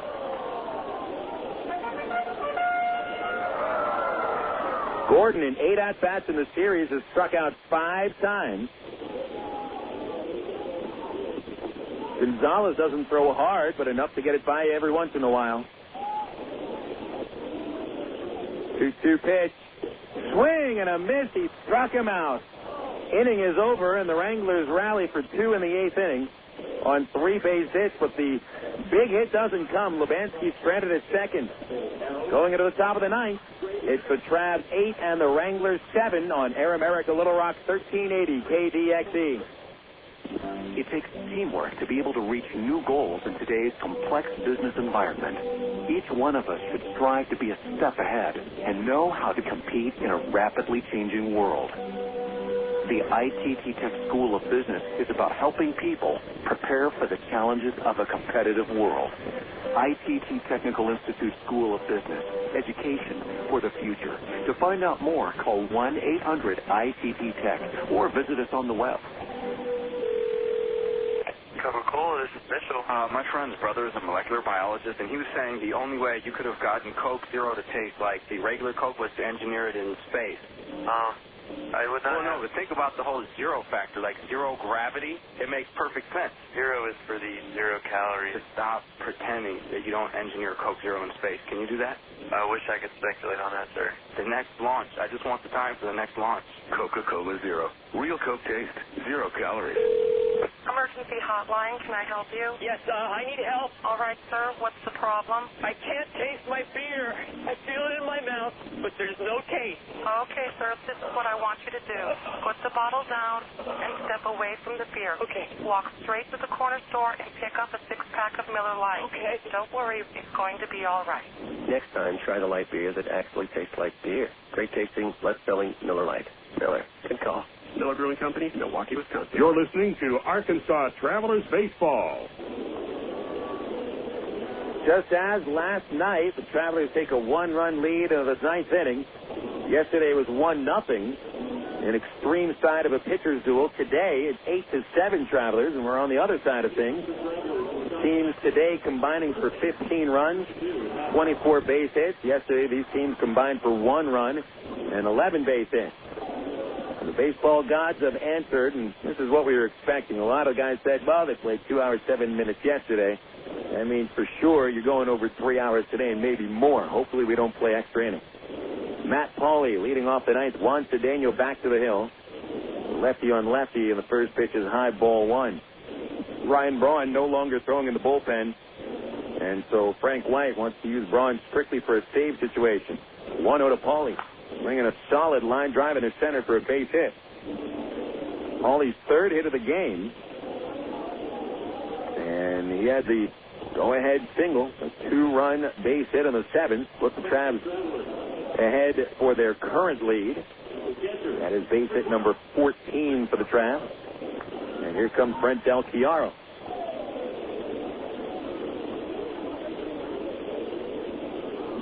Matt Pauley now 9 hits in his last 25 at-bats after a 2-for-23 stretch.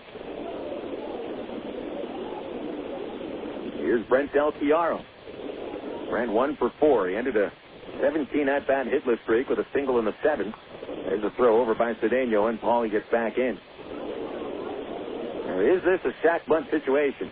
Maybe so. Del Chiaro batting 120 coming into the game.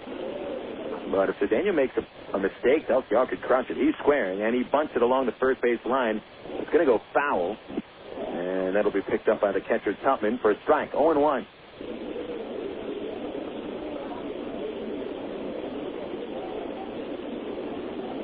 Travelers have Pauley, Del Chiaro, Bacon, Batting here in the ninth, Eric Rodland will also bat as long as there's not a double play. Travs scored 3 times in the first, twice in the fourth, and 3 runs in the seventh. Wranglers countering with 2 in the third, 1 run in the fourth, 2 runs in each of the 6th and 8th innings. The 0-1 from Cedeno. Bunted. This will move the runner up. Taken by Cedeno on the right side. His flip to first with a first baseman Kime staying there. Sacrifice 1-3. Good job by Del Chiaro. Now that gives Dwayne Bacon an RBI opportunity. Dwayne Bacon.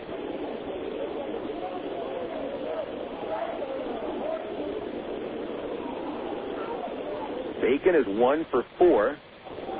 Led off the 4th inning with a double to right center. Came around to score on Aaron Peel's third base hit. Peel was 4 for 5 today. Bacon will bat from the right side against the lefty. Cedeno at the belt, checking on Pauly. The pitch. Bacon takes a called strike on the inside corner. 0-1. 26 RBIs on the season for Dwayne Bacon. 4 of them coming against the Wranglers. Here's the 0-1 pitch. Almost hit Dwayne. And almost dropped by Tupman, but he was able to stab it, getting the ball in the little webbing of the catcher's mitt.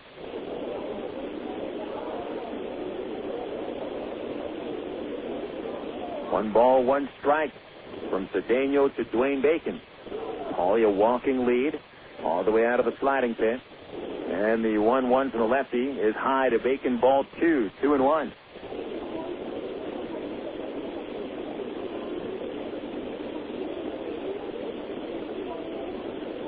One run would make such a difference.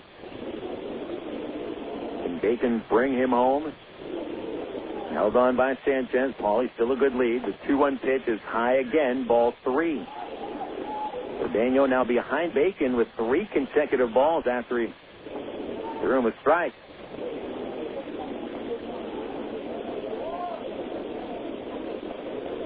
Rodland waiting on deck. Gap for Bacon in left center field. They're going to come inside the pitch. Fastball, and that is on the outside half, strike 2.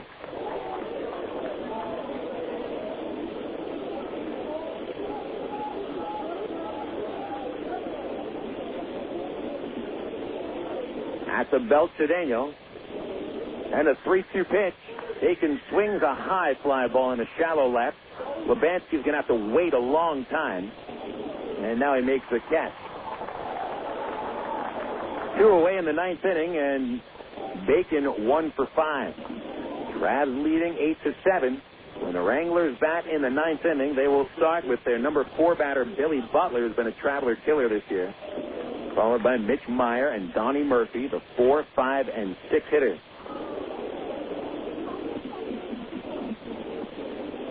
Eric Rodland, the batter.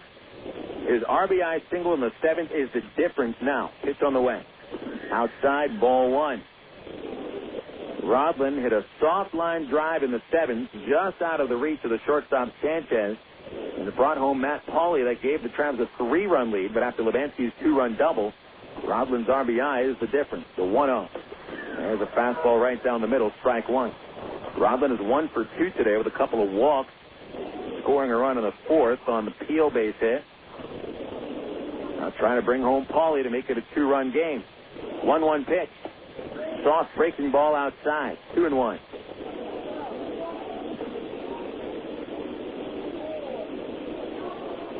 Cedeno is working in his 3rd inning. Hasn't allowed a run yet. The 2-1. Rodland swings and misses. Strike 2.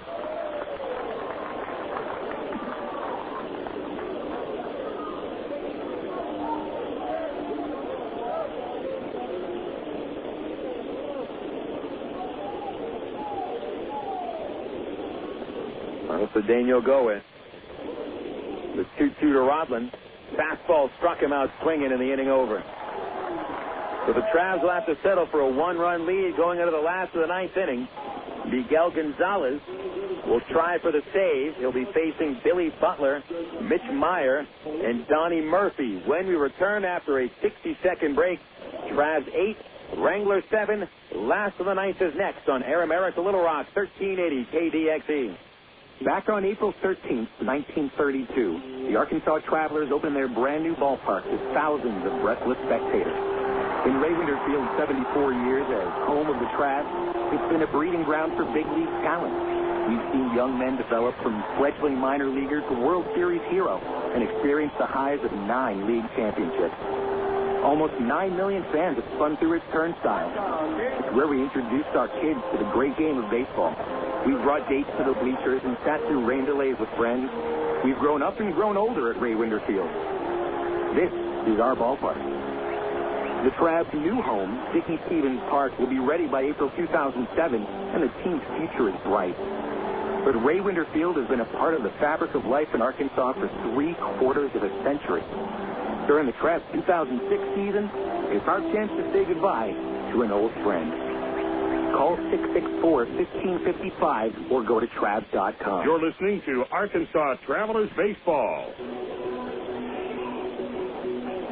Last of the ninth inning at Lawrence Dumont Stadium, and the Travelers 3 outs away from a 3-game winning streak.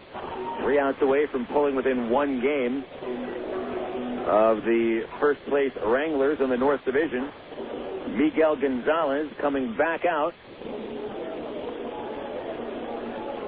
González pitching in the ninth inning after striking out Alex Gordon for the last out of the 8th, leaving the tying run at second. The right fielder, number 16, Billy. Daniel Davidson is warming up as González faces Billy Butler to start the ninth.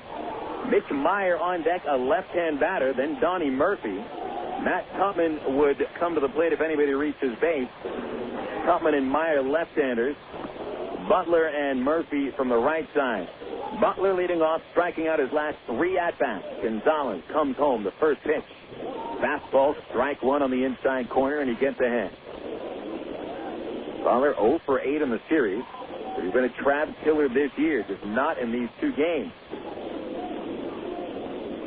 González winds, rears back, delivers 0-1. Missed outside, a ball and a strike. González trying to save this game for Rich Thompson. Cody Smith, the pitcher of record for the Wranglers. A 1-1 from González. Butler pops it up behind the plate, but that's out of play. A foul ball, strike 2.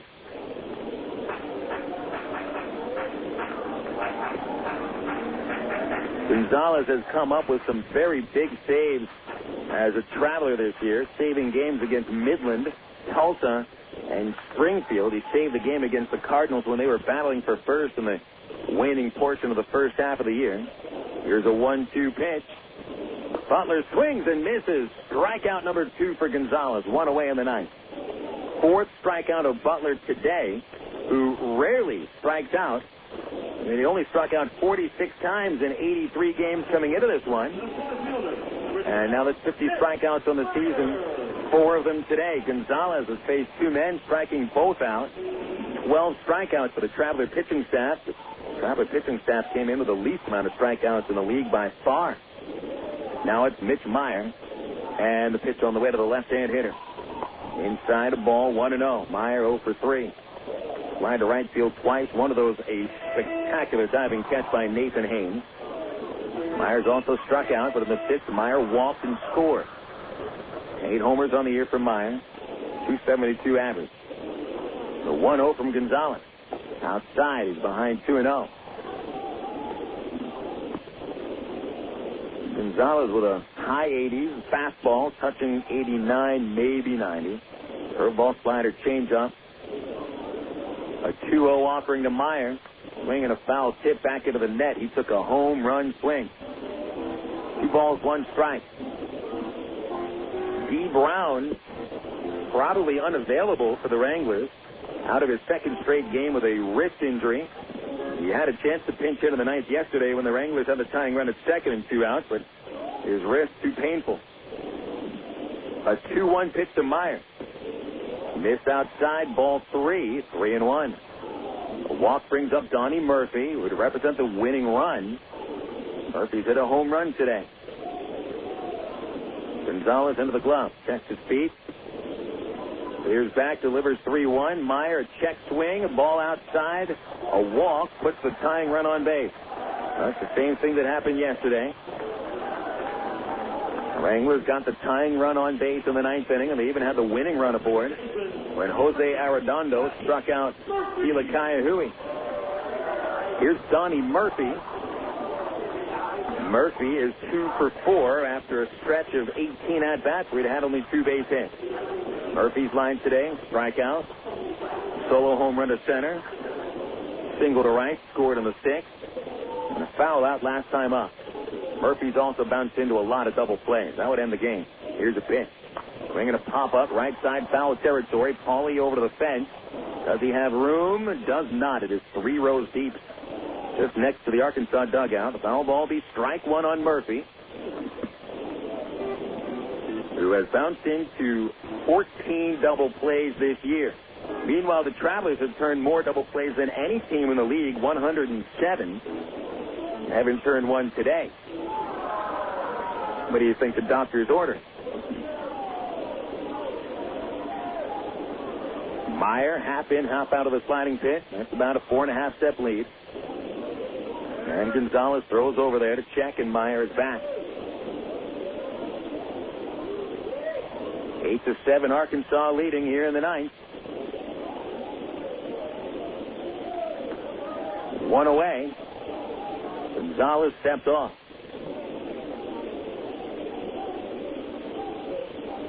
Brown deep at third. Wood and Rodland normal depth for the double play. Large gap on the right side of the infield, with Paulie holding the tying run on base. Here's a 0-1 pitch. Swinging a pop-up again. Foul ball. Side on the right. There goes Paulie over the fence. He'll lean in, and he made the catch. A catch by Matt Paulie. He took it away from a kid. What a catch by Matt Paulie, robbing it from a 7-year-old kid. I guess the Travs owe that kid a baseball. A young gentleman in a yellow shirt who brought his glove to the ballpark in the first row battled with Matt Paulie to make the catch, and good thing Paulie won that battle. Give him a star for that. 1 out to go. Matt Tupman, the hitter. Tough out. He's 3 for 4. Left-hand batter. González set. And the pitch. Up high, ball 1. We talked before about how much foul territory there is here at Lawrence Dumont Stadium. There's at least 60 to 70 feet on each side of the field. No other ballpark in the league would that ball have been caught by the first baseman. There's the 1-0. There's a strike on the outside corner. 1 ball, 1 strike. Davidson still warming up in the bullpen. I believe Davidson would come on if Ka'aihue comes up. And if Ka'aihue comes up, that means he'll have a chance to bring in a winning run. And 2 batters away. Adam Keim is on deck. Then Ka'aihue. González stepped off. 8-7 Travs in the 9th inning, 2 away. González deals. Slider in the dirt. It's 2 balls, 1 strike.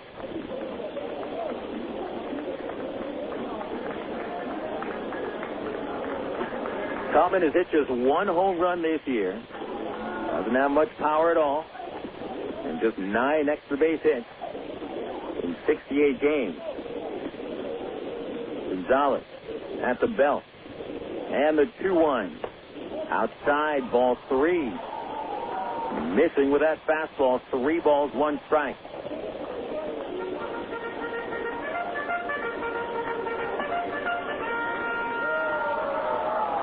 González put Maier aboard with a walk. And the foul out by Murphy brings Tupman. Tupman works it to 3-1. He's a choosy batter. Here's a pitch. Ball 4, and a tying run to second with a winning run on base. González tried the fastball, but it missed high and away. Now it's Adam Keim coming up, and Ken Patterson emerges from the Traveler dugout. Patterson never had to come out of the dugout yesterday until Arredondo had the exact same situation that González is about to deal with.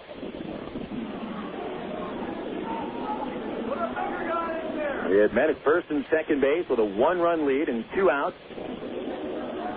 Arredondo had allowed a single and then a walk, putting the tying run to second and the winning run to first. And he was going to face Kila Ka'aihue. Struck out Ka'aihue. González now has to face Adam Kime. Kime was on deck when Ka'aihue struck out to end the game last night.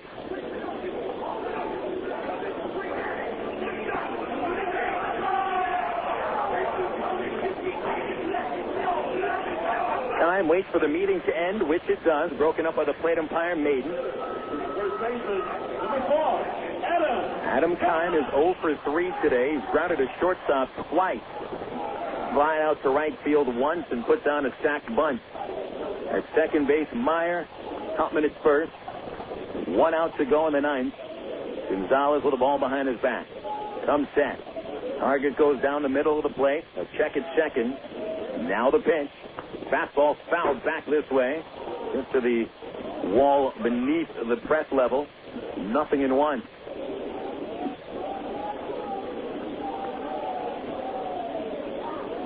Big first strike there for González.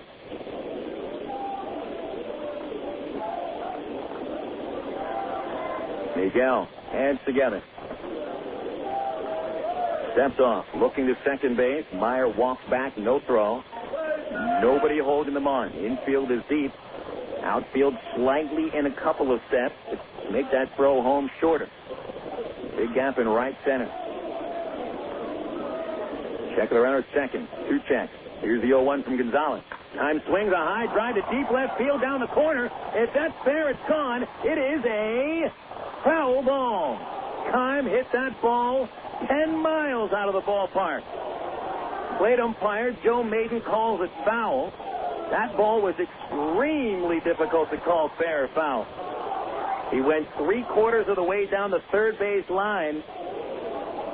Threw his hands up in the air, signaling foul ball after it sailed out of view. He couldn't see it anymore. That's how far Kime hit it.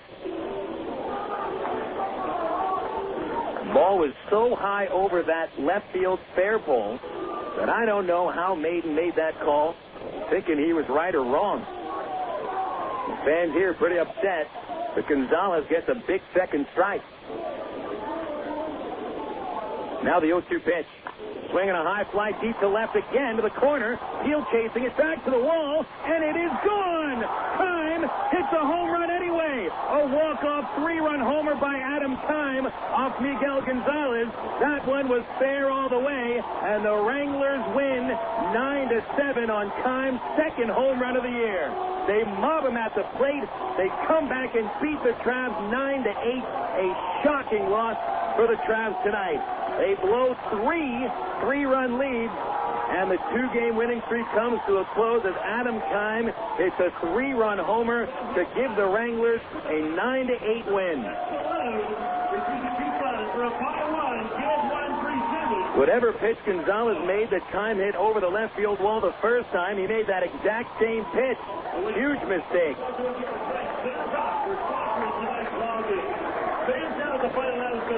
The Wranglers score 3 times in the 9th inning using 2 walks and a home run. González blows his first save. Same old story for the Traveler bullpen. 9-8 the final score. Wichita defeats the Travelers, and Wichita back to a 2-game lead. Pardon me, a 3-game lead now in the North Division standings. An extremely tough loss for the Travelers tonight. They had 3 3-run leads, could not hold it. Arkansas falls to 6-8. The Wranglers go to 9-5. We'll have the Allstate Insurance post-game report next on Air America Little Rock 1380 KDXE. What if there were no bad drivers? What if everyone always follows the speed limit? What if 10-car pileups didn't exist? In a world like that, we'd all be better off. It's why Allstate is introducing 2 incentives to drive safe. For every 6 months you don't have an accident, you'll get cash off your renewal bill with a safe driving bonus. And for every year of safe driving, you'll get $100 off your deductible with deductible rewards. Another year, another $100 off, up to $500. But it's not just about saving money. Safe driving also saves lives. It's time to make the world a better place to drive. That's Allstate stands. Are you in good hands? Get Allstate Your Choice Auto Insurance today. Call a local Allstate agent or 1-800-ALLSTATE. You can get $100 off your deductible the day you sign up. Features are optional and subject to terms, conditions, and availability. Deductible awards apply to collision coverage. Patent pending. Allstate Property and Casualty Insurance Company and Allstate Fire and Casualty Insurance Company, Northbrook, Illinois. Emergency hotline, can I help you? Yes, I need help. All right, sir, what's the problem? I can't taste my beer. I take a sip, I feel it in my mouth, but there's no taste. Okay, sir, stay with me. What's your name? Robert. Okay, Robert, this is what I want you to do. Put the bottle down and step away from the beer. Okay. Walk straight down to the corner store and pick up a 6-pack of Miller Lite. Open one, take a sip, and everything should be right back to normal. Okay. Don't worry, Robert. It's going to be all right. Next time, try the light beer that actually tastes like beer. Great tasting, less selling Miller Lite. Miller, good call. Miller Brewing Company, Milwaukee, Wisconsin. You're listening to Arkansas Travelers Baseball. It's time now for the Allstate Insurance post-game show.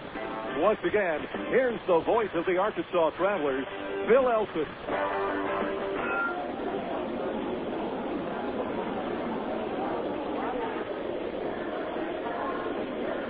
Well, the Travelers had things set up quite nicely to win their third straight game. But it was 2 outs in the 9th inning. Adam Keim has different thoughts. A 3-run walk-off homer on an 0-2 count, no less. And the Wichita Wranglers shot the Travelers with a final score of 10-8. Keim's home run, just his second of the season. This season has been interrupted by injury. It's just his 9th game back after missing a month. Adam Keim hits a walk-off homer to get the Wranglers a 10-8 win over the Travs. Unofficially, the final totals are Arkansas 8 runs on 14 hits, no errors, 10 men left. For the Wichita Wranglers, 10 runs on 11 base hits, 1 error, and 8 men left on base. Travs getting ahead in the first inning against Billy Buckner. With 1 out, Aaron Peel singles. He walks Brandon Wood, and then Matt Brown gets ahead of the count 3-0 before launching a pitch over the left field fence. His 11th home run of the season made it 3-0 Arkansas. Travs had a chance to get ahead even further in the second, loading the bases with 1 out. But Buckner got Brandon Wood to bounce into a 5-4-3 double play, which kept Buckner and the Wranglers in the game. Wichita responded with 2 runs in the third. After 1 out, Jesse Smith issued a walk to Kila Ka'aihue. And then Ángel Sánchez flies to center for the second out, but back-to-back doubles. Chris Lebansky a double to the right field corner, moving Kila Ka'aihue to third base, and then Alex Gordon with a double to right center, scoring Lebansky and Ka'aihue, making it a 3-2 game. Travelers still held that lead and rallied back in the 4th inning to take another 3-run lead. Buckner allows Dwayne Bacon's leadoff double. Then he walks Eric Rodland, putting 2 men on. Nathan Haynes puts down a sac bunt with Buckner trying to throw to third base. The throw would not be in time, so the base is loaded, no outs. Aaron Peel connects on a line drive single over the left fielder's head, bringing Bacon and Rodland home. Haynes held at second base, so Peel only got a single out of it. And then Brandon Wood lines out to center before Buckner walks Matt Brown to load the bases once again.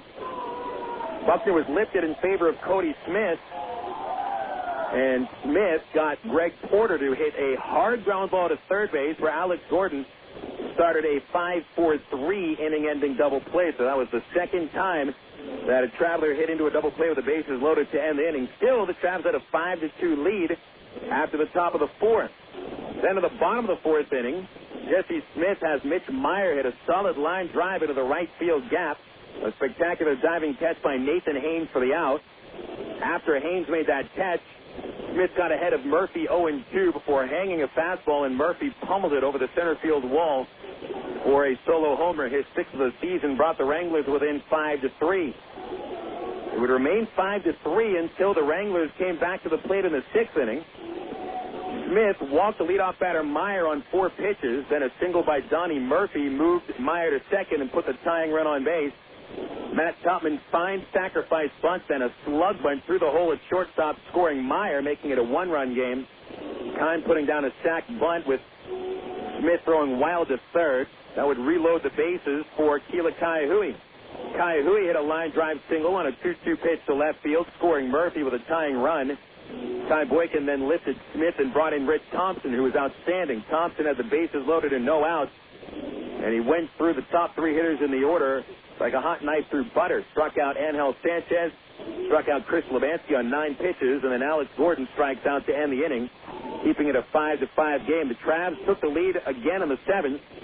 A one-out walk put Matt Brown aboard. Pitcher at this time still Cody Smith. He had sent down all but one batter through 2 1/3 innings. Then after Brown walks, Greg Porter hits a line drive book rule double under the left field corner. Brown only allowed to advance to third base on the book rule double, but it wouldn't matter anyway, as both runners scored when Matt Pauley hit a line drive single to left center to put a 2-run lead for the Travs. After Brent Del Chiaro's base hit to right center, Pauley advanced to second. He would score on a 2-out line drive by Eric Rodland, just past the shortstop in the left field, and the Travelers at that point led by an 8-5 score. Still had a chance to get ahead further in that 7th inning. First and third base, 2 outs, but Nathan Haynes was called out on strikes by Juan Cedeno. Then the Wranglers come back to the plate in the 8th inning against Thompson, who set them down in order in the 7th. Matt Tupman a leadoff single, but he gets forced out at second base on a fielder's choice by Adam Kime. Thompson caught Kila Ka'aihue looking. And then Ángel Sánchez hits a hard ground ball up the middle. It was stopped by Eric Rodland, but he could only stop it, not field the ball cleanly. Sanchez infield single moved Kime to second. Chris Levansky answered with a 2-run double to right center, bringing home Sanchez and Kime. Made that score 8-7 Travs. Thompson was lifted with a tying run at second. González came on and struck out Alex Gordon for the final out of the 8th, keeping it a 1-run lead for the Travs. Arkansas had a leadoff single by Matt Pauley in the 9th off Juan Cedeno. Even a sac bunt by Brent Del Chiaro moved Pauley to second, but neither Dwayne Bacon nor Eric Rodland could bring him home. As Cedeno got Rodland to strike out, he got Bacon to fly out. The Travs had to manage that just 1-run lead going into the last of the 9th. The inning started well for González, striking out Billy Butler. But then González walked Mitch Maier, putting the tying run aboard. Matt Pauley made a spectacular catch, robbing a pop fly foul ball from a kid in the first row in the first base seat.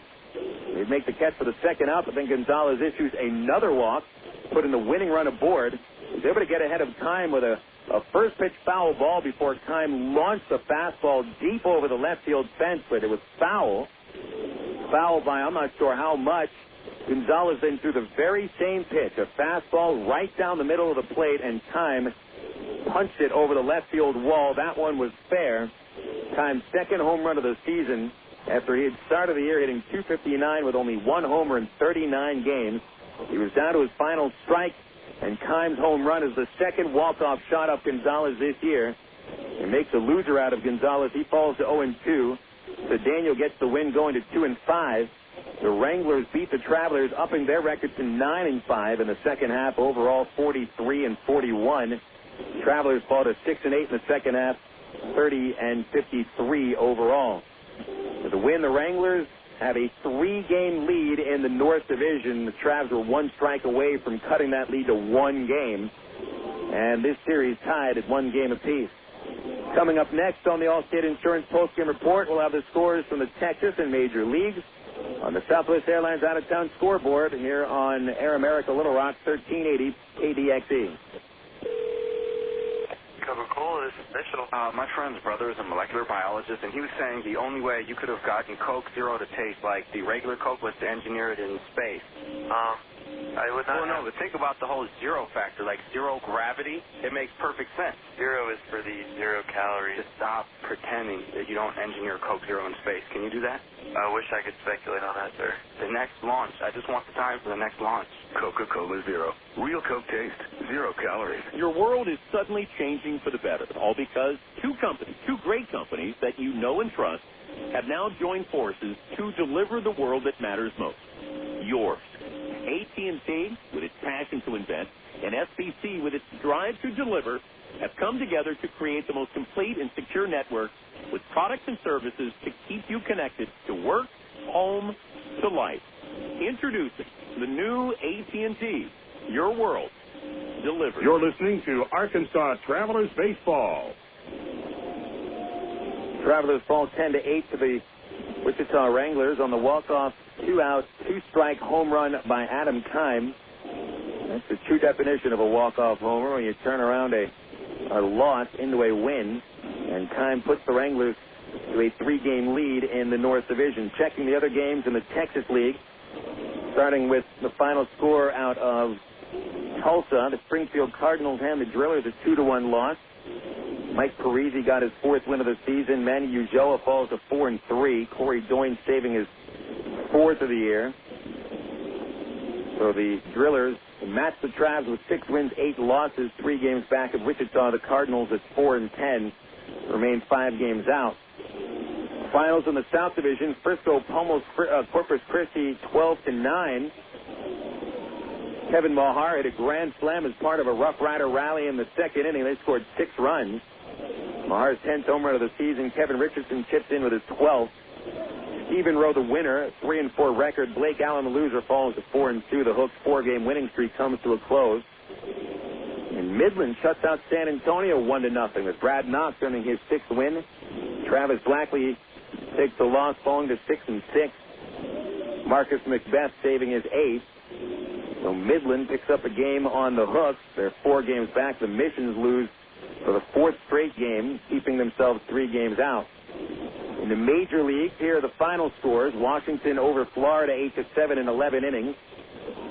Ryan Zimmerman at the game-winning hit in the 11th. Chad Cordero, the winner, 5-3. Claudio Vargas, the loser, 1-2. Mike Jacobs, the only home run for the Marlins, his 11th. Jesse Barfield's son, Josh, had 4 base hits, leading the Padres to a 5-3 win at Philadelphia. Chan-Ho Park gets the win. He's 6-4. Ryan Madsen, 8-6 with a loss. Trevor Hoffman saved his 22nd. The Mets beat the Pirates for the 3rd straight time, 7-5 at Chase Stadium. David Wright homering for the 19th time. Steve Traxel the win, 8-4. Tom Gorzalane is the loser, 0-1. And Billy Wagner saved his 17th. Atlanta blows a 5-run lead in the 9th inning against Cincinnati, but the Braves win it anyway, 8-7 in 10. Jason Ray the winner, Coffey the loser. Hatterberg and Valentine home runs for the Reds. Andrew Jones went for Atlanta. The St. Louis Cardinals drop another game at Houston, 4-2. Taylor Buchholz evens his record at 6-6. Brad Lidge saved his 21st. Sidney Ponson, the loser, falls to 4-4. And Houston just 3 games back of the St. Louis Cardinals. Milwaukee just 2.5 out after shutting out the Cubs 2-0. A 6-hit gem thrown by former El Paso left-hander Chris Capuano, and Capuano now 10-4. He beats Greg Maddux, falling to 7-9. Mark Redmond, who had made a couple of rehab starts with Wichita this year, got his 6th win, pitching Kansas City to a 6-2 victory over Toronto. Tobenheim, the loser, 1-5. Former Midland Rockhound third baseman Mark Pean homered for the Royals, his 7th. Vernon Wells, a home run for the Blue Jays, his 21st. Jim Thome hits 2 homers, drives in 6 as the White Sox beat Baltimore 11-8. Javier Vasquez, the winner, goes to 9-4. Thornton saving his 1st. Ortiz, the loser, 0-1. Thome now with 29 homers on the year. Jermaine Dye and A.J. Pierzynski also hit home runs. Big Papi David Ortiz hit a grand slam in the 9th inning, 1 of 2 homers for Ortiz, as the Red Sox defeat Tampa Bay 12-5. Manny Ramirez and Doug Mirabelli also homered. Aubrey Huff, Carl Crawford, and Jorge Cantu home runs for the Devil Rays. Tim Wakefield, the winner, 7-8. Scott Shields, the loser, 4-2. Yankees have a lead. Yankees have beaten Cleveland 10-4 at the Jake. Jason Giambi hit his 26th home run, and Randy Johnson goes to 10-7 with the win. Cliff Lee, a loss, falling to 8-6. Mike Napoli has hit his 11th home run as the Angels trail Oakland 5-4 in the 7th inning. All 4 runs for the Angels coming on solo homers. Vladimir Guerrero hit his 18th. Juan Rivera 2 home runs. And Napoli again with his 11th, leading All-American League rookies. Oakland getting home runs from Nick Swisher, number 20. And Dan Johnson hit his 7th. Top 6 at Dodger Stadium. San Francisco leading L.A. 5-3. And those were the scores across the majors and Texas League. On the Southwest Airlines out-of-town scoreboard, you can find the scores online, or you can find a low fare online, perhaps, at southwest.com.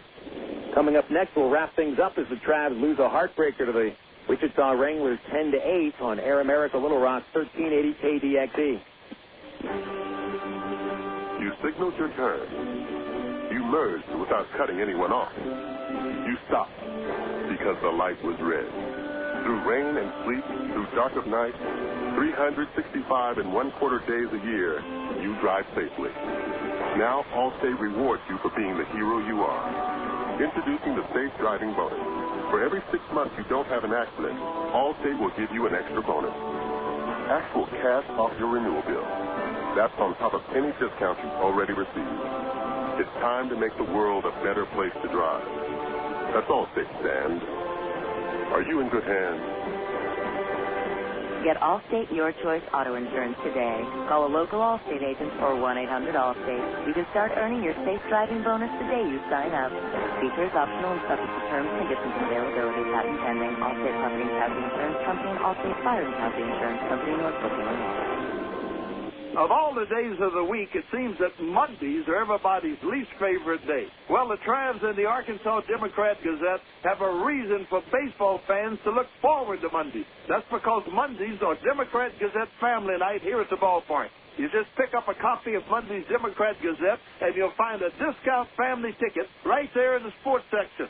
That's right. It's a coupon that admits the whole family for just $2 a person. Hey, Mondays don't sound so bad anymore. You're listening to Arkansas Travelers Baseball. Now, a tough loss today for the Arkansas Travelers. Travelers will look back at this game as one that they definitely know they should have won. Not just because they had the Wranglers out of their final strike in the 9th inning, but the Travelers also had chances to blow the game open in the 2nd and the 4th. Having the bases loaded with 1 out each time and hitting into a double play both times. Not only that, but the Travelers also had 3 separate 3-run leads that they could not hold today. So an alarming loss for the Travs today after it looked like they were in a sure line for a victory and would be able to pull within 1 game of Wichita for first place. But the Travelers unable to nail down the save as Miguel González blows his first save in his 4th try. He gives up his 2nd walk-off homer in about 3 games. González has now been hit very hard his last 4 times out. And it looks like batters are starting to figure him out. And it looks also like Tyrone Boykin may have to find somebody else to start closing games because González is not getting out. Although he got it out when it counted in the 8th inning, leaving the tying run at second base, the outs that count are the ones in the 9th. And even though González has had some outstanding games in a closer's role, the walk-off homers are starting to become a little alarming. So the Travelers lose at 10-8 here, the official final totals. Arkansas 8 runs, 14 hits, no errors. They've stranded 10. Wichita 10 runs on 12 hits, 1 error, stranding 8. Winning pitcher Juan Cedeno, 2 1/3 scoreless, 4 strikeouts, his record 2-5. Miguel González takes the loss, falling to 0-2. Time of game was 3 hours and 30 minutes. That was an hour and 23 minutes longer than last night's game took. Paid attendance on a beautiful Thursday night here in Wichita was 1,420. BC Powder player of the game today will have to be Adam Keim, his only hit of the series. Turns into a walk-off home run on an 0-2 count. Another thing, 0-2 count home runs are practically unforgivable. Ty Boykin was talking the other day about poor pitch decision on 2-strike counts, especially 0-2. There's no reason to be giving a pitch to hit that hard. And both the home runs by the Wranglers today came on 0-2 counts, so that's also something to ponder. Keim will be the BC Powder player of the game. That's reluctant.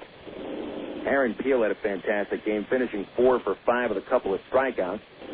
And Matt Brown was 1 for 3 with a 3-run homer. But you hit a walk-off home run, you get the BC Powder Player of the Game award. So Adam Keim, with his 2nd home run of the season, is today's BC Powder Player of the Game.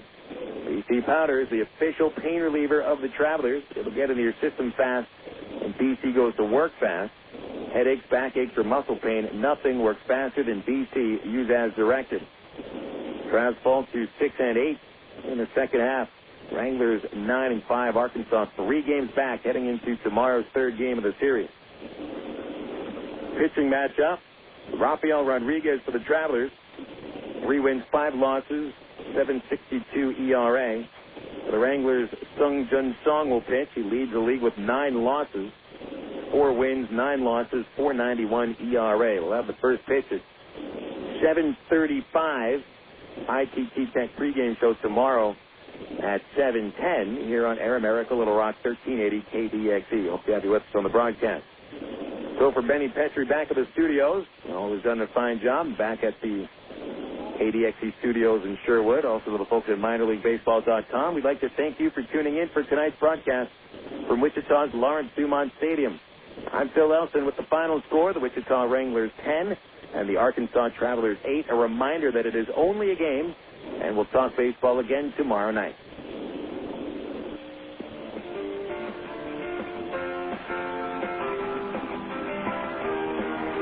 Today's game has been brought to you by AT&T, Coca-Cola, Allstate Insurance, ITT Technical Institute, Miller Lite, and Arkansas Federal Credit Union. You've been listening to Arkansas Travelers Baseball.